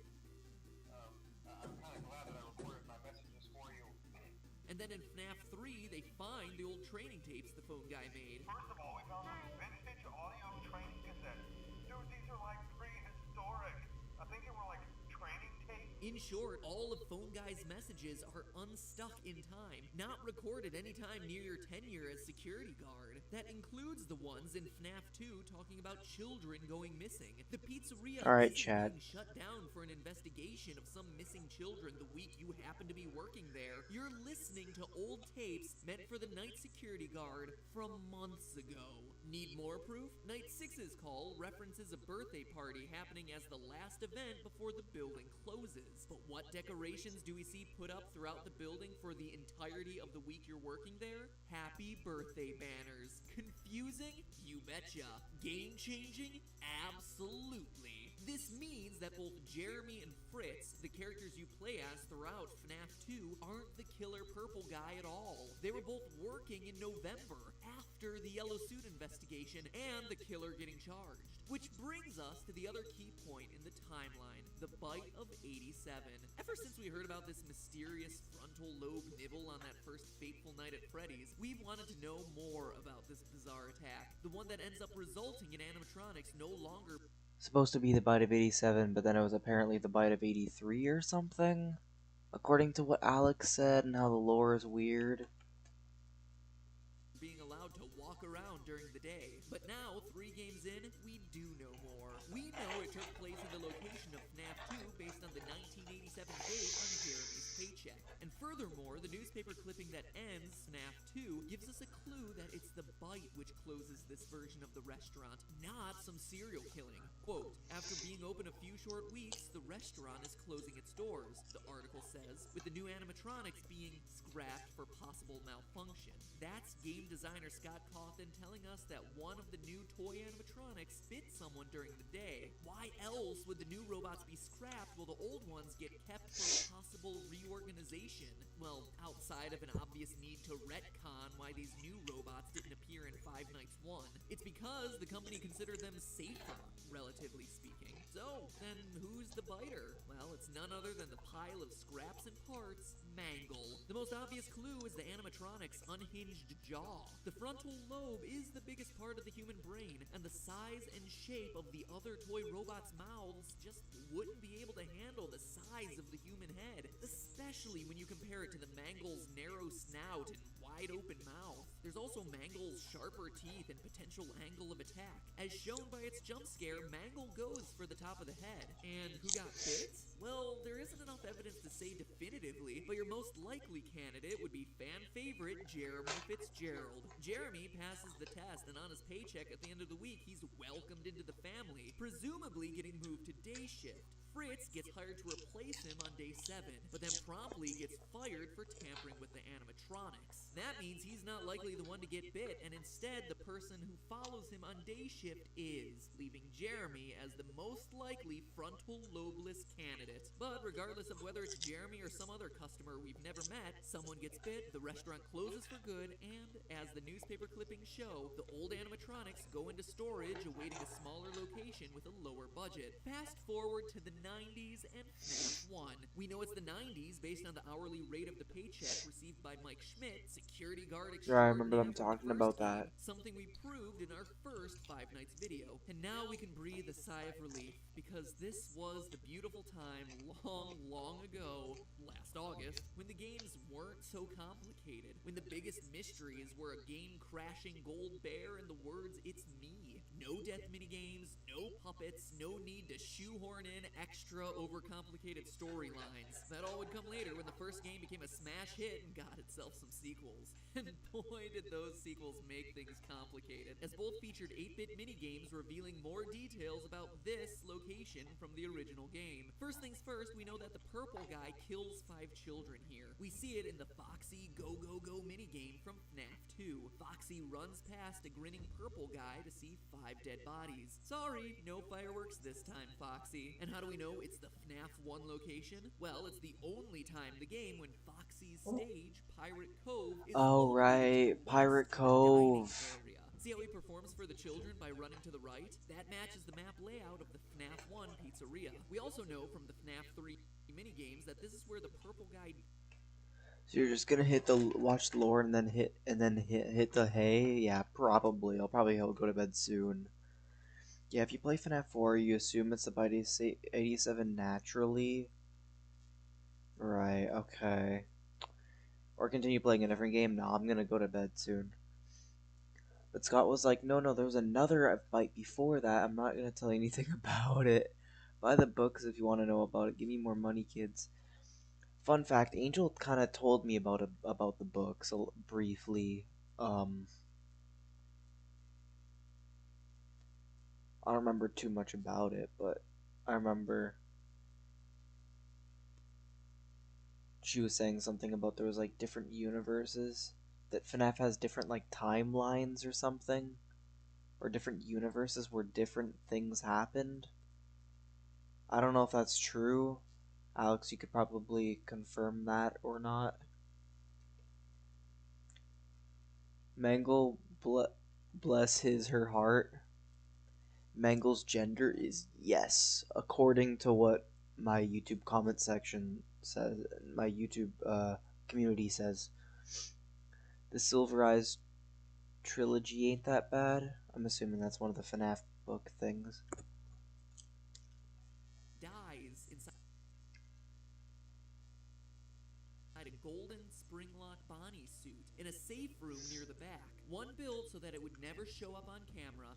Different cannons? Oh, yeah. In the first game. But hold on, weren't those safe rooms sealed up a long time ago? I mean, we touched on this last episode, but the old recordings of Phone Guy we listened to throughout FNAF 3 say that these rooms are being closed off, discontinued, and will never be mentioned again. Why would a location 20 years later possess a safe room unless it was the same building as the first Freddy Fazbear's Pizza location? That's why it's in such disrepair when we see it in the FNAF 3 minigames, boarded up with rats on the floor. It's been closed down for years, which also means the dead kids from the Foxy Go Go Go minigame aren't another set of new victims, cause seriously, at this point, the killer would have made his way through like a short bus full of pizza-hungry children. No, those kids are the first 5 dead kids, the ones who would eventually possess Old Bonnie, Chica, Freddy Foxy, and Golden Freddy. I mean, look, if the animatronics were possessed at this point, don't you think Foxy would be attacking Purple Guy rather than... Oh, true. That's a fair point, actually, huh? Different canons. You know that the technical term for those is for those different universes? Plot holes. 3 books, 1 trilogy, Silver Eyes, Twisted Ones, and The Fourth Closet. All pretty decent in my opinion.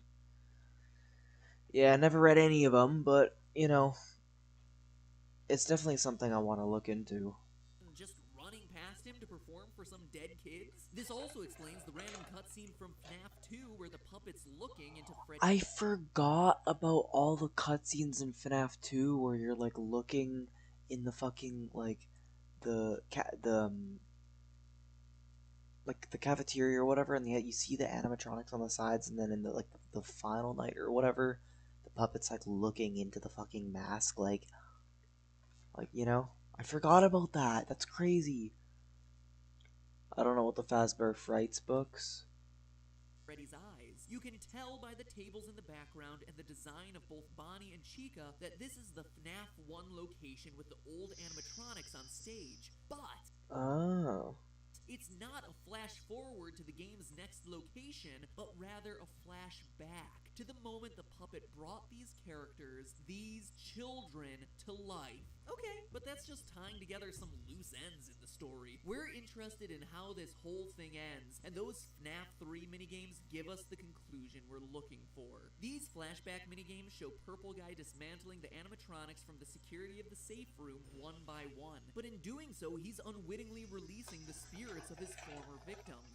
Freddy, Bonnie, Chica, Foxy, Golden Freddy. When their powers combine, they are able to scare Purple Guy into the Golden Bonnie spring-lock suit, which fails, crushes him pretty much to the point of death, though notice we never actually see him die, and the spirits fade away. Golden Bonnie, with Purple Guy inside, now known as Springtrap, rots away in the safe room for years until he's finally uncovered by the founders of Fazbear's Fright from the 3rd game. With the discovery of Springtrap, this haunted house attraction, inspired by the years of mystery and murder of the pizzeria chain, finally has their first real animatronic, who then haunts the player for 5 nights and a nightmare night until the place burns down due to faulty wiring. The end. Take a bow. It's finally over. Well, kinda. We're still left with one final, seemingly impossible question to answer. Who is the Purple Guy? After spending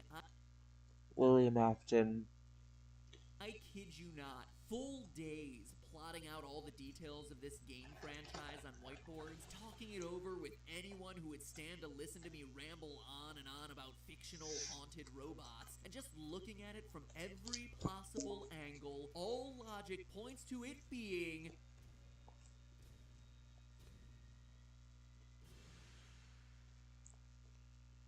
Wow.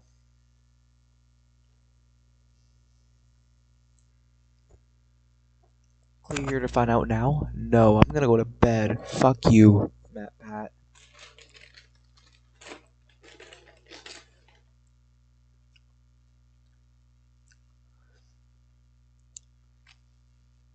I was telling him about the frights and tales from the Pizzaplex. Oh, I do remember that now. Why does this specific cutscene need an explanation? I don't know. This is what, 8 years ago? How the books never read them? Actually, great. Any specific one to start out with? Because all of them are different stories. I believe they were different stories. You like fetch.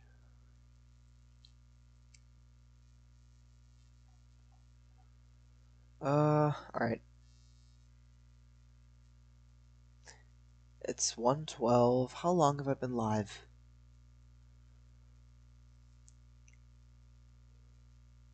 4 hours and 17 minutes? That's solid.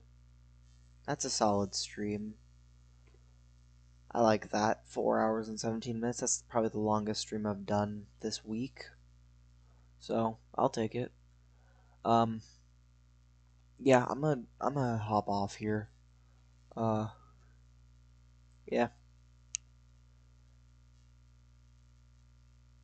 I'm gonna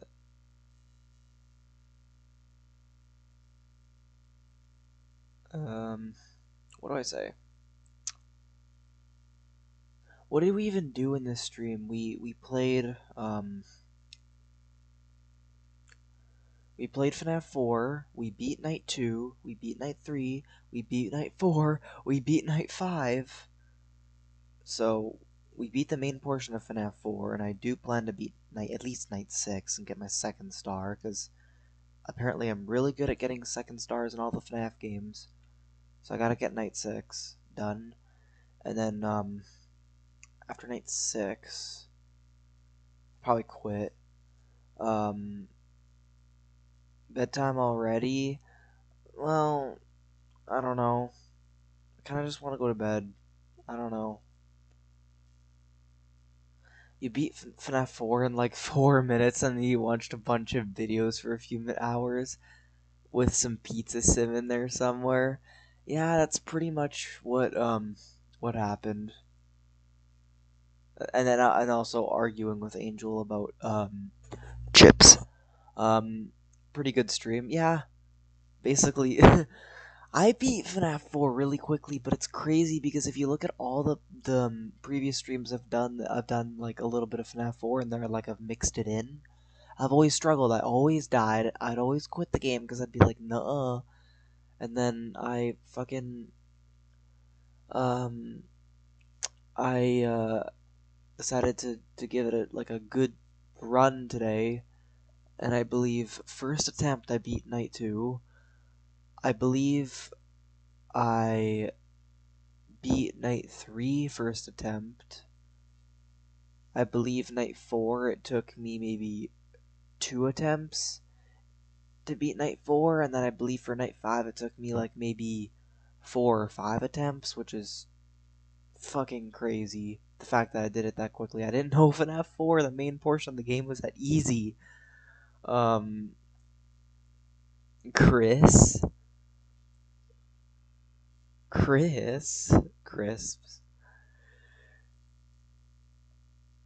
So yeah, and then after that, yeah, again, watch a bunch of guides in between the nights. For some reason, I decided to watch guides. However, I did need to watch the guide for the Foxy like strategy, where you kind of keep Foxy at bay. I think that was a good idea that I watched that. And then I watched MatPat stuff, and then forget what else I decided to watch, but yeah. And then I did a little pizza sim, played I think the first night, and then did a little bit of like my upgrading my pizzeria or whatever in the second day.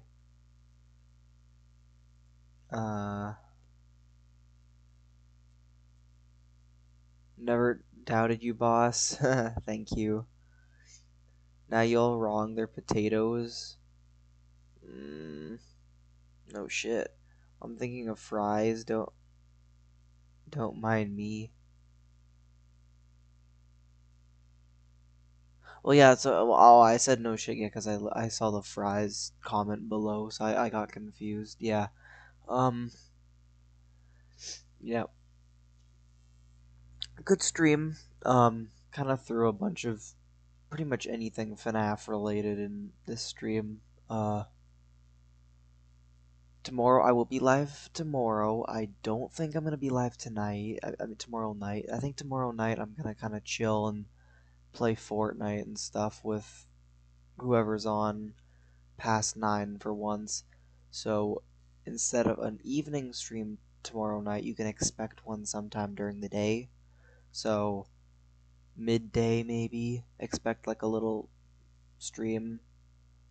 2, 3, 4, 5 hour stream. Some around that range. And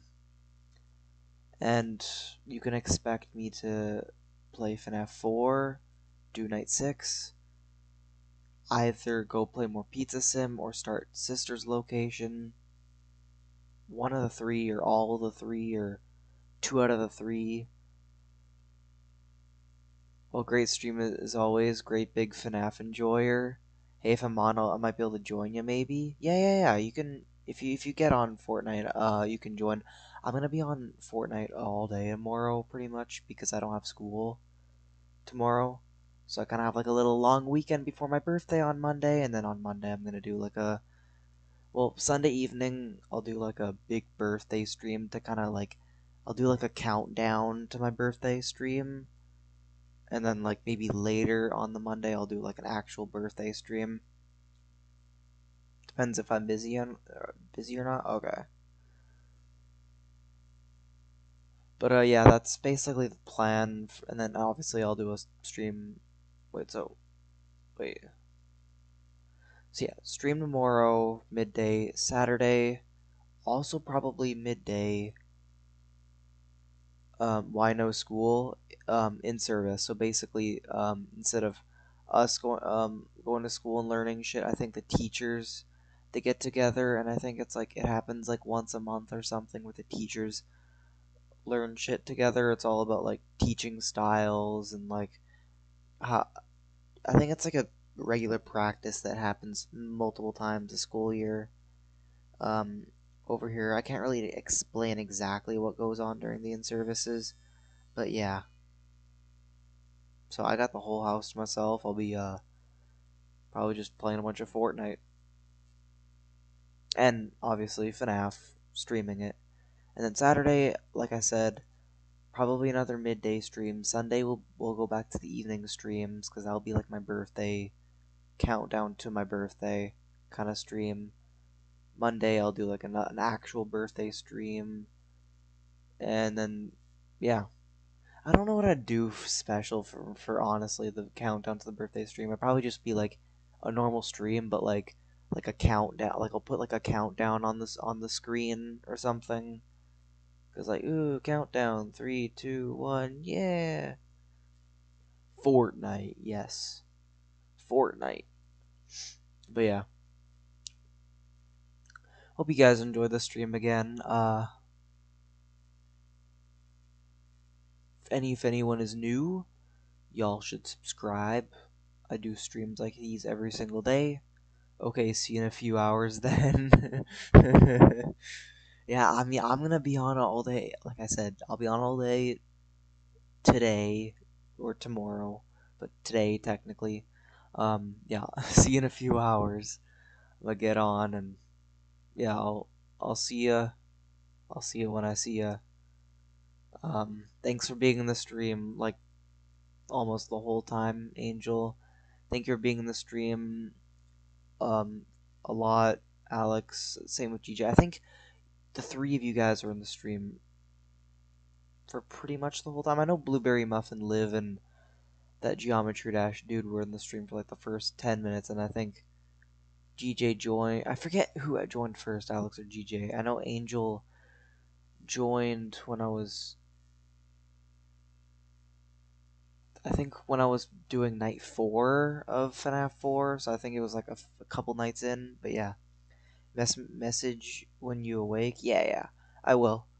If I remember, I probably will, I think. But yeah. Yeah, caught all this one. Great. Thank you, 3, for being in the streams. Even Caleb. I don't know if Caleb left. What?